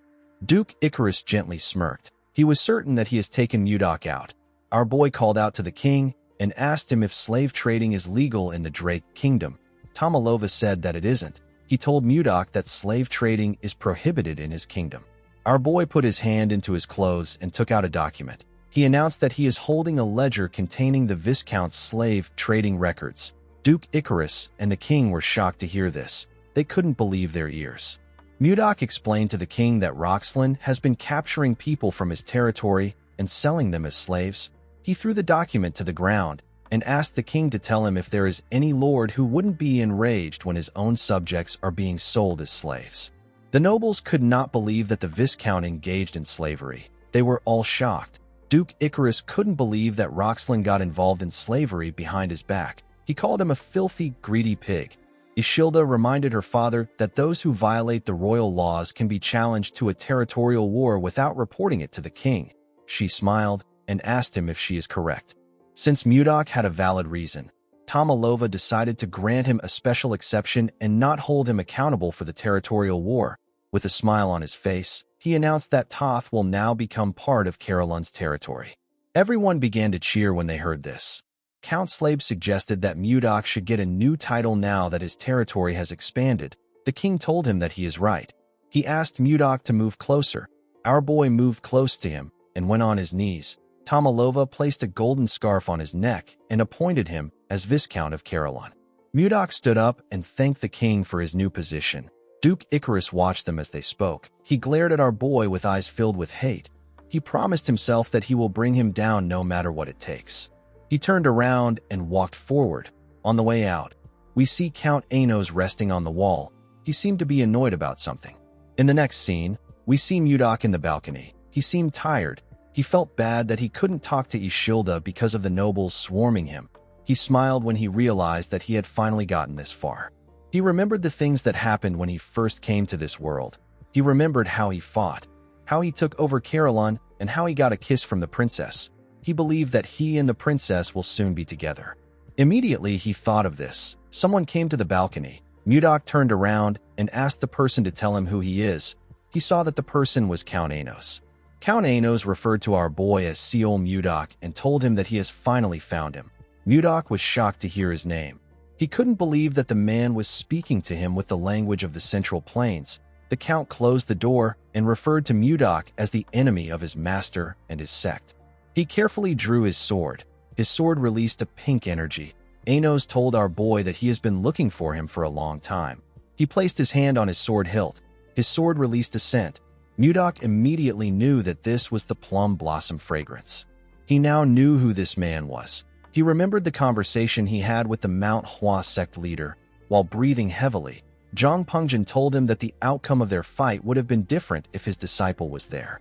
Our boy realized that this was the disciple the man spoke of before his death. This man was known as the greatest prodigy in the Central Plains.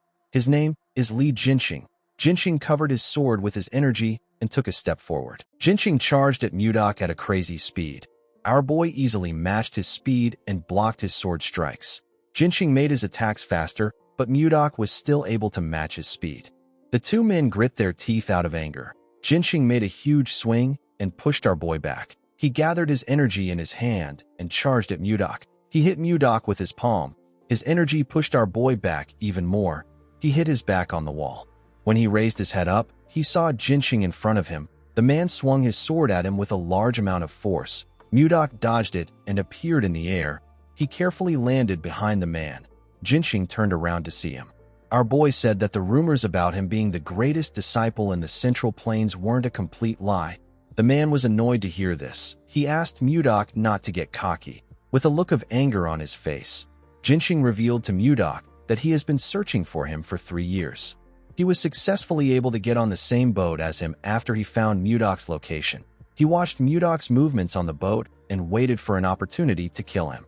Before he could get the chance, a fierce storm appeared out of nowhere and a bright flash of light appeared in the sky. When Jinxing opened his eyes, he found himself in this strange world. With a darker and menacing look in his eyes, Jinxing told our boy that he has never forgotten about his revenge for even one day. Mudok noticed that the aura around the man has changed. Jinxing added more energy to his sword. He said that he will be able to resolve the grudge of the Mount Hua sect by severing Mudok's head. He raised his sword and took a step forward. Mudok could tell that the man's next attack was going to be different. He wasn't certain if he will be able to dodge it. Before Jinxing could swing his sword, someone stepped into the balcony. Mudok and the man quickly turned to the door. The person turned out to be Sylar. The girl told Mudok that she has been looking for him. She asked the men about what they were doing there.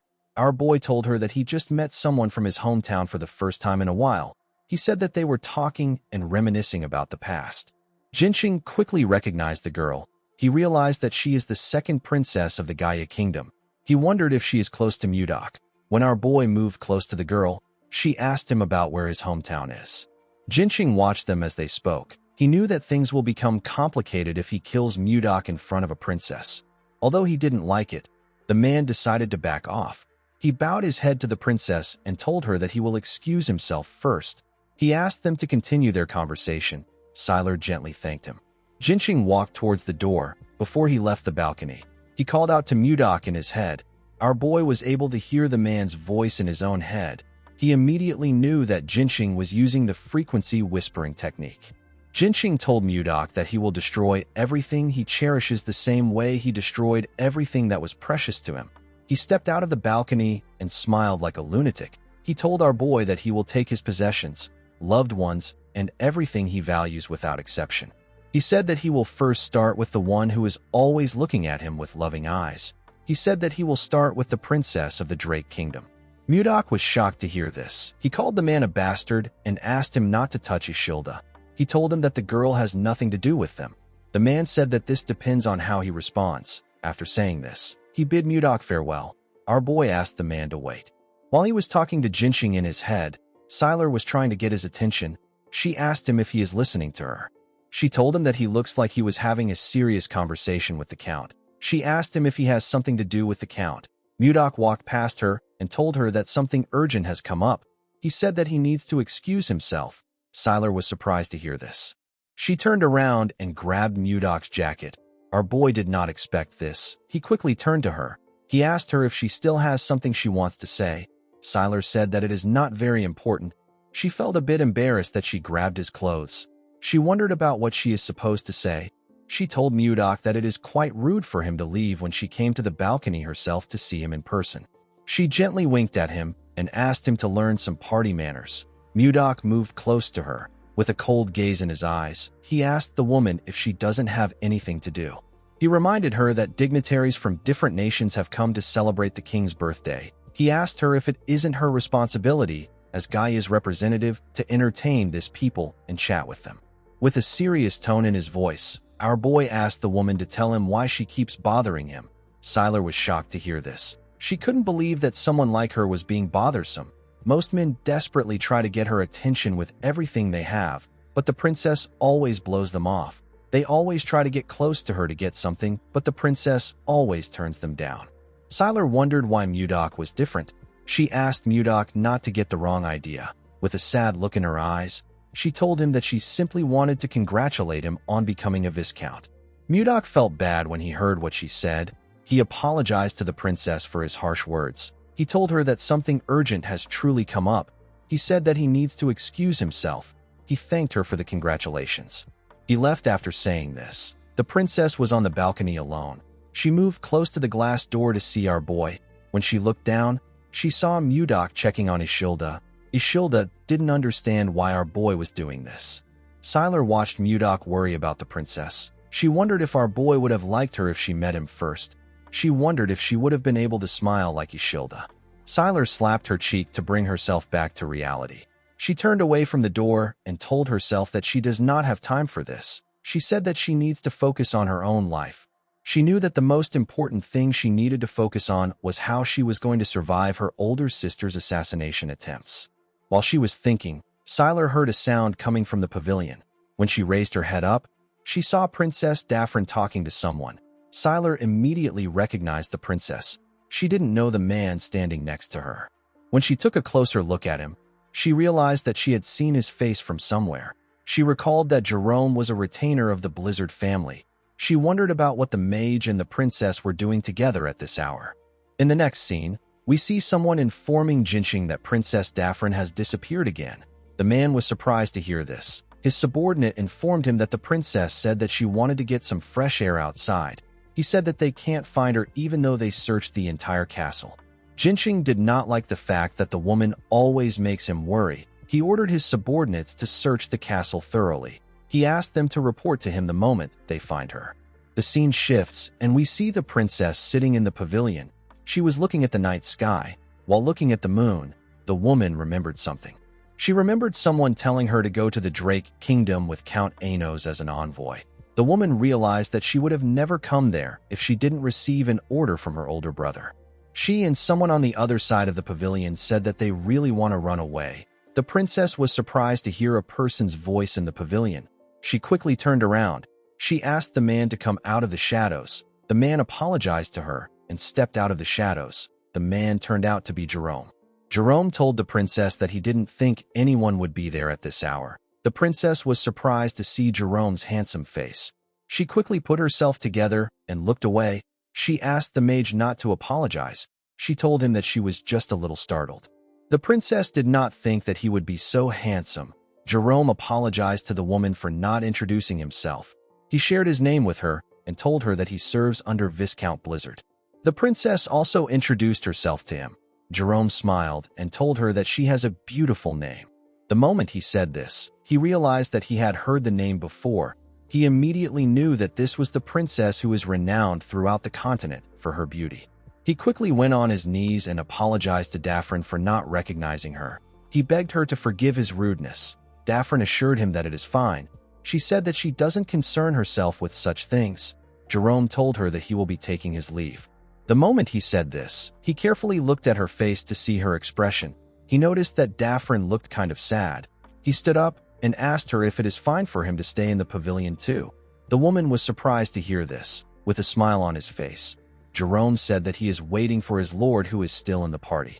He said that he will like to stay if his presence won't be too imposing on her. Daphne began to heavily blush when she heard this. Jerome looked like a Prince Charming to her. She sat down and asked him to do whatever he likes. A while later, We see Jerome ranting about his problems to the princess. He told her that he is the one who always has to clean up Mudok's mess. He said that he instinctively want to run away when he stands next to his lord. Daffrin smiled and told the mage that he has piled up a lot of complaints about his lord. Jerome became embarrassed. He realized that he has only been talking about his issues. Daffrin smiled and told him that it is okay. She said that she finds it interesting. Jerome turned to her and asked her about why she wanted to run away. Daffrin stopped smiling when she heard this. She revealed to the mage that she wants to run away because her brother is trying to force her into an arranged marriage. She said that she has no desire to sacrifice her life as a pawn of the country. Jerome simply stared at the princess. This made her nervous. She asked him if the topic was too heavy. She told the man that he is very easy to talk to. She said that she spoke without thinking. Jerome nervously told her that this wasn't it. He explained to her that he was thinking of ways to help her. He asked her to let him know if there is anything he can help her with. With a bright smile on his face, the mage said that he is willing to stake his mana in order to help her. The princess began to blush when she heard this. Her heart began to beat fast. The woman wondered why it was beating so fast. She turned away from Jerome. She couldn't look him straight in the face. The moment she did this, someone called out to her. Daffrin nervously turned around. She saw the count and his men walking towards her. Jinqing told the princess that he has been looking for her for a while. He turned around and asked her about the identity of the man behind him. Jerome told the count that he is just a humble mage who was passing by. The man quickly realized that the count is the rumored grand sword master. He bowed his head to the princess and told her that he will take his leave now that her escort knight has arrived. He turned around after saying this. Daffrin gently called out to Jerome. The count noticed this. He remembered how he saw the princess smiling before he called out to her.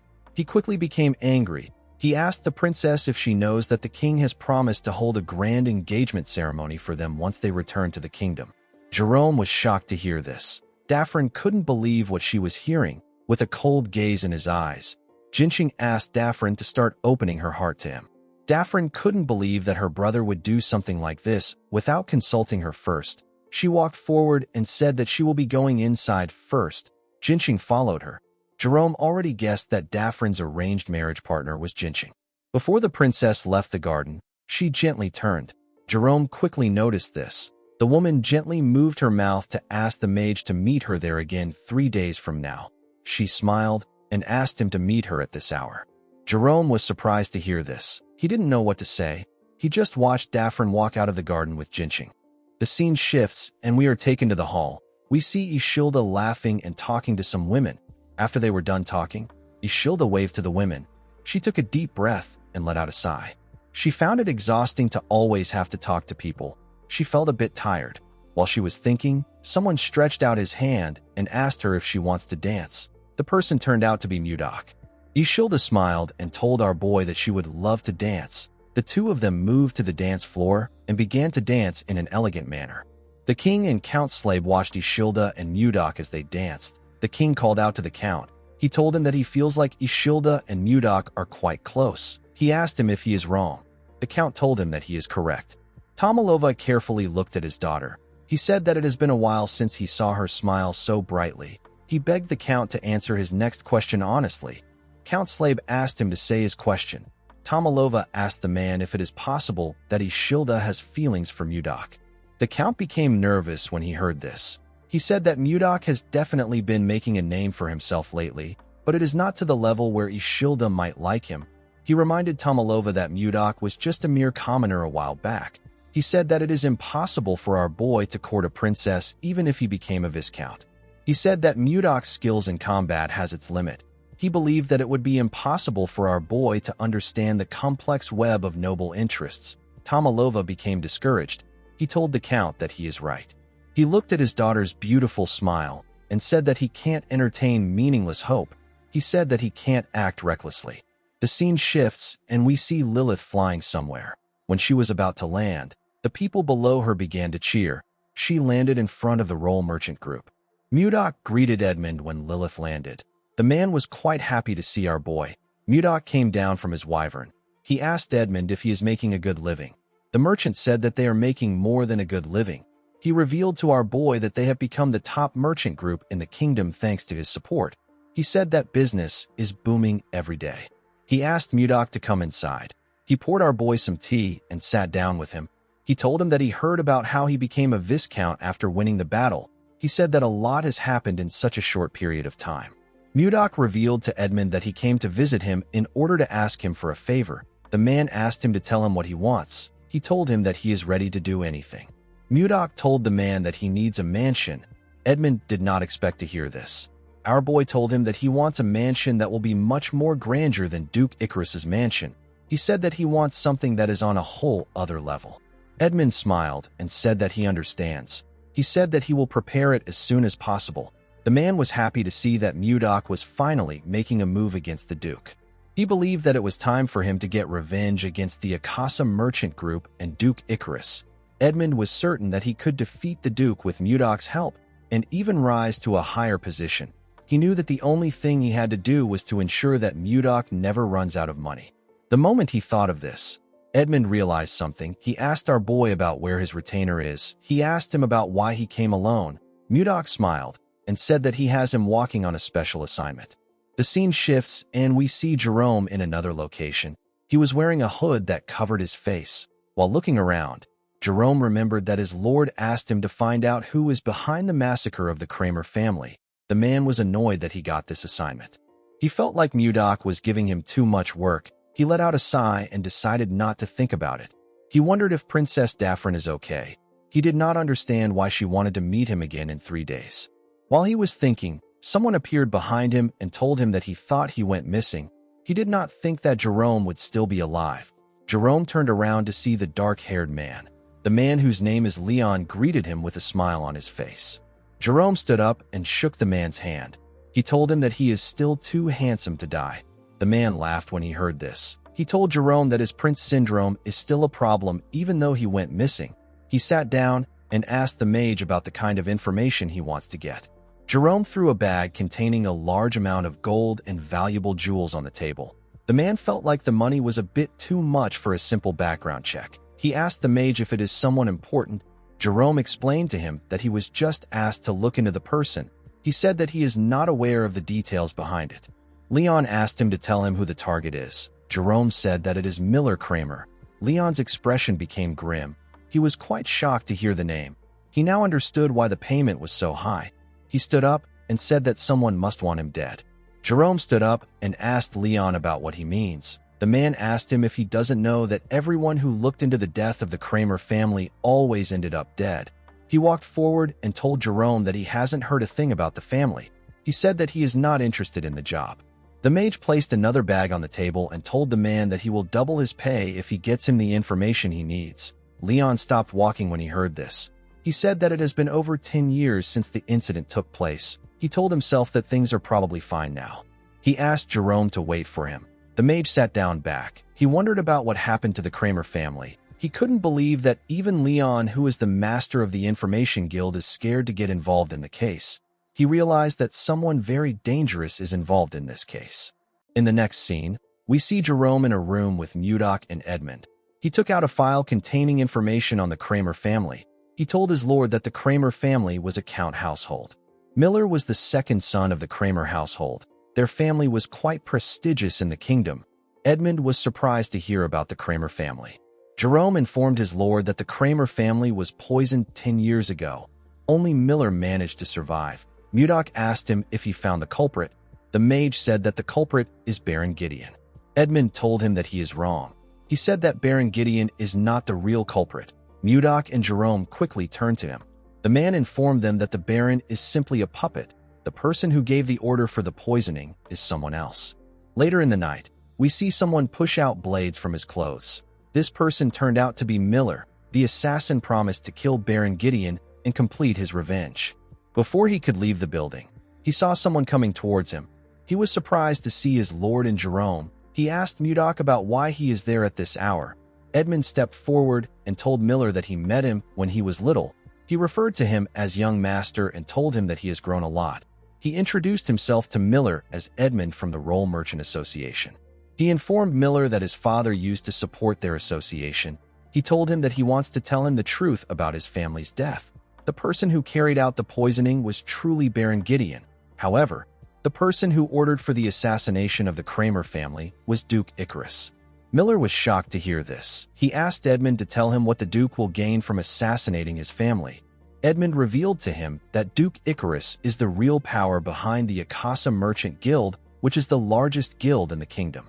Miller was shocked to hear this. Edmund explained to him that the Duke eliminated both the Roll Merchant Guild and the Kramer family in order to grow the Akasa Merchant Group. Miller fell into despair when he heard this. He placed his hand on his face. He couldn't believe that he has been working for the man who killed his family. He fell to his knees and began to laugh like a crazy person. Edmund and Jerome nervously looked at the man. After laughing for a while, the boy put himself together and stopped laughing. He pushed himself up. Mudok asked him about where he is going. The boy said that he is going to kill Duke Icarus. Mudok told him that he can't kill a sword master like Duke Icarus with his current skills. Miller said that he doesn't care. Our boy told him that his current actions are not wise. Miller released his energy and told Mudok that it doesn't matter. He asked him if he is going to stop him. Mudok raised his hand and released his energy. Edmund and Jerome became nervous when they saw this. They called out to our boy. Mudok created an ice sword and asked Miller to defeat him first if he insists on going. Miller took a stance. His rage had consumed him. He told Mudok that he will not back down if this is what he wants him to do. He glared at our boy and charged at him. He thrust his blade at Mudok at a crazy speed.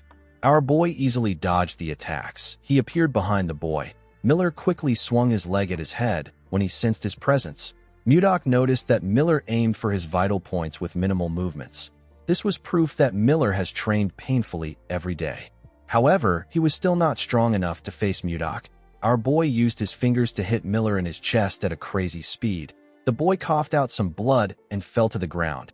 Mudok told him that he struck his vital points. The boy won't be able to move for half a day.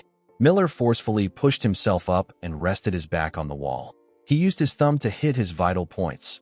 Mudok was surprised to see this. He told him that he never taught him how to use his thumb like that. He asked Miller to tell him how he was able to do it. While struggling to get up, Miller told his lord that he just showed it to him in person. Mudok was shocked to hear this. He couldn't believe that the boy copied what he just saw. Miller told our boy that the fight is not over. Immediately he said this. He fell to the ground. Mudok called out to Edmund. The man quickly answered him. Mudok ordered the man to move Miller into a room and tell him to come find him when he wakes up. Edmund asked our boy if he is going to punish Miller. Mudok said that he isn't going to do this. He told the man that he plans to personally teach Miller about vital points from tomorrow on. Edmund was surprised to hear this. Mudok walked past the boy and said that his eyes are never wrong. He told Edmund that Miller is a raw gem with outstanding talent. If he is taught well, the boy could be a top-tier assassin. Mudok said that he is still a long way from this. The moment he said this, something moved in his pocket. The two men quickly turned to his pocket. Mudok took out the communication stone and asked about what is happening. The call was from Ishilda, with a shaky tone in her voice. The girl asked Mudok to help her. She said that the place is too cold. Mudok was shocked to hear her shaky tone. He quickly asked Ishilda to tell him where she is. The girl was unable to respond to him. Our boy quickly ran forward. He jumped out of the building through the window. He hoped that the princess was okay. He quickly arrived at the castle. He grit his teeth out of anger. He wondered about where Ishilda was. He recalled that the princess said that the place was cold. Mudok quickly focused his energy in his eyes. He realized that Ishilda must be in the coldest place in the castle. He used his eyes to examine the castle. He found a building that released a cold energy. Mudok quickly entered the building and called out to Ishilda. To his surprise, he found Ishilda shaking in the building. She had a blanket around her. He took the princess out of the building and asked her about how she got trapped in there. Ishilda revealed to him that she went inside to check on the ice wyvern eggs that he gave to them. She accidentally locked the door on herself when she stepped in. Mudok reminded her that he mentioned that the ice wyvern's tray was enchanted to keep the temperature low. He asked her about why she would act so carelessly. Ishilda apologized to him. She told him that she was able to reach out to him with the communication stone. Mudok let out a sigh.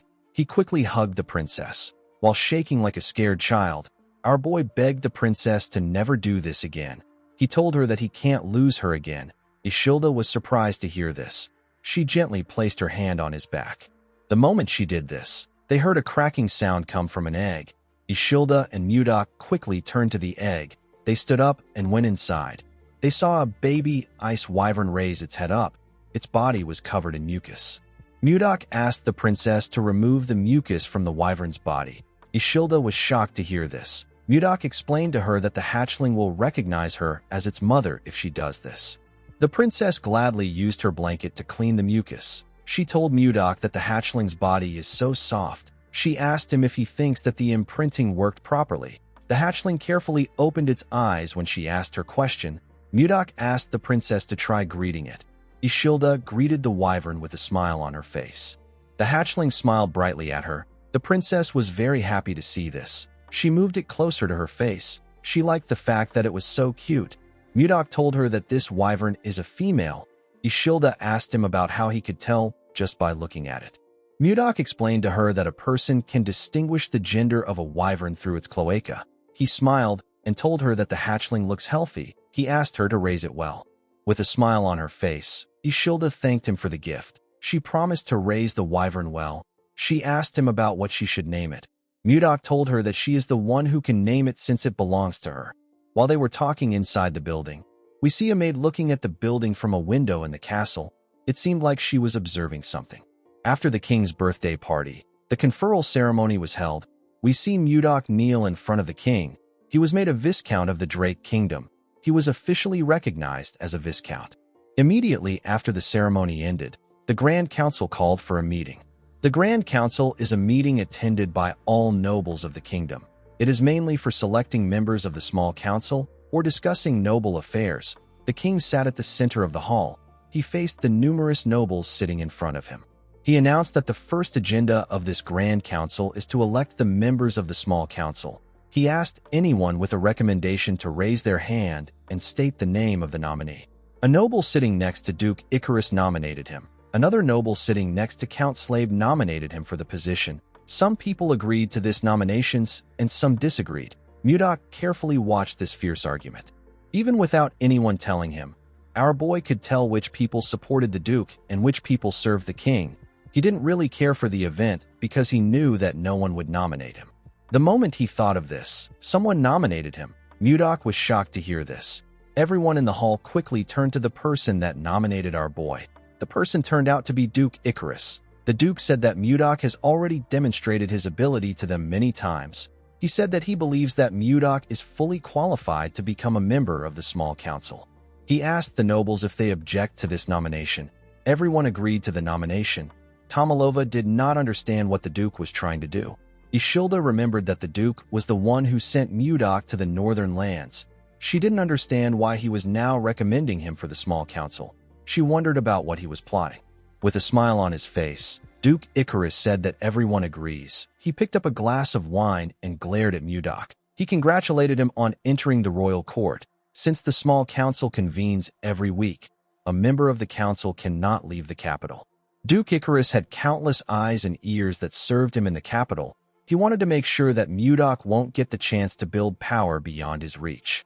The Duke wanted to see Mudok struggle. He believed that our boy will fall deeper into his web the more he tries to fight him. In the next scene, we are taken to Ishilda's room. The princess remembered giving Mudok a signal to come to her room after the meeting ends. She wondered if he didn't notice it. Immediately she thought of this. Our boy appeared on her window. He told her that it is impossible for him not to notice the signal. Ishilda was happy to see Mudok. Our boy asked her about what she wants to talk about. The princess asked him if he knows why the Duke recommended him as an executive. Our boy told her that he doesn't know. He asked the girl if she has any guesses. The princess said that she doesn't. She said that it is impossible for the Duke to do this for no reason.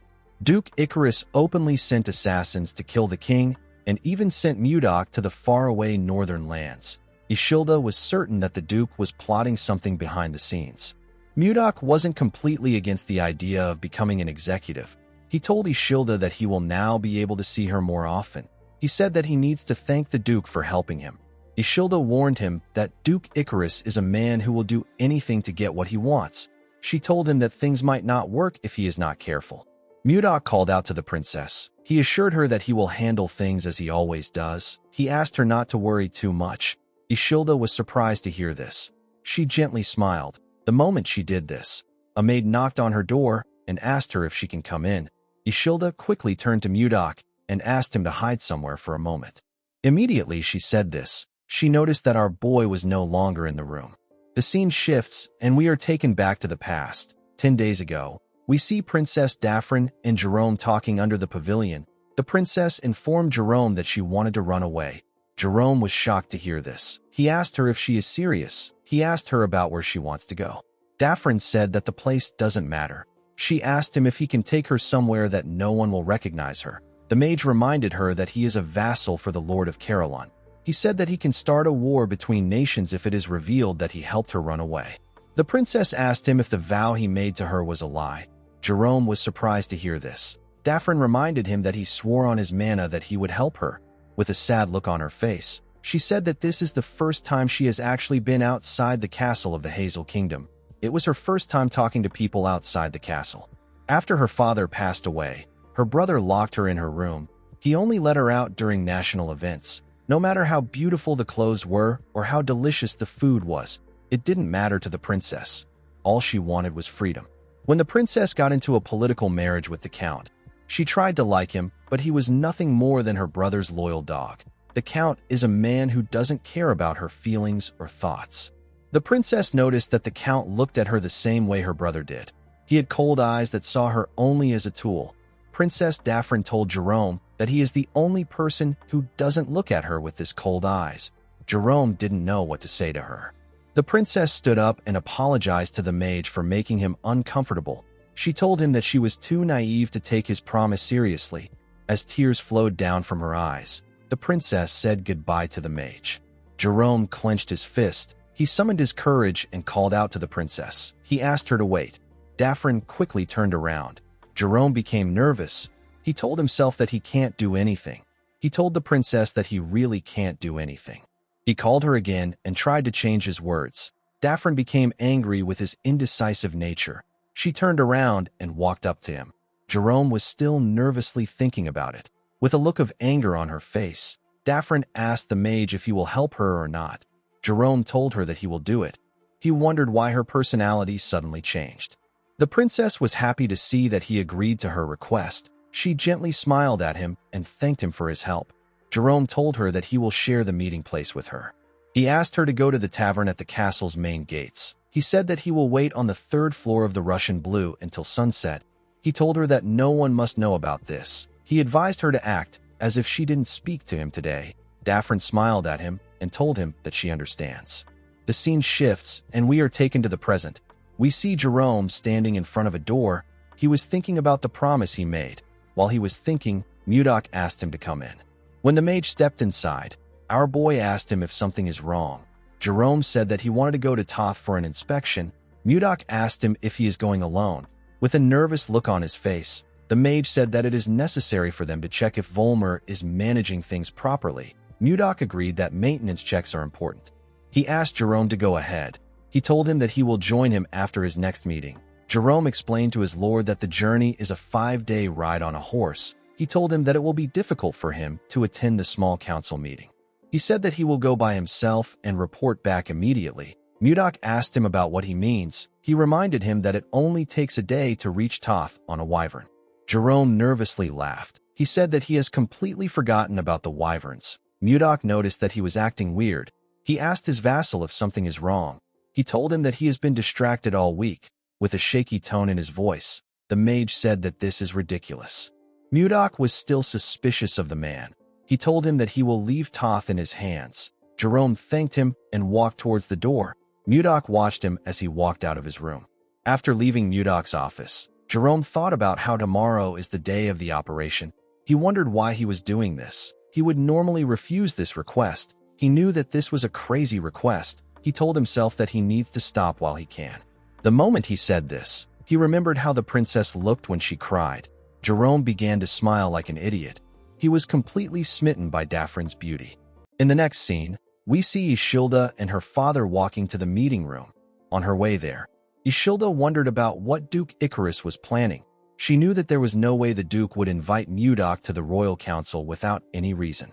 When she arrived at the door of the room, she reminded herself that Mudok said that he will take care of it. She believed that things will be fine. Immediately she thought of this. a guard announced to the nobles that the princess and the king are entering the room.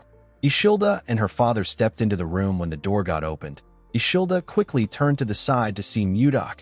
Our boy smiled and nodded at her. The princess also did the same thing. After the princess and the king got seated, Count Slabe stood up and announced that the royal council meeting will begin now. He said that the first agenda will be presented by Duke Icarus. The duke stood up and greeted the king, the princess, and his fellow nobles. With a smile on his face, he announced that he would like to discuss the princess's marriage. The king was surprised to hear this. Even Mudok did not expect him to bring this matter up. Ishilda was more shocked than anyone in the room. The nobles became silent when they heard what the duke said. Ishilda stood up and asked him about what he is talking about. The duke bowed his head and apologized to the princess for bringing up a proposal that startled her. He reminded her that she turned 20 this year, and yet she doesn't have any marriage plans or even a fiancé. He said that such a thing is unheard of in the royal family. He explained to Ishilda that the royal bloodline could be severed if things go wrong. The duke proposed that Ishilda's wedding should be hastened. A noble stood up and told the duke that he is going too far. He asked him if he has no respect for the royal family. Another noble asked the man to watch his mouth. He said that the duke merely spoke out of concern for the kingdom's future. A noble belonging to the duke's faction asked the first noble if he is not concerned for the kingdom's future. Ishilda couldn't say anything. She could only watch the men argue. Count Slabe stood up and slammed his hammer on his table. He ordered the nobles to keep quiet. Ishilda grabbed the hammer and slammed it on the table with a large amount of force. She broke the hammer when she hit it on the table. She ordered everyone to calm down. The room quickly became silent. The princess apologized to the count and gave him the broken hammer. She asked the man to resume the meeting. The count nervously collected the broken hammer. Ishilda asked her father about why he isn't saying anything. The king placed his hand on his head and asked his daughter to sit down. Ishilda did not expect to hear this answer. She asked her father if he agrees with the duke. She reminded him that he promised to allow her choose her fiancé. With a look of anger on his face, Tomalova told his daughter that a child of the royal family must accept their fate. He asked her to stop her foolish talk. Ishilda couldn't believe that her own father was saying this to her. She turned around and walked forward. Count Slabe informed her that the meeting is still in progress. Ishilda didn't listen to the count. She walked out of the hall. Mudok could only watch her walk away. The scene shifts, and we are taken to Ishilda's room. We see the princess asking her maid about what she should do. She said that the only person she likes is Viscount Blizzard. The woman gently held the princess's hand and told her that nothing has been decided yet. She asked Ishilda not to jump into conclusions. Ishilda raised her head up and told Lenshia that she is wrong. She explained to her that the nobles want her to marry Justin so that he can inherit the throne. The Tomalova royal family has only 3 princesses, and by law, a princess cannot inherit the throne. The princess told the woman that Duke Icarus will be able to achieve his goal if he can get her to marry his son. With a crazy look in her eyes, Ishilda stood up and said that she will just tell everyone that the only person she will marry is Mudok. Lenshia was shocked to hear this. She begged her mistress to maintain her dignity. While screaming at the top of her voice, the princess asked the woman to tell her how long she needs to keep this dignity. She said that she can't take it anymore. Lenshia grabbed the princess and begged her to wait. She told Ishilda that she understands how she feels, but she will put the whole kingdom in chaos if she does something like this. The princess pushed forward and asked the woman to let her go. She said that her mind is already in chaos. She told her that nothing matters anymore. The moment she said this, the princess and her maid heard a man call another person an insolent fool. The man asked the person about what they are doing. Ishilda quickly stepped outside with her maid. She saw Mudok glaring at a maid. The maid was on the ground. Our boy asked the maid about why she was eavesdropping on the princess. He referred to her as a spy and asked her about who sent her. While shaking in fear, the maid said that she is not a spy. She said that she was simply cleaning the doorway. The princess asked Mudok about what is going on. Our boy explained to her that he found this maid with her ear to the door when he came to check on her. Ishilda asked the woman if what Mudok said is true, with a shaky tone in her voice. The woman said that she was simply cleaning the doorway. Ishilda realized that the woman was new to the palace. She asked her if she knew that this was her residence. While shaking, the maid begged Ishilda for her forgiveness. She explained to her that she was just assigned to the Eastern Palace today. She said that she lost her way because she is not yet familiar with the palace layout. The princess asked the maid to never appear before her again. She assured her that she won't let her go so easily next time. The maid stood up and thanked Ishilda for her mercy. She swore to never come back to her place. After saying this, the maid ran forward. Ishilda ordered Lenshia to follow the woman. She placed her hand on her head to calm herself. Mudok asked her if it is all right to let the maid go. The princess explained to him that she had no clear reason to punish the maid. She said that the same thing will happen again because they don't know who is supporting the maid from behind. Mudok asked her if she has any suspects in mind. Ishilda said that she suspects only Duke Icarus. She revealed to Mudok that most nobles and servants in the palace have already been bought out by the Duke. This is why no one dares speak out against him. Mudok already knew that the royal family was weak, but he didn't think that it was this bad. The princess asked our boy about what she should do. She said that she will be forced to marry Justin if she doesn't make a move. Mudok smiled and asked her not to worry. He assured the princess that he will speak to her father. Ishilda asked him if he has a plan. Mudok looked out the window and smiled. He said that there is one plan that comes to mind. In the next scene, we see some men chasing after someone. The person quickly hid next to a building. The leader of the men ordered his subordinates to search the whole area. The person the men were chasing after was Daphne. The princess covered her head with a hood. The scene shifts, and we see Jerome waiting in the promised location. The mage seemed to be panicking. He remembered how the princess cried when she begged him to save her. He looked outside and noticed that they were already in the evening. Jerome believed that the princess was not coming again. The moment he thought of this, Daphne barged into the room and called out to the mage. Jerome was shocked to hear her voice. While breathing heavily, the princess asked him if he waited for a long time. Jerome quickly raised his head to see the princess. Before he could say anything, he heard some men talking outside the inn. The leader ordered his subordinates to search every building. He said that they can't let Daphne escape. The princess grabbed the mage's hand and asked him about what they should do. She said that they will be caught soon. Jerome quickly blocked the door with the table and chair. Daphne explained to him that the soldiers will still be able to break in even if he blocks the door. The mage said that he brought something for this situation. Immediately he said this. The soldiers hit the door and asked them to open it. The princess became scared when she heard their voice. She told Jerome that the men are already there. She asked him about what they should do. Jerome took out a scroll and asked the princess to hold on to him tightly. He made the scroll float and began to cast the spell written on it. When the paper began to tear, Jerome told the princess that they are going to Toth. Immediately he said this. He teleported with the princess. The scene shifts, and we are taken to the king's office. We see Tomalova thinking about what happened. He couldn't believe that he was swayed by a single noble. He realized that the previous king would have been furious if he saw what was happening. Tomalova knew that he was wrong for taking his anger out on his daughter. He clenched his fist out of anger. He called himself a pathetic father. Immediately he thought of this. Mudok knocked on his door. The king asked his guards to let our boy in. He put himself together and picked up some papers. Mudok entered the king's office and bowed his head to him. He asked Tomalova if he has been well. The king let out a sigh and told Mudok that he must already know that he is not at peace. Our boy asked the king if he will hand over the princess and the kingdom to Duke Icarus. Tomalova glared at Mudok and asked him to watch his words. He told him that he won't forgive everything he does just because he saved his life. Mudok informed the king that he has a solution for him. Tomalova stood up when he heard this. Our boy gently signaled the king to tell his guards to leave the room. Tomalova waved his hand at the men when he saw Mudok's signal. After his guards left the room, he asked Mudok to tell him the solution. Our boy gave the king a scroll and explained to him that he only needs to announce the statement that he prepared as an official decree. Tomalova quickly opened the scroll. He realized that his daughter will be able to avoid the marriage with Justin if he announces what is written in the scroll. He told Mudok that this decree will only buy them time. It will not solve the problem. Mudok assured him that he knows. With a smile on his face, he told Tomalova that it is a trap. He said that the hunter needs to only wait for the prey to step into the trap he set.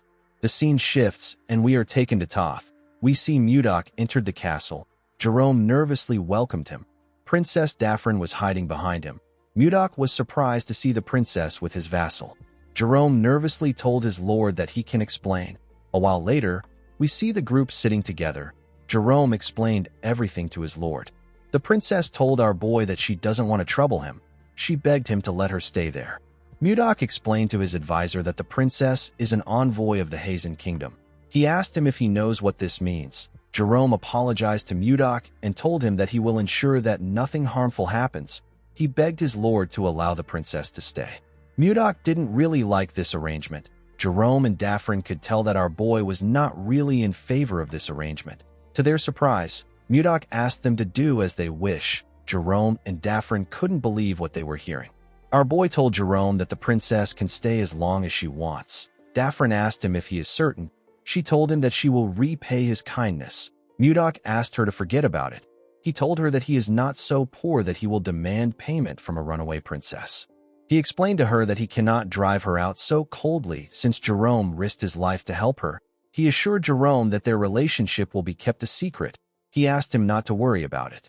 Jerome and the princess began to blush when they heard this. Jerome stood up and told his lord that he is being rude to the princess. Mudok asked the mage about why he is angry. He asked him to just admit it.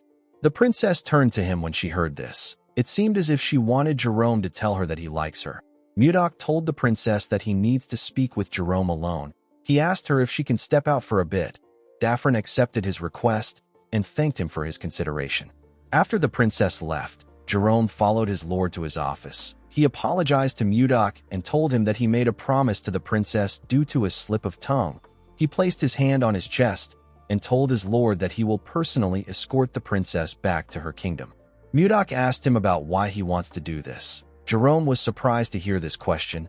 He explained to his lord that a war could take place if the Hazen kingdom find out that their princess is there. Mudok raised his hand and told Jerome that he is not talking to him as his vassal. He asked him to answer him like a man. He asked Jerome to tell him what he wants. The mage let out a sigh and said that he doesn't know. Immediately he said this. Mudok's communication stone rang out. Our boy picked up the call and asked the caller for his identity. Edmund told our boy that he is the one calling him. He revealed to him that something terrible has happened. He said that Princess Daphne has been kidnapped. He said that Count Anos has asked the king for help and the whole kingdom is in an uproar. Jerome began to sweat when he heard this.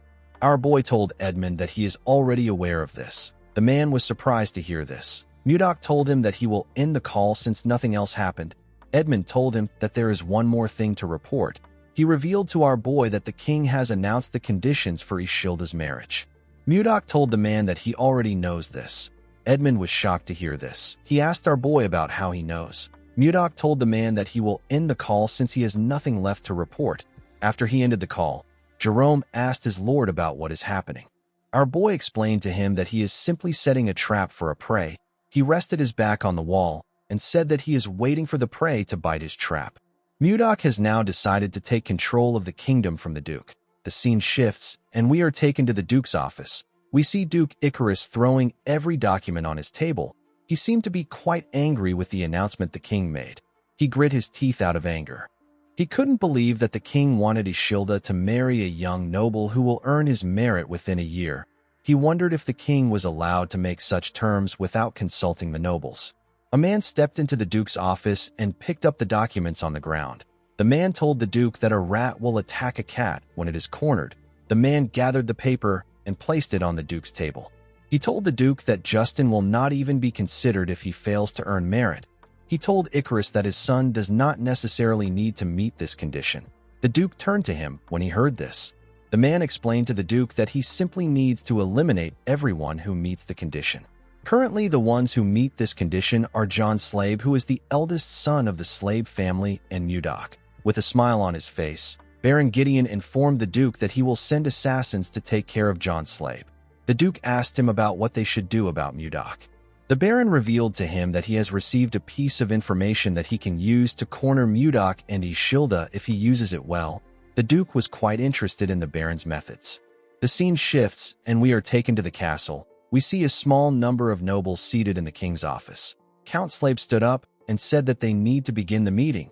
He said that the first issue is the status of Viscount Blizzard, who has become a new officer.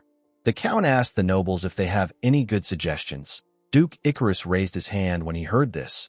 He said that Mudok has shown remarkable skill, and right now, the vice captain of the Phoenix Knights, whose name is Baron Logan Famous, is currently injured, and his seat is empty. The Duke announced that he wants Mudok to become the vice captain of the Phoenix Knights. Everyone in the room was shocked to hear this. The Phoenix Knights are the strongest knight order in the kingdom. They are led by Count Torion. The Knight Order recruits anyone regardless of their race or ranks. They only care about skills. Due to this, the order comprises of the most elite warriors. Although this was a good opportunity, Mudok knew that the Duke would never give him a good position. He wondered if there was something in the Phoenix Knight Order. Our boy graciously smiled and thanked the Duke for his consideration.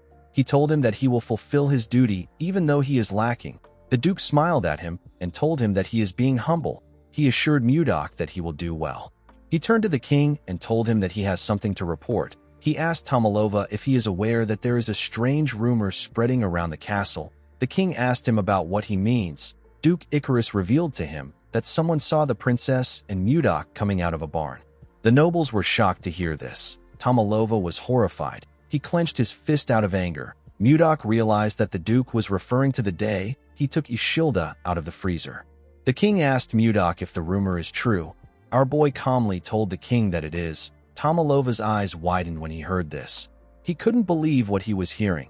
The nobles were shocked to hear that a man and a woman were at a barn in the night.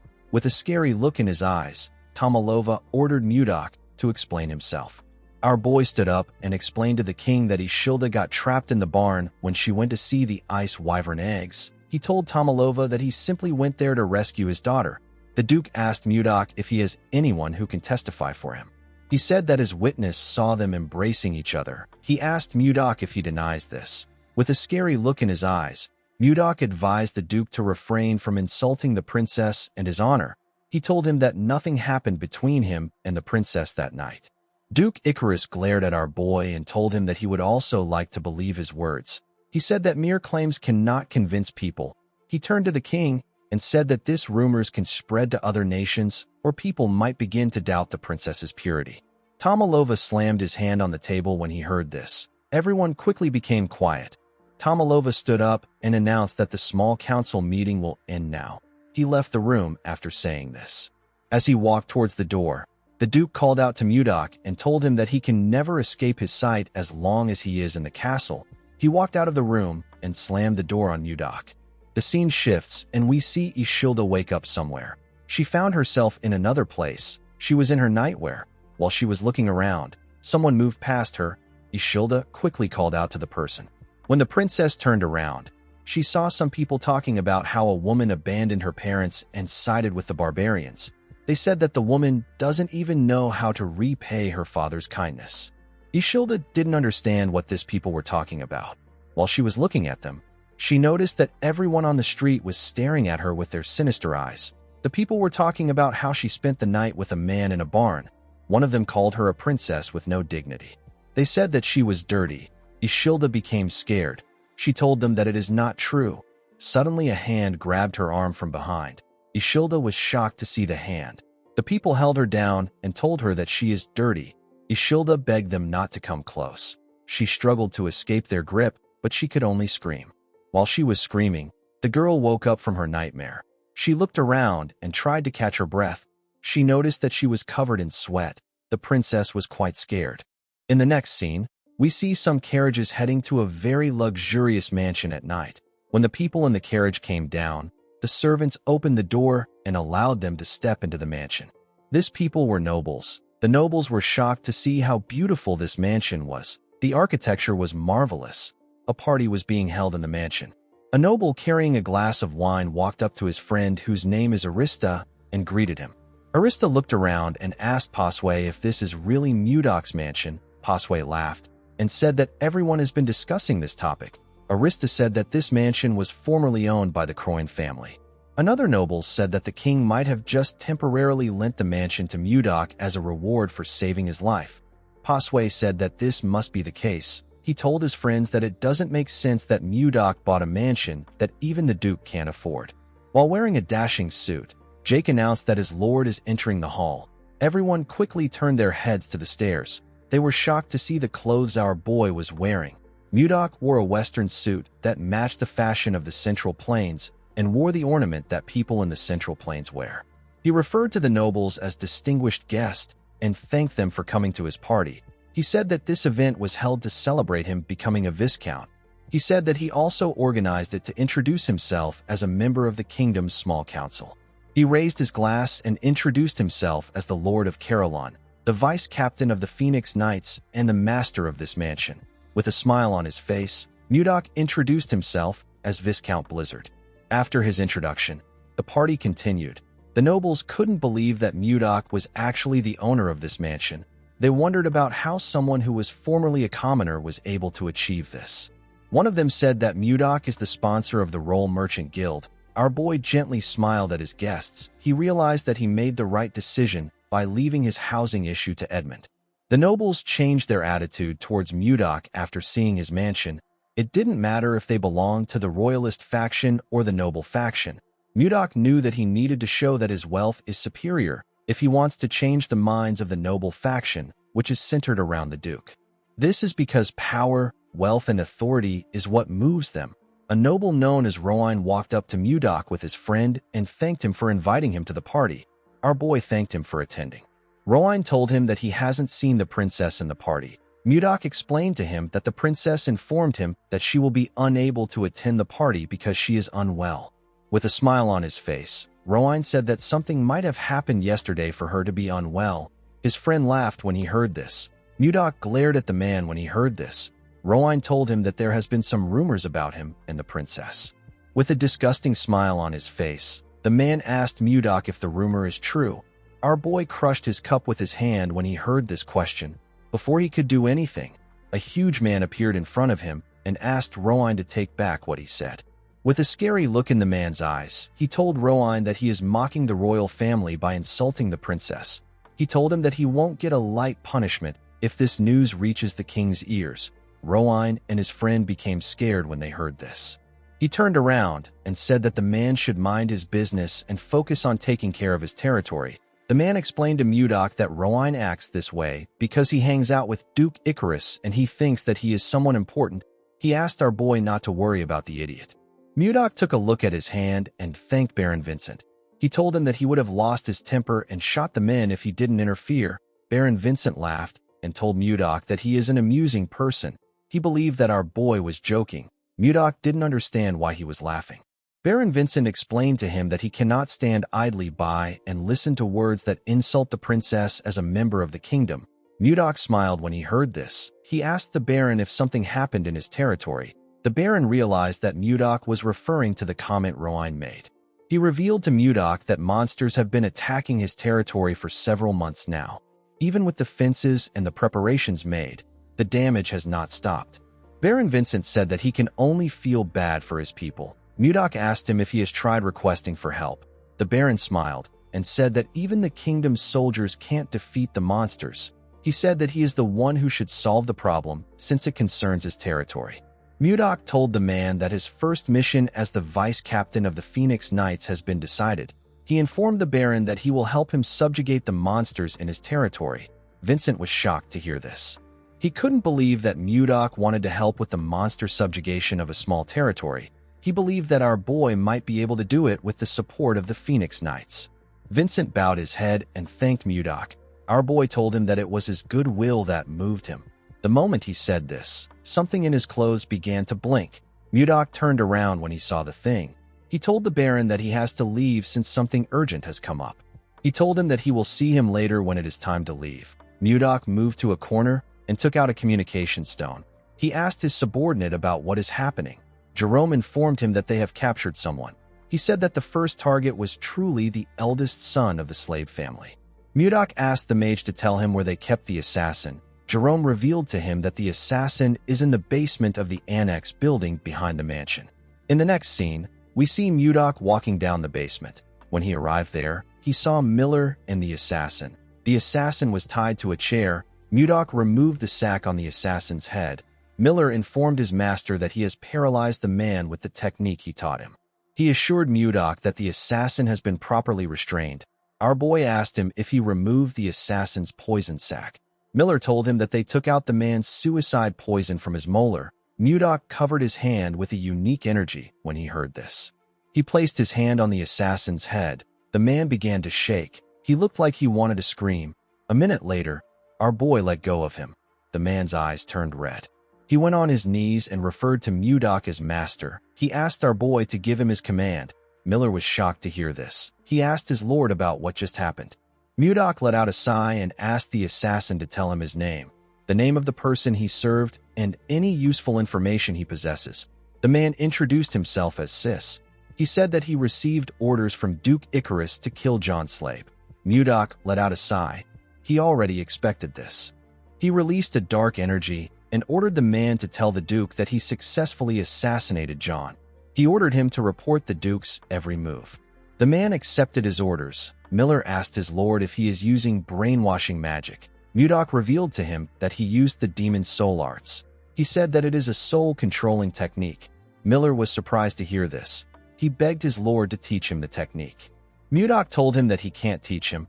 He explained to the boy that the demon's soul arts is a brainwashing technique used by the demon cult to recruit new members. If the user isn't at an overwhelmingly stronger level than the target, the technique won't work. Mudok told Miller that he won't be able to use the technique on anyone even if he learns to use it. Miller was sad to hear this. Mudok turned to Sis and asked him to leave. The man disappeared the moment he heard the order. Our boy decided to start his counterattack against the Duke. In the next scene, we are taken to the Duke's mansion. We see a man enter the Duke's office. He asked Icarus if he wanted to see him. The person who entered the room was Sis. The Duke asked him if he finished the job well. Sis assured him that he dealt with John Slabe. Upon hearing this, Duke Icarus asked the man to leave. Sis bowed his head and turned around. Before he could leave the room, Duke Icarus asked him to wait. He asked someone known as Curson to check whether the brainwashing spell has been undone. A masked man came out of the wall when he heard this. He told the Duke that he understands. He turned to Sis and carefully looked at him. He informed Duke Icarus that the brainwashing spell is still active. Icarus asked him if he is certain. He drank his wine and smiled. He looked outside his window and told himself that he will take care of Mudok next. The next day, news of John Slabe's death spread through the capital. The people were told that John died from falling from a horse.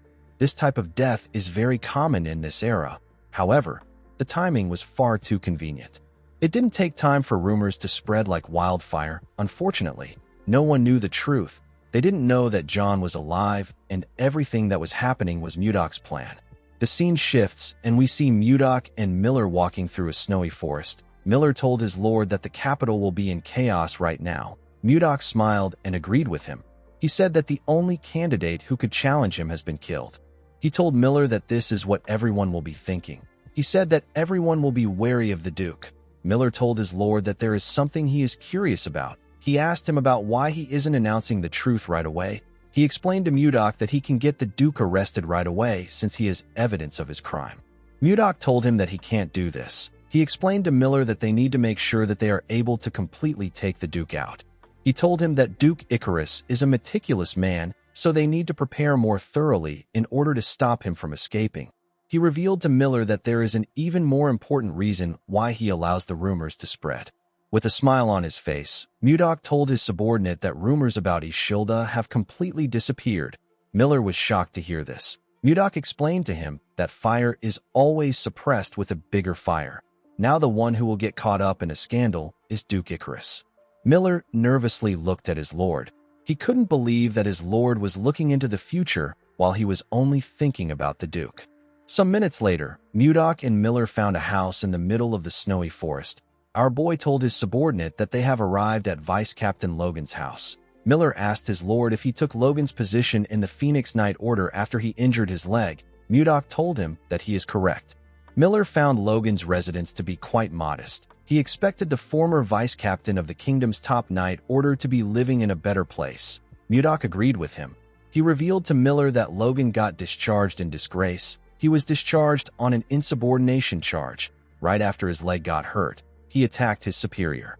Miller looked around and told his lord that something is odd. Mudok agreed with him. He told him that the story is definitely weird. Miller told his lord that this is not what he is talking about. He asked our boy to look at the ground. He told him that the place was too clean. It was as if no one had been around there. Mudok reminded Miller that he also doesn't leave any traces or footprints. Miller told his lord that he does this because he is an assassin. He explained to him that he would leave a trace on the ground if he had an injured leg. Mudok asked Miller if he is saying that Logan is flying. Immediately he asked this question, we see someone point an arrow at Mudok from above. The person's arrow was a long feather. The person fired his arrow at our boy. Mudok quickly turned around when he heard something coming towards him. He and Miller quickly jumped back. The feather hit the ground and destroyed it. Mudok was shocked to see that he was attacked with a feather. Before he could do anything, someone landed on the roof and said that he recognized the unique smell. He said that filthy humans have come to him. This person happened to be a humanoid being that looks like a bird. Miller asked his lord if he didn't know about Logan. Mudok told him that he didn't. He said that he never expected Logan to be a beast man. Logan carefully looked at Mudok.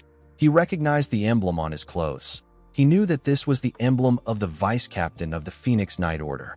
He asked our boy if his captain ordered him to kill him. Miller realized that Logan had misunderstood the situation. He wanted to tell him the truth. Before he could say anything, Mudok told Logan that he is correct.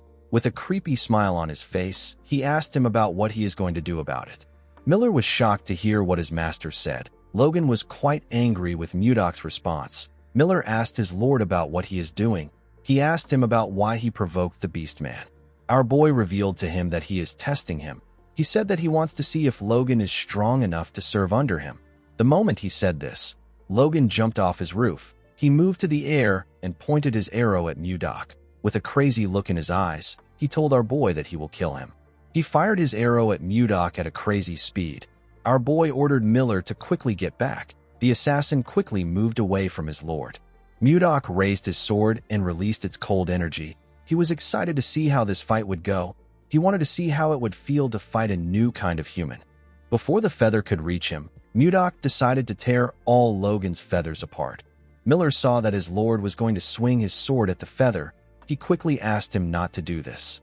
He said that a beastman's feather has a very strong elasticity.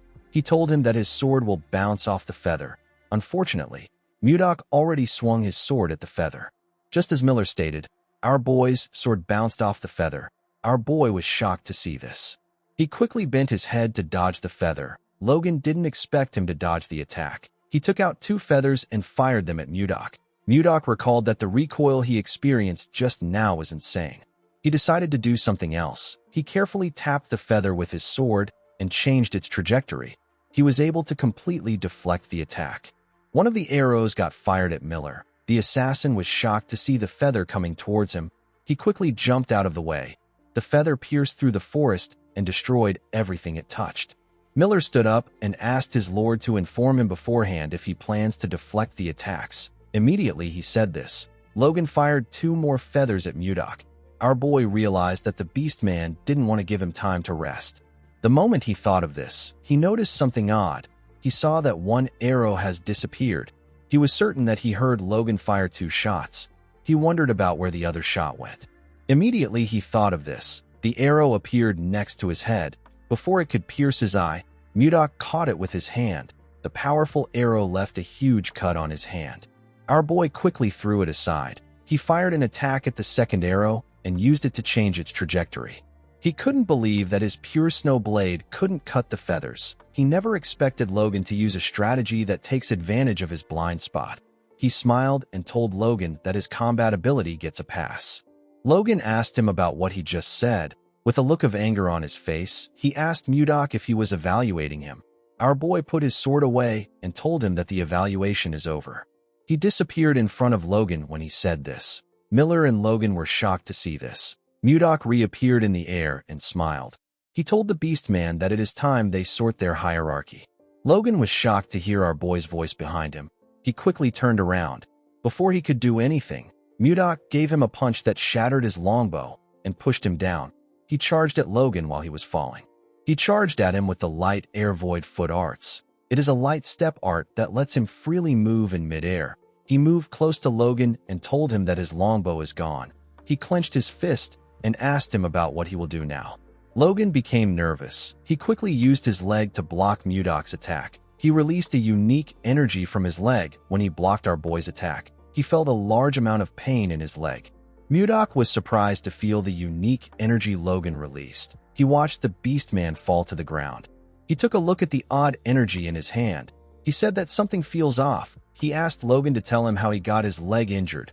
Logan was annoyed to hear this. He said that he would never share this information with a human. He swung his claws at Mudok. Our boy easily dodged his attack. He covered his hand with his energy. He used it to hit Logan in his injured leg. The Beast Man called him a bastard. He swung his fist at Mudok and told him that it is cowardly to attack an injured leg. Our boy dodged his attack and clenched his fist. He hit Logan in his injured leg with a large amount of energy. The Beast Man screamed when this happened. He asked Mudok if he is truly a warrior. Our boy ignored him and hit his feet. He also used his energy to hit Logan's thigh. The Beast Man told him that a warrior should fight fair and square. He screamed and begged Mudok to stop. He swung his injured leg at our boy. Although Mudok was able to block the attack, it blew away the things around him. Our boy smiled when he saw this. Logan couldn't comprehend what was happening. He removed the bandage on his leg and raised it up. He couldn't believe that his leg was healed. He wondered about how it happened. He knew that his injury was something no doctor on the continent could cure. Mudok told him that it would have been impossible for a doctor to resolve his problem since he wasn't injured. He revealed to Logan that he was cursed. The Beast Man was shocked to hear this. Our boy explained to him that there was some ominous mana wrapped around his leg. He told him that he used his energy to disperse it. Logan couldn't believe what he was hearing. He asked Mudok about the kind of human he is. Our boy told him that he is the human who he will follow and trust. The scene shifts, and we are taken inside Logan's house. We see a well-roasted boar placed in front of Mudok and Miller. Logan asked Mudok to dig in. He revealed to him that the dish is a traditional dish in his tribe. Miller was very excited to eat the boar. He said that he has been starving for some time. He stretched out his hand and said that he will enjoy the meal. Before he could grab a piece of meat, Logan hit his hand. With a look of anger on his face, he asked Miller to tell him why he wants to eat the food. He told him that the dish is only for his benefactor. Mudok grabbed a piece of meat and told Logan that Miller is one of his people. He asked him to treat Miller well. Logan reluctantly accepted our boy's request. Miller smiled when he heard what his lord said. Logan gave him a dead rat and asked him to get lost. Miller was annoyed to see this. He told Logan that he is so mean. He asked him about why he is treating him and Mudok differently. Logan told him that this is the best he can offer a mere human. He asked Miller to go hunt for his own meal if he doesn't like the dish. While they were arguing, Mudok was enjoying his meal. He didn't expect the meat to be so delicious. Before Logan and Miller could start fighting, Mudok called out to Logan. He asked the Beast Man to tell him how his left leg got hurt. He revealed to him that he heard he confronted the captain of the Phoenix Knights about the cause of his injury. He asked Logan about why he confronted his captain. The Beast Man told Mudok that he will explain everything. He said that he will tell him about the day he lost everything. According to him, Torion secretly came to see him on the day he got promoted as vice captain. The captain was acting friendly that day. Logan found this strange because Torion is a race supremacist. He had always seen Logan as a thorn by his side. The captain made a shocking proposal to Logan. The Beast Man couldn't believe what he was hearing. He threw his glass of wine at the wall. He stood up and walked towards the door. He asked Torion if he believes that he would ever accept such a proposal. Torion advised him to choose wisely. With a creepy smile on his face, he told Logan that there will be no chance to turn back once he leaves this room. Logan let out a sigh and advised the captain to worry about himself. He was annoyed to see how the night captain was acting. Immediately he thought of this. Curson appeared behind him with a spell in his hand.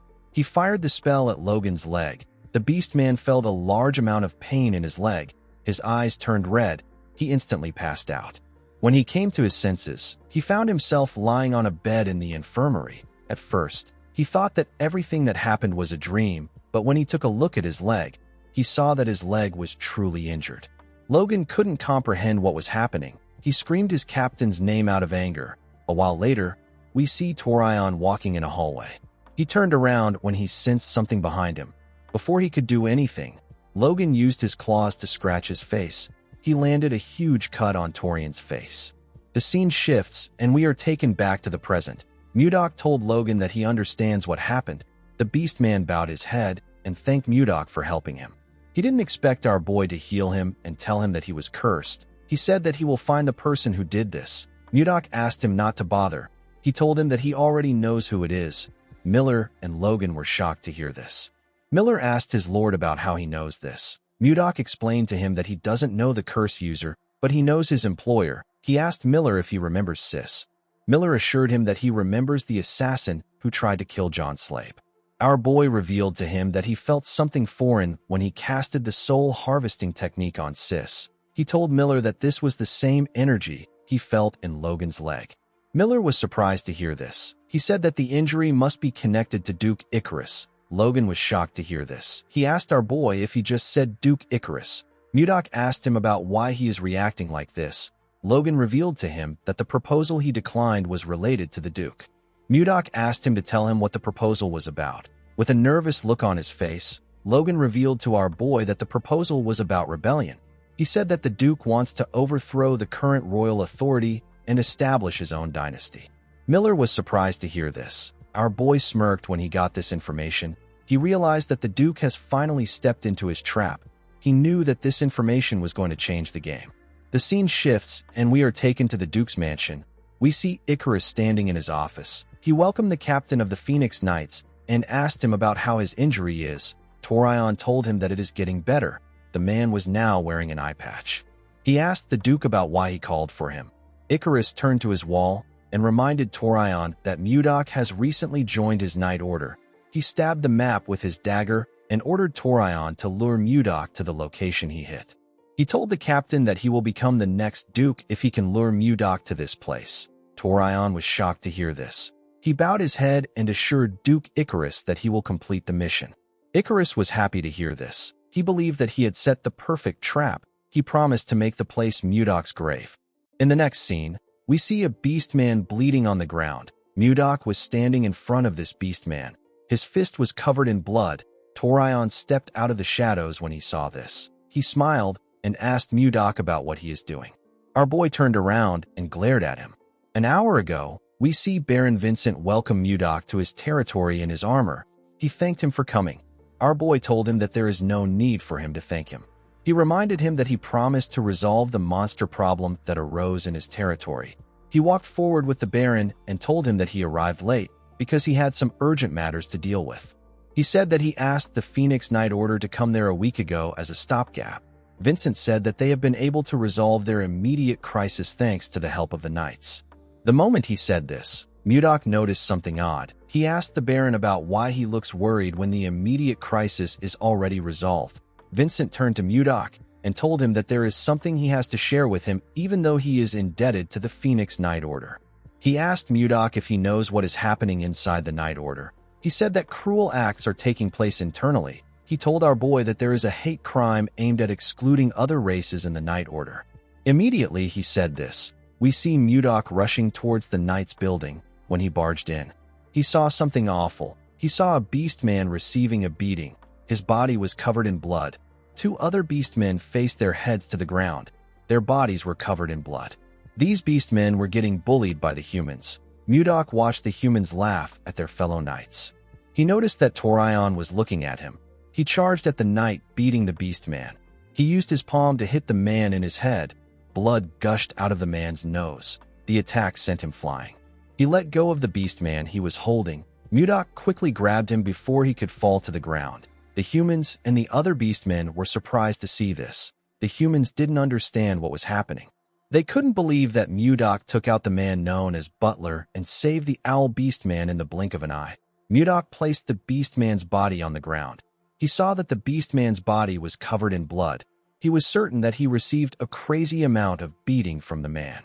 Torion walked up to him and smiled. He asked him about what he is doing. Mudok turned around and glared at him with a face filled with anger. He saw every human there as disgusting bastards.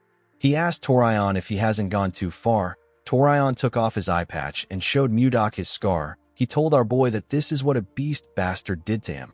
He said that they haven't gone too far. He ordered Mudok to bring the beastman to him. He told him that he will punish him if he disobeys his order. Our boy let out a sigh and helped the beastman up. He asked Torion to punish him if he wants what he is plotting with Duke Icarus to be exposed. The captain became scared when he heard this. He wondered if Mudok was talking about the Duke's plan for treason. He didn't understand how Mudok knew about this. He asked our boy about how he knows about the plan. Mudok turned to him and released his energy. He ordered him to stop persecuting beastmen if he doesn't want to die on the execution grounds. Torion became scared when he heard this. He watched the door as it slowly closed. While walking through the hallway, the man asked our boy about why he helped him. Mudok revealed to him that he has also experienced discrimination before. He remembered how he was treated by the leader of the Murim Alliance. He told the man that he was scorned and called a barbarian in his homeland. He said that he was never acknowledged by others because of this, and he couldn't be with the one he loved. He told the beast man that he stepped in because he knew the pain of discrimination. He asked him about why he chose to just endure it. He knew that he could crush the humans with his strength. He asked him about why he did not do this. The man agreed that he could easily defeat the humans. He told our boy that any room for talks and negotiations would forever disappear if he does this. Mudok recalled that Wayan once said something similar to him. He told the man that his path seems difficult. He stretched out his hand and told him that he will support his dream. The beast man smiled and grabbed his hand. He assured him that his dream won't take long to achieve. Mudok gently smiled and told himself that he hopes so. He said that he wants to see a future that Wayan would be proud of. The next evening, we see the Night Order marching into an eerie forest. Mudok rode his horse in front of the knights. Butler stared at him as they marched forward. He was annoyed with the fact that our boy humiliated him in front of his subordinates. He remembered going to meet his captain. He asked Torion if he is just going to let Mudok run wild. He told him that they need to do something. Torion opened a map and said that they do not need to get their hands dirty. He pointed at a location in the map and told his subordinate that they simply need to lure Mudok there. Butler asked his captain about what is in the location. Torion smiled and said that they don't need to know. He told Butler that they simply need to lure Mudok there. As he walked forward, Butler realized that they will soon arrive at the location. He remembered hearing that Mudok is a sword master. He wondered if there was something that could actually threaten our boy in this place. While Butler was thinking, Mudok looked around the eerie forest. He could feel an unusual energy in the air. He was certain that he has felt this energy before. The moment he thought of this, Torion raised his hand and asked the knights to stop. He said that there is a group of monsters ahead of them. He turned to Mudok and told him that he has heard rumors that he is a grand sword master. He smiled and asked our boy if he can show them some of his skills. Mudok declined his request. Torion wondered if our boy sensed something. He wondered if Mudok knew that the place where the monsters are is the place that Duke Icarus mentioned. Butler laughed and said that the great grand sword master is scared of something like this. He took out his sword and asked Mudok to watch closely. He used his sword to tear the wolf monsters in front of them apart in an instant. He asked Mudok if he likes his sword skills. He asked him if he is shocked. The moment he said this, a monster bit him in his neck. Torion and the other knights were shocked to see this. He watched the monster sink its teeth deeper into Butler's neck. It released a unique energy from its body. Its body began to regenerate. Mudok was shocked to see this. He couldn't believe that the monster's severed body parts were regenerating. As Butler fell to the ground, more wolf monsters came out of hiding. Mudok wondered if these monsters were Jiangshis. Torion became scared. He didn't understand what was going on. He watched the wolves chew on his knights. Some of them called for help. They said that the monsters keep coming to life no matter how many times they kill them. Torion knew that there would be something in this location, but he never thought that it would be undead monsters. He turned his horse around. Before he could do anything, someone called out to him. When the captain turned around, he saw some monsters coming towards him. Mudok appeared in front of him. He raised his sword and thrust it at the monsters. He fired ice shards from his sword. The shards pierced through the monsters' bodies. Mudok said that Duke Icarus is a cruel bastard. He said that he did not expect the Duke to abandon an entire Night Order just to take him out. Torion was annoyed to hear this. He couldn't accept the fact that he was abandoned. He hated the fact that he and the Beastmen were in the same situation. He rode his horse forward. He didn't want to accept this situation. Mudok was annoyed to see what he did. He called the captain a bastard. He couldn't believe that someone who calls himself a captain would abandon his subordinates and run away. He recalled that he hasn't heard the full details about the Duke's plan. He decided to chase after Torion. Before he could take a single step forward, a huge monster landed behind him. Mudok quickly turned to the huge monster. The monster roared loudly when it saw our boy's face. Mudok could tell that this monster was going to be a tough opponent. The scene shifts, and we see someone pour a healing potion on Butler. The man was able to regain consciousness. He realized that someone used a healing potion on him. He assumed that the person was Captain Torion. When he raised his head up, he saw the owl beast man standing in front of him. He was shocked to see her. The man coughed and said that Torion has run away. He dragged his comrade's body and asked Butler to get up if he is healed. He told him that they need his strength. Butler asked him to wait. He noticed that the beast man was heavily injured. He couldn't believe that the man used his only healing potion on him, even though his own body is a total mess. He couldn't understand why the beast man would do this for him after everything he put him through. He asked the owl beast man to tell him why he did this. As monsters charged at them, the beast man placed his hands on Butler's shoulders and asked him if he needs a reason. He told Butler that they are comrades in arms. He asked him if he really needs a reason to help him.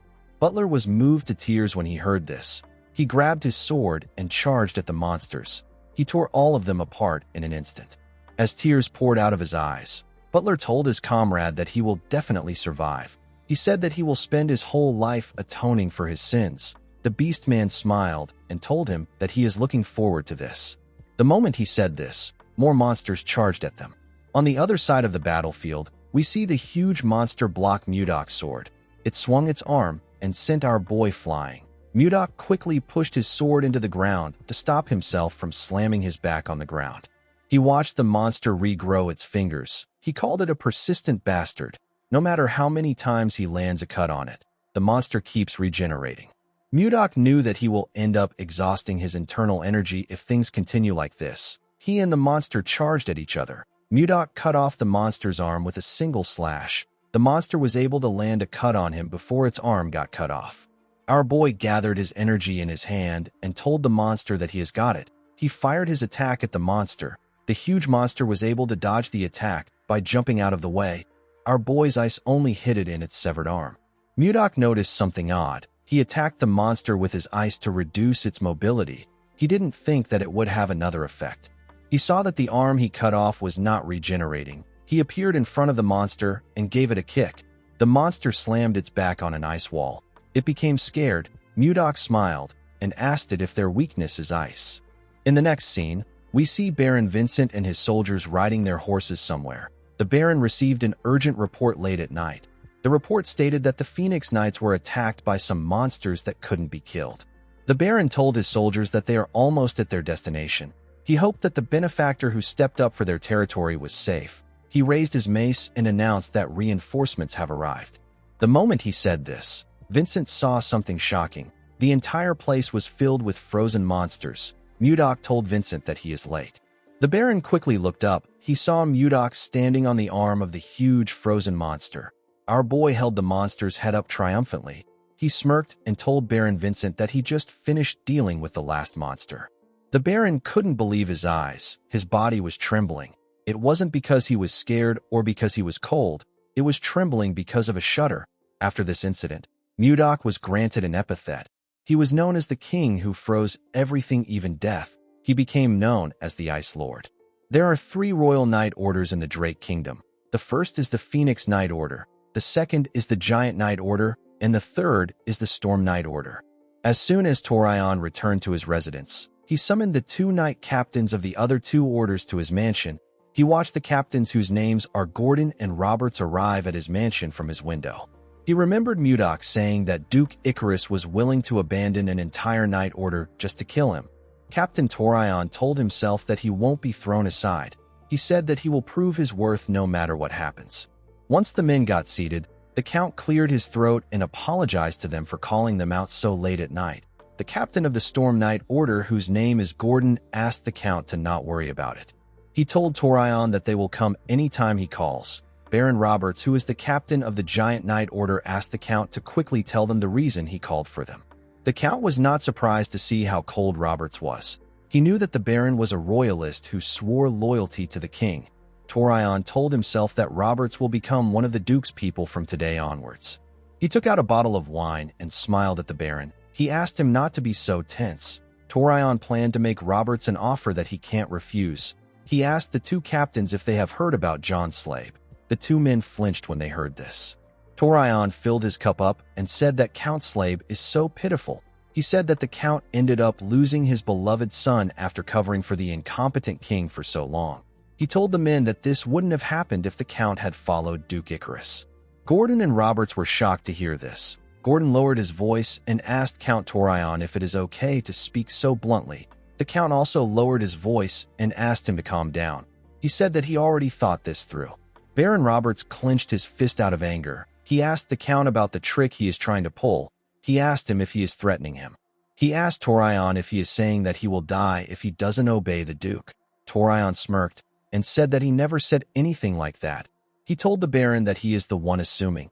He said that he would have normally brushed this off by saying something like this.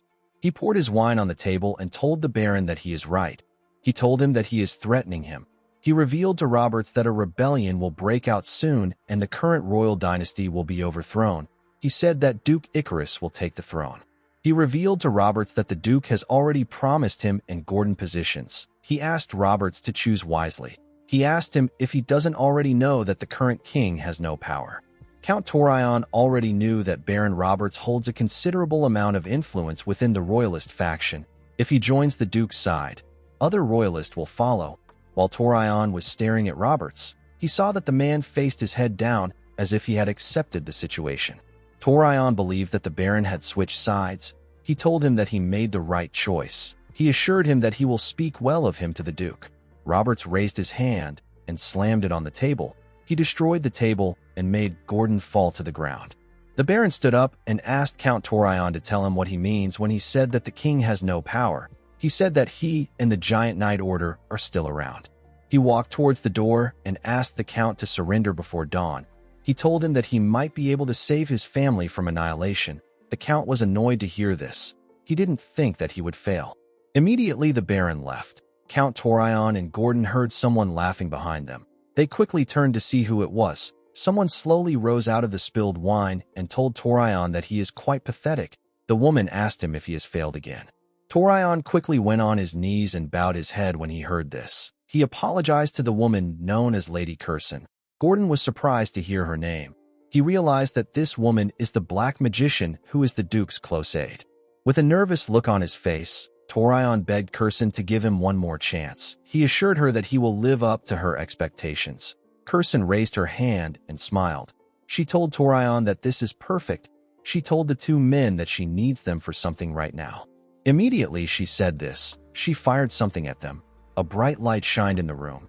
Curson looked outside to see Roberts. She informed Duke Icarus that she has dealt with Torion. She asked him about what she should do about Baron Roberts. She was communicating with the Duke with a skull-shaped device. Duke Icarus ordered the woman to get rid of Roberts. Curson accepted his order. After giving the order, the Duke threw the skull to the ground. He said that his plan is gradually falling apart. He grit his teeth out of anger when he remembered our boy. He believed that everything began to fail the moment Mudok appeared. He saw our boy as a more troublesome existence than the king. He smiled and told himself that this means that there is no one who can stand against him aside from Mudok. He looked outside his windows to see a large amount of soldiers. He told himself that Mudok is not in the capital, so this might be the perfect time for him to carry out his plan. In the next scene, we see Baron Vincent and his warriors burning the bodies of the undead monsters. The Baron and his knights already set out some food for the members of the Phoenix Knight Order. While everyone was busy eating, we see Butler crying and apologizing for what he has done. He went on his knees and apologized to his comrades.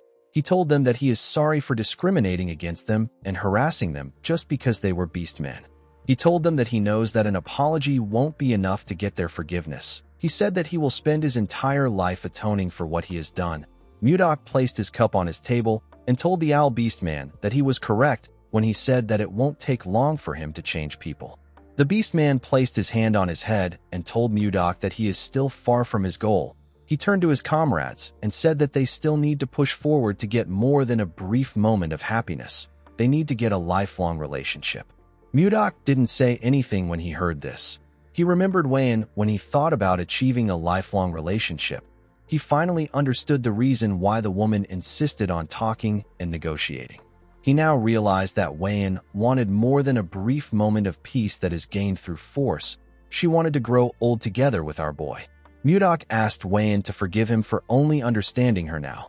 The moment he thought of this, he heard his communication stone ringing. He picked it up and asked Shuert to tell him what happened. The captain nervously called out to Mudok. He said that it has begun. He looked at a large fire and informed Mudok that the rebellion of Duke Icarus has begun. 4 hours earlier, we are taken to the office of the captain of the Giant Knight Order. We see Roberts getting ready to fight. The man had already informed his subordinates that Count Torion and Gordon have defected. He asked them to prepare themselves because they will be capturing them tomorrow. The moment he remembered this, the captain heard some footsteps. When he turned around, he saw Gordon and Torion. Roberts was surprised to see them. He didn't know when they arrived. He nervously looked behind him to see his sword. He didn't think that it would be so far away. He decided to stall for time by talking. Immediately he thought of this. The two captains charged at him. Their faces looked completely different. They had turned into monsters. Roberts froze in shock when he saw their faces. The captains pushed him out of his office. Roberts slammed his body on the ground. He quickly got up. He didn't understand what was happening. When he raised his head up, he saw more humanoid monsters in front of him. Roberts couldn't believe his eyes. He couldn't believe that all his knights have been turned into undead soldiers. While he was looking around, Curson moved forward to see if he was still alive. She said that she ordered Torion to kill him. She said that Torion is still messing up even after death. Roberts was annoyed to hear this. He asked the woman if she is the mastermind behind this. Curson smiled like a lunatic and asked him about what he will do about it. The man grabbed a sword from the ground and charged at Curson. Before he could reach her, his undead knight stabbed him. Roberts spat out a large amount of blood and fell on his knees. Curson asked him if he is afraid of death. She raised her hand and released her mana. She asked Roberts not to worry because he will never die. She pushed her mana into him. A bright light shined from Roberts's body. Upon hearing the details of everything that happened, Mudok became nervous. He realized that Ishilda was in danger. He told Shuert that he will head to the capital right now. The captain asked his lord to wait for a moment. He revealed to him that the Icarus faction is gathering soldiers from each territory. He explained to Mudok that they will not be able to stop the Duke if everyone from his faction gathers in the capital. He told his lord that the Blizzard Order is heading to the capital right now. He asked him to leave the capital to them. He begged him to wipe out all the Duke's reinforcements. Mudok understood what Shuert was saying. He asked him to hold out until he arrives. After saying this, he turned to the members of the Phoenix Knight Order and called for their attention.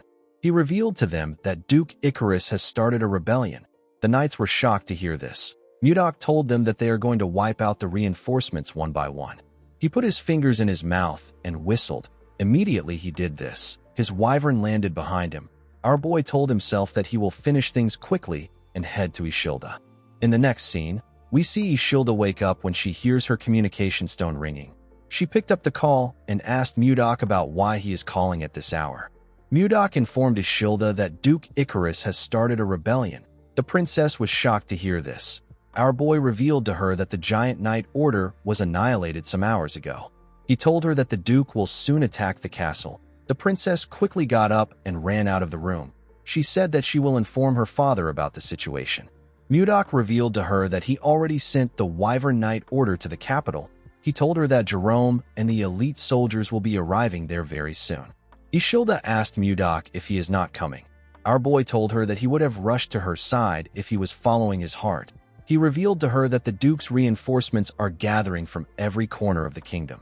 He told her that he will head to the capital after he defeats all of them.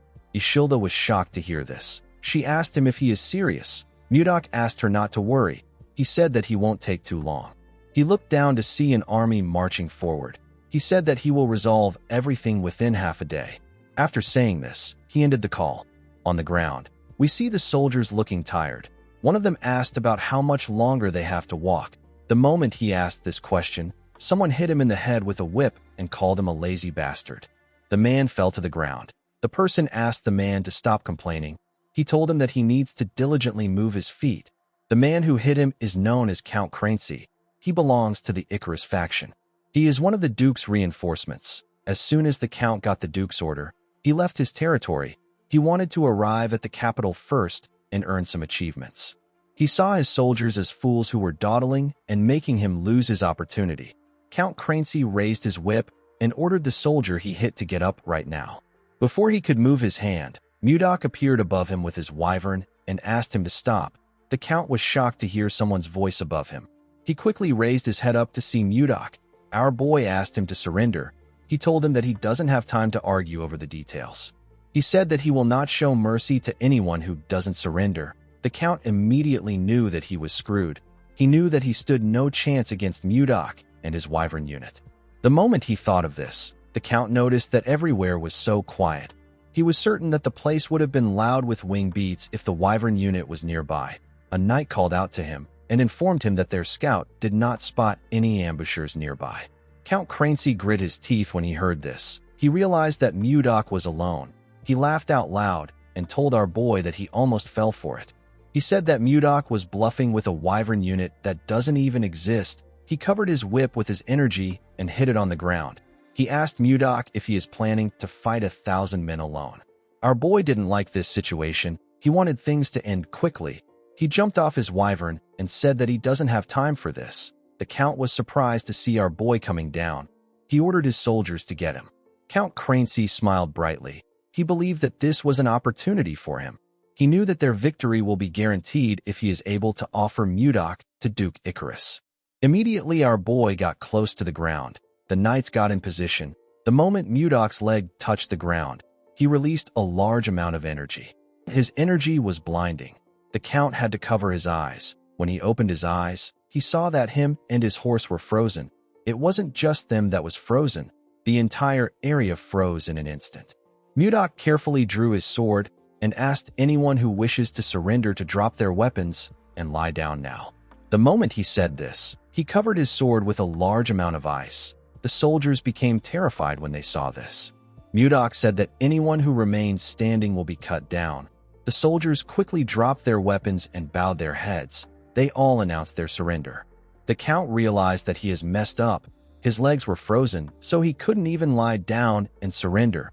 Unfortunately for the poor bastard, Mudok swung his sword and ended his life.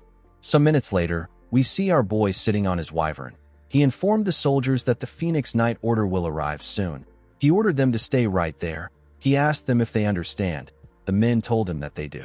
After giving his order, our boy moved to the sky with his wyvern. He used his communication stone to contact Shuard. He informed him that he has dealt with the Crancy unit. The man asked him to head northwest. He informed Mudok that another reinforcement unit is there.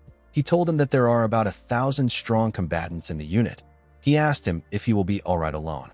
Mudok smiled and asked him not to worry about him. Our boy wanted to end things quickly so that he can go to the palace to save Ishilda. The scene shifts and we are taken to the capital. We see several knights and soldiers standing behind the fortress wall. Count Slabe and some mages stood on the fortress wall. They were all ready for battle. The Count informed his warriors that their enemy is coming.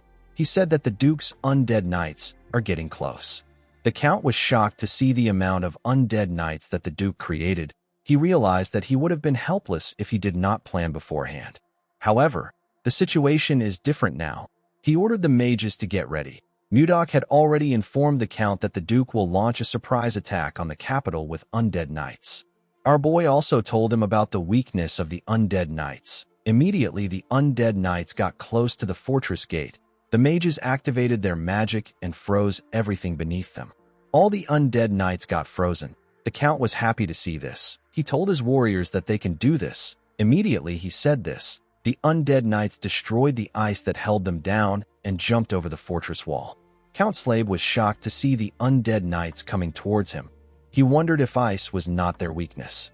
While the soldiers were busy with the undead knights, Curson moved towards the capital with more undead knights. A huge undead soldier destroyed the fortress gate and allowed Curson to enter the capital. The soldiers announced that the gate has been breached. They said that more undead knights are entering the capital. Before she could move forward, Curson saw someone on the ground. She smiled and referred to the man as the king's loyal dog. The man turned out to be Count Slabe. The Count had lost one of his arms. He put himself together and asked Curson about the trick she used. He told her that he heard that Mudok froze the undead monsters and put them down. Kurson told him that it is true that our boy did this. She revealed to the Count that the key thing Mudok used was high-purity mana, not ice. Count Slave was surprised to hear this. The mage explained to him that black magic is weak against pure mana. This is why Mudok's mana worked against the undead. With a smile on her face, Kurson told Slave that the outcome of this battle has already been decided since Mudok is not in the capital. As she spoke, the buildings around her burned to the ground.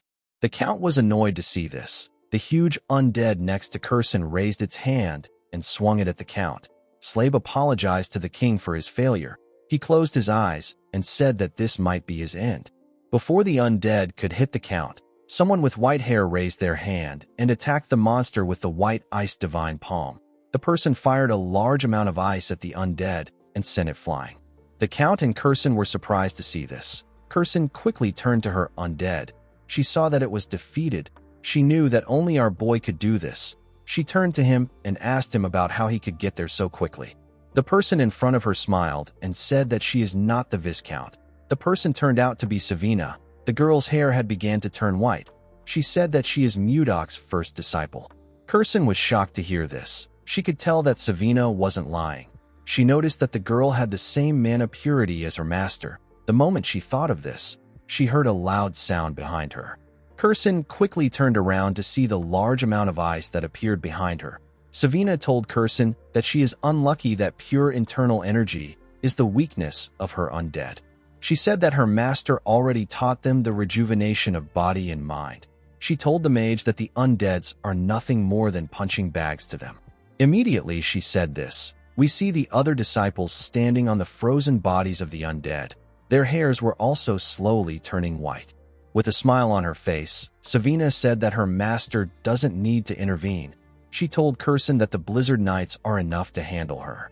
Kurson told the girl that she is arrogant. She gathered fire in her hand and asked Savina if she is bragging because she stopped the undead. She made her fire bigger and asked Savina if she thinks that she got to this stage with just black magic. Immediately she said this. Kurson fired a sixth circle spell known as Inferno at Savina. The attack caused a huge explosion. Although Savina had a pure mana, it was not very strong. Kurson was certain that there was no way she would be able to block her attack. The moment she thought of this, she saw something odd. She saw that someone had blocked her attack. She asked the person to tell her who he is. The person turned out to be Jerome. Jerome turned to Savina and asked her to take care of the undead. After the girl left, he turned to Kurson and said that the chief mage of the Blizzard Knight will face her. He activated a magic tool and released his energy. He covered his hand with a large amount of energy. Kurson took out a magic tool when she saw this. The two mages fired their spells at each other. They caused a huge explosion in the area. Slave was shocked to see the scale of their attacks. He recalled that only 5 people on the continent have reached the sixth circle. Although Jerome was a powerful mage, he was still no match for a sixth circle mage. When the dust cleared up, we see Jerome looking exhausted. He fell to the ground. Kurson stood in front of him with a large amount of mana in her hand. She laughed and told Jerome that he looks like a mess even though he showed up looking cool. She asked him if he believed that he could face her with one magic tool. She told him that he is so naive. Jerome said that he already knew that one magic tool wouldn't suffice. He activated more magic tools and asked her if this is better. Kurson was surprised to see the magic tools. Jerome activated a fifth circle enhancement spell known as Thunderbolt and fired it at the mage. Since he activated multiple magic tools to boost the attack, Jerome believed that he would be able to damage the woman. Unfortunately for him, things didn't go as he planned. Kurson charged at him with her nails and tore him apart. She said that his attack didn't do anything. Jerome heavily coughed out and blood gushed out of his body. The Count was shocked to see this. He watched Jerome fall to the ground. He realized that the mage was heavily injured. Kurson laughed when she saw Jerome fall to the ground. She quickly turned around when she sensed something odd. She realized that Mudok's disciples had wiped out half of her undead soldiers. She decided to take care of the kids. Before she could leave, Jerome forcefully raised his hand and attacked her with a fourth circle spell known as Spark. Kurson did not expect this. Even the Count was surprised to see that Jerome attacked her. Kurson turned to Jerome and called him a cockroach bastard. She manifested a huge skeleton and told Jerome that she will end him if this is what he wants. The skeleton opened its mouth and fired a sixth circle spell known as Agony at Jerome. The man quickly covered his body with a shield. The Count was shocked to see the power of the attack. Everything the magic touched got destroyed. The Count called out to Jerome and told him that he will get killed if he continues holding out. The moment he said this, the Count saw something odd. He saw that Jerome was already losing consciousness. As he slowly closed his eyes, Jerome asked himself about what he is doing right now. He knew that it would have been better for him to stay down. He knew that he couldn't match her. He didn't understand why he was engaging in a fight that he couldn't win. Immediately he thought of this. He remembered his lord telling him that this is his nature. Jerome was shocked to hear this. He saw himself floating above his office. He wondered if his life was flashing before his eyes. Mudok was talking to him inside his office. He told Jerome that he is unable to refuse other people's requests, and he works all night even though he complains. He told him that he is basically a pushover. Jerome told his lord that he knows this. Mudok smiled and told him that he would be exploited with no one by his side if he was truly a pushover.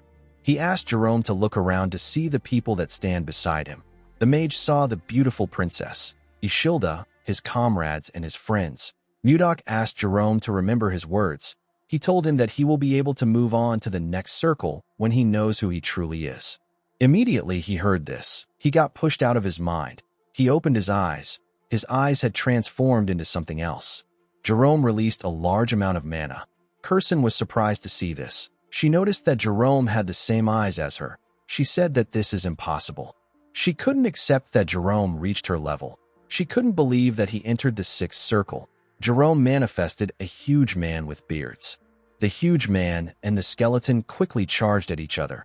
Count Slave couldn't believe his eyes. He watched the two entities push each other back. He was quite shocked to see that Jerome reached the sixth circle in the middle of the fight and became the sixth Archmage. Although their powers were at the same level, Jerome was still at a disadvantage because he was heavily injured. Slave knew that Jerome will lose if this fight drags on. He wondered if there was no way to help Jerome. He wondered if they could get a variable that can shake this battlefield. Immediately, he had this thought. We see someone watching the fight from a small corner in the street. The person jumped out of the corner. Count Slave instantly sensed the person's presence. He quickly turned to the side. While he was looking around, Jerome spat out a large amount of blood. Kirsten smiled when she saw this. She told Jerome that he looks completely miserable. She said that she is the one who is going to win. The moment she said this, the person who was watching the fight came out of hiding. The person turned out to be Condal. Kirsten quickly turned around when she sensed his presence. She wondered why a cute, fluffy animal was behind her. She wanted to pet the Yeti. Before she could do anything, Condal transformed into his true form and gave her a bone-crushing blow in her back. The attack sent the woman flying. She crashed into some buildings. Jerome was shocked to see Condal. He asked him about how he managed to get there. Condal revealed to him that Mudok asked him to come. He told him that their lord ordered him to help him. He said that Mudok told him that he would push himself too far to protect everyone until he gets injured. Jerome was surprised to hear this. He gently smiled and fell to the ground. He wondered about how far ahead his lord was seeing things play out. The scene shifts, and we are taken to the command room inside the castle. We see the king, some nobles, and some knights in the room. With a smile on her face, Ishilda turned to her father and showed him her communication stone. She informed him that she just received a report that the dark mage has been dealt with. The king smiled when he heard this. He knew that this was only possible thanks to Mudok. When Mudok first told him about how he plans to trap the Duke, the king was filled with worry because Icarus's forces are extremely powerful. Even though he was doubtful, our boy proved to him that he could handle things. Tomalova watched his nobles and knights cheer for their win. He decided to reward Mudok with what he desires most when the war is over. He planned to allow his daughter marry our boy. Immediately the king thought of this. The two knights standing at the door got torn apart. They were cut down by someone. Ishilda and the king were shocked to see the person. With a shaky tone in his voice, Tomalova said that their defenses were perfect. He asked the man to tell him how he broke into the castle. The man turned out to be Duke Icarus. With a scary look in his eyes, Icarus smiled at Tomalova. He showed the king a ring and reminded him that he offered it to him as a gift. He asked him about why he wasn't wearing it. The king was shocked to hear this. He recalled that the ring was the artifact that the Duke gave him on his birthday. Icarus revealed to him that the artifact actually has an hidden ability. He explained to him that the artifact can allow someone to perform a spell that teleports them to the location of the ring. Tomalova was shocked to hear this. Icarus told him that he shouldn't have put the artifact in his safe. He said that it was quite tiring to walk all the way to this command room. The Duke killed everyone that he saw in the castle before he reached the room. Even the maids weren't spared. The king got angry when he realized that the Duke had killed his people. He called him a bastard. He ordered his remaining knights to eliminate the rebel. Even though the Duke was a sword master, the king believed that the elite royal guards he prepared would be able to deal with him. He watched the men charge at the Duke. Before the knights could attack Icarus, the eerie sword in his hand opened its eyes. The Duke smiled like a madman. The sword began to wrap itself around the Duke's body. Ishilda was shocked to see this. She recalled that she had seen something like this before on the Duke's son. She quickly called out to her father and asked him to watch out.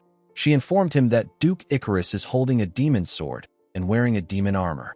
Icarus covered himself in a terrifying armor and grew a pair of wings and horns. He instantly tore the king's royal knights apart and appeared in front of the king. He stabbed Tomalova in his chest. Ishilda was horrified to see this. She screamed and called out to her father. She placed his head on her thighs. Icarus stepped on the king's blood and moved close to the princess. He carefully removed his helmet and revealed his face. He informed Ishilda that his son begged him to spare her life. He told her that he won't do this. With a creepy smile on his face, he raised his sword and told the princess that he would rather see Mudok's face twisted in agony than grant his son's pitiful request. Ishilda ignored the Duke and held her father tightly. The Duke was certain that he had won the war. Before he could swing his sword, a monster charged into the castle from the balcony. Icarus was shocked to see the monster coming at him. The monster crashed into him and sent him flying. The monster was a wyvern. A black robe covered Ishilda while she was looking at her father. The owner of the robe asked her not to worry. He told her that he has arrived. The person turned out to be Mudok. Mudok moved close to the king and placed his hand on his chest. He used his energy to examine Tomalova's body. Fortunately, he was not too late. Our boy believed that he could save the king if he transfers his energy to him and uses the Tang family's medical techniques. Our boy told Ishilda that he will treat her father by himself. The princess was surprised to hear this. Mudok told her that he needs to concentrate while treating the king. He said that he cannot be disturbed. Immediately he said this, the Duke pushed the rocks around him aside. He seemed to be quite angry. He raised his voice and called out to Mudok. He charged at him. Our boy ignored him and told someone that he is entrusting this task to him. The person used his sword to block the Duke's attack. The person turned out to be Miller. As he clashed swords with the Duke, Miller remembered something from his childhood. He remembered how he saw the lifeless bodies of his family members at the dinner table. His mother and father were no longer moving. Miller remembered the voice of his brother as he drew his last breath. This day is a nightmare that has been haunting Miller his entire life. The Duke was surprised to see the person facing him. He quickly recognized Miller. He told him that he thought he died at Mudok's hands. He asked Miller to tell him why he is pointing his sword at him. He asked him to join forces with him if he wants to get revenge on Baron Gideon. Miller released more energy and used it to push the Duke back. He asked him to shut up. He asked Icarus to stop pretending. He told him that he already knows that he was the one who orchestrated the assassination. Icarus smiled and asked him if he has truly figured it out. He said that this is quite annoying. Miller couldn't believe that he was smiling. He called the Duke a bastard. Immediately he said this. A slash appeared in front of him. The attack tore the command room apart. Mudok's wyvern quickly protected Ishilda from the impact of the attack. The princess was shocked to see what the Duke did. She knew that this was something that only a grand sword master could do. He was using an energy-enhanced sword. Ishilda wondered if Miller will be able to face a grand sword master.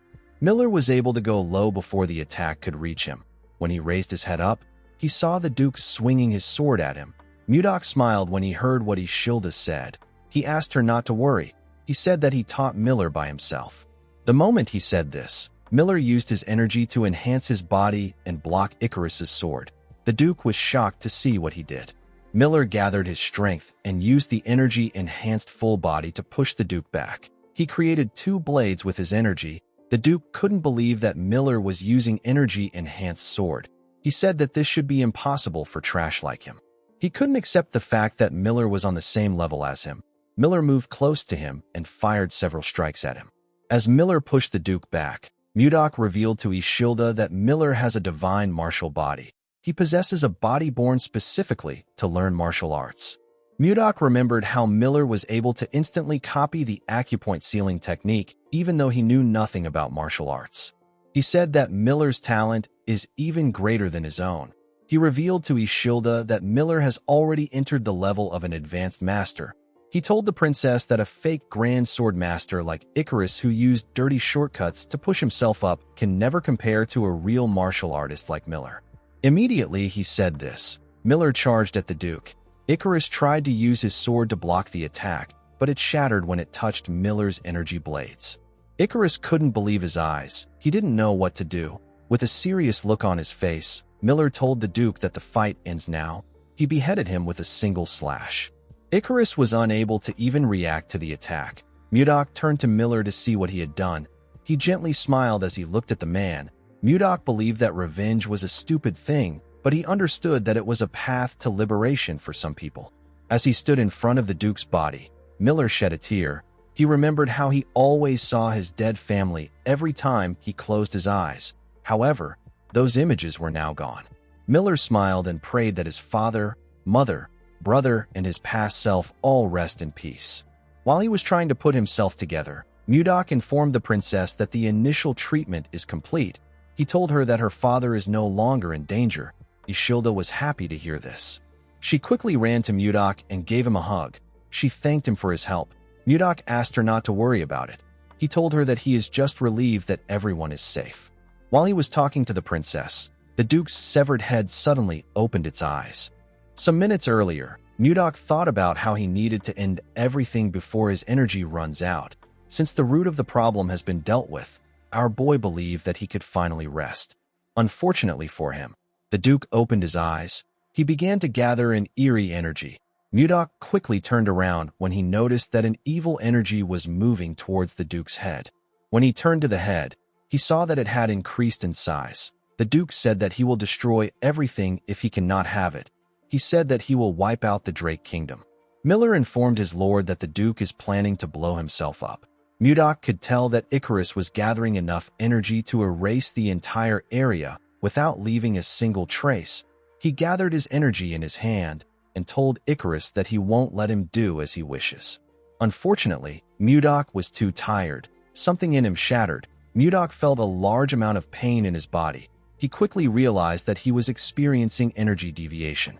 Mudok was at the transcendent realm. The chances of a martial master like him suffering from energy deviation is extremely rare. However, after our boy engaged in a fierce battle against undead monsters, he eliminated Icarus's reinforcements. He even circulated his energy to save the king's life. Our boy had done too many things. He forced himself to fight for 3 days straight without rest. No matter how strong he is, his path of circulating energy will inevitably get twisted. This will lead to energy deviation. Blood gushed out of Mudok's eyes, ears, and mouth. Ishilda and Miller were shocked to see this. Miller couldn't believe that his lord was bleeding from different orifices. The Duke smiled when he saw Mudok fall to the ground. He asked him if a demon like him also has limits. He said that the road to hell won't be lonely. He laughed and said that he will take the entire kingdom and the Blizzard Knights to hell with him. Ishilda grit her teeth when she heard this.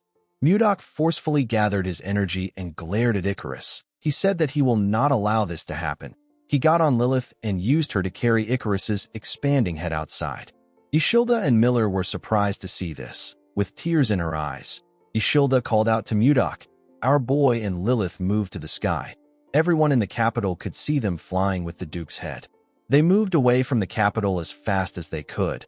As they went higher into the sky, Mudok thought about Wan.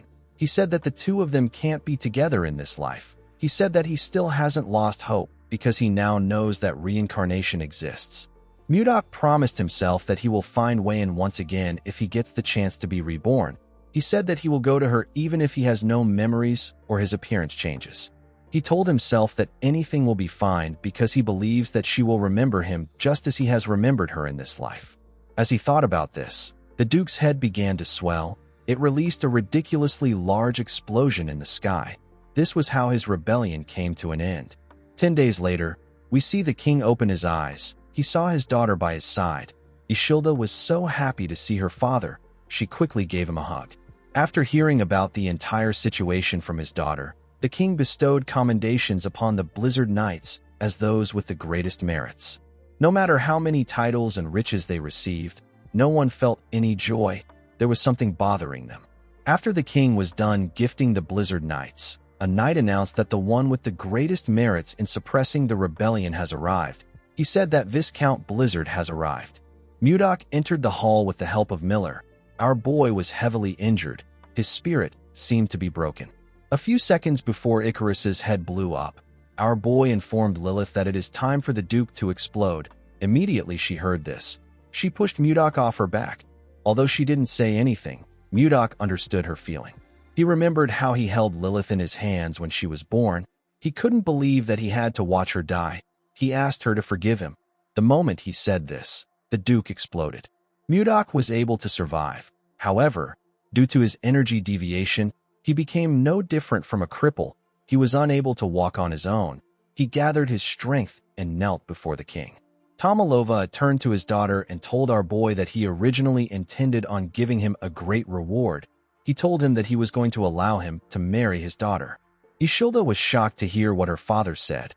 Her stupid father told Mudok that he can no longer grant him this reward in his current condition. 1 year after Duke Icarus's rebellion, we see Ishilda standing in front of a statue. It was a statue of Mudok and his beloved wyvern. While looking at the statue, the princess thought about how it has already been a year since she saw Mudok. The scene shifts, and we are taken to the past. We see Ishilda ask her father to tell her what he is talking about. She told him that she loves Mudok regardless of the condition he is in. Tomalova asked his daughter to accept the truth. He reminded her that Mudok can't even walk well. He asked her if he can grant the position of royal son-in-law to someone who has become like this. Ishilda didn't know what to say. Mudok gathered his strength and told the king that he is aware that he is unworthy. He begged the king to give him 1 year. He said that he will personally request for the reward a year from now. Miller noticed that his lord's body was shaking as he spoke. To the people in the hall, Mudok's words seemed like mere stubbornness. This is because 1 year was far too short for Mudok to return to his former state. If our boy asked for more time, it would seem like he was accepting reality. Ishilda was different from everyone in the hall. She could tell that Mudok had not yet given up. This is because his eyes were still shining. The scene shifts, and we are taken to the present. Ishilda said that the year is almost gone. She smiled and asked our boy statue if she looks like someone who is free enough to go to him. The moment she said this, a maid ran to her and informed her that something big has happened. Ishilda asked her about what is happening. The woman informed her that a war has broken out. Ishilda was shocked to hear this. The maid revealed to her that the Hazen Kingdom has declared war on Caroline. Jinxing led the knights of the Hazen Kingdom to Mudok's territory. He drew his sword and ordered the elite knights of the kingdom to slaughter the enemy who dared to kidnap their princess. He ordered them to bring back Princess Daphne no matter what. The knights quickly charged at the castle. Before they could enter the castle, someone fired lightning at them. The attack sent them flying. Jerome appeared in front of them and asked them to fall back. He told them that they don't want war. He recalled that Princess Daphne has been with them for over a year. Although they tried to explain to the Hazen Kingdom that it wasn't a kidnapping, the kingdom refused to believe them. Jinxing walked up to the gate and told Jerome that he won't repeat himself again. With a look of anger on his face, he asked Jerome to return the princess. Jerome was annoyed to hear this. He told the count that he speaks of the princess as if she is an object. He said that he now understands why the princess chose to seek asylum with them. Jinxing pushed his energy into his sword and reminded Jerome that he said that he won't repeat himself twice. Jerome was shocked to feel the count's energy. His pressure was immense. Since the count's allies were close to him, Jerome believed that he wouldn't dare launch a powerful attack. Unfortunately, he was wrong. A large amount of plum blossom petals gathered around the count. He released a ridiculous attack on Jerome and his comrades. He created a tornado with plum blossom petals. The tornado tore the knights of the Hazen Kingdom and Jerome apart. The Count's attack was powerful enough to clear the sky. Jerome fell to his knees in front of the man. He couldn't believe that the Count attacked everyone without caring. He was quite shocked to see that Jinqing flattened the surrounding area and even changed the weather with a single strike. He knew that only his lord could do something like this. He wondered if Jinqing was at the same level as his lord. The Count raised his sword and got ready to take Jerome's head. Before he could cut off the mage's head, someone came out of the castle and told him that he has done enough. The person turned out to be Princess Daphrin. With tears in her eyes, the princess begged the Count not to hurt Jerome. She fell to her knees and told him that she will return to the kingdom willingly and even agree to the engagement. She begged the man to stop. Jerome didn't expect Daphrin to do this for him. Jinqing glared at the princess and asked her if he has a reason to stop. He revealed to her that all he wants is revenge. He told her that she was never the target from the beginning. Daphrin and Jerome were shocked to hear this. Jinqing raised his sword and said that Mudok destroyed his sect in their world. With a crazy smile on his face, he swung his sword and said that it is now his turn. Daphrin screamed when she saw this. Jerome couldn't even move. Before Jinqing's sword could touch Jerome's neck, something appeared in the air and blocked his attack. Jinqing didn't understand what was happening. Even though nothing could be seen, he felt as if an invisible sword was pointed at him right now. Jinqing quickly realized that this was a formless blade. While he was trying to push the sword aside, someone appeared behind him. Jerome quickly noticed that someone was coming. He could feel the person coming towards them with a bone-piercing chill. Even though the person's energy was so cold that it could freeze everything, it still made Jerome's heart beat louder than ever. The mage knew that his lord was back. Mudok smiled at him. Jinqing was shocked to see our boy next to him. He didn't understand what was happening. He told Mudok that he heard he fell into energy deviation. Our boy told him that this is true. He explained to the man that he fell into energy deviation and could no longer use his internal energy. He decided to train in magic. Mudok revealed to Jinqing that he trained his mana instead of his internal energy, and he learned spells instead of martial arts. He began to learn everything with the mindset of a beginner. He took things one step at a time. This was his last resort, so he gave it everything he had. While training, something astonishing happened. He began to accumulate internal energy, although it wasn't in his energy core. Our boy explained to Jinqing that the magic of this world is similar to martial arts. Upon realizing this, he became certain that he will be able to regain the power he lost if he continues to refine magic. Jinqing was annoyed to hear this. He released his energy around himself. He asked Mudok if he is saying that he reached the profound realm just by learning magic. Our boy quickly used his energy to raise Daphrin and Jerome and move them out of the way. Jinqing released more energy and asked Mudok if he thinks that he will believe his nonsense. Mudok smiled and said that he is not at the profound realm. He revealed to the man that he has gone beyond the profound realm and entered the life and death realm. Immediately he said this, he created countless swords with his energy. Jinqing was horrified to see our boy's power. Jerome couldn't believe what he was seeing. Mudok apologized to Jinqing and told him that he has to end things quickly. He said that he has someone waiting for him. He fired the swords at Jinqing. Jinqing froze in shock when he saw the swords coming at him. He couldn't believe that Mudok reached the life and death realm after he entered the profound realm. He thought that he would finally be able to take his revenge. He let go of his sword because he knew that he wouldn't win. One of the swords pierced through his chest and took him out. The scene shifts, and we are taken to Ishilda's room. We see the princess thinking about the fact that their soldiers were ready.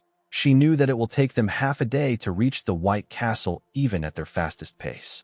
She wondered if Caroline can hold out without Mudok. She gently called our boy's name. Mudok asked her if she called for him. The princess was shocked to hear his voice. She quickly turned around. She was surprised to see our boy inside her room. Mudok smiled brightly at her. Ishilda couldn't believe her eyes. She quickly hugged Mudok. Our boy apologized to her for making her wait a year. Ishilda corrected him by saying that it has been 4 years. Mudok was shocked to hear this. He quickly asked the princess if she remembers her past life. With tears in her eyes, Ishilda said that she does. She revealed to Mudok that she has been seeing the memories little by little in her dreams. They were the memories of a woman named Wayan who lived in the Central Plains. After seeing all Wayan's memories, Ishilda realized that she reincarnated and Mudok came to find her. Mudok froze in shock when he heard this. He gently laughed and said that he had so many things to tell her. He thought about everything he went through in the Central Plains to come to this world. He hugged Ishilda and told her that a single word will be enough for now. The scene shifts, and we are taken to a garden filled with the lotus of love. Jerome and Daphne were clapping their hands in the garden. They got dressed up for an occasion. Miller, Max, and Stuart were also wearing good suits. The men seemed to be happy for the occasion. The princess stepped out in a unique red robe and wore a beautiful golden crown. Her attire looked exactly like what people wear in the Central Plains. She gently smiled as she walked towards the altar. Today was her wedding day. Condal threw petals in the air as the princess walked past them. Everyone there cheered for her. Tomalova stood at the front to watch his daughter walk to the altar.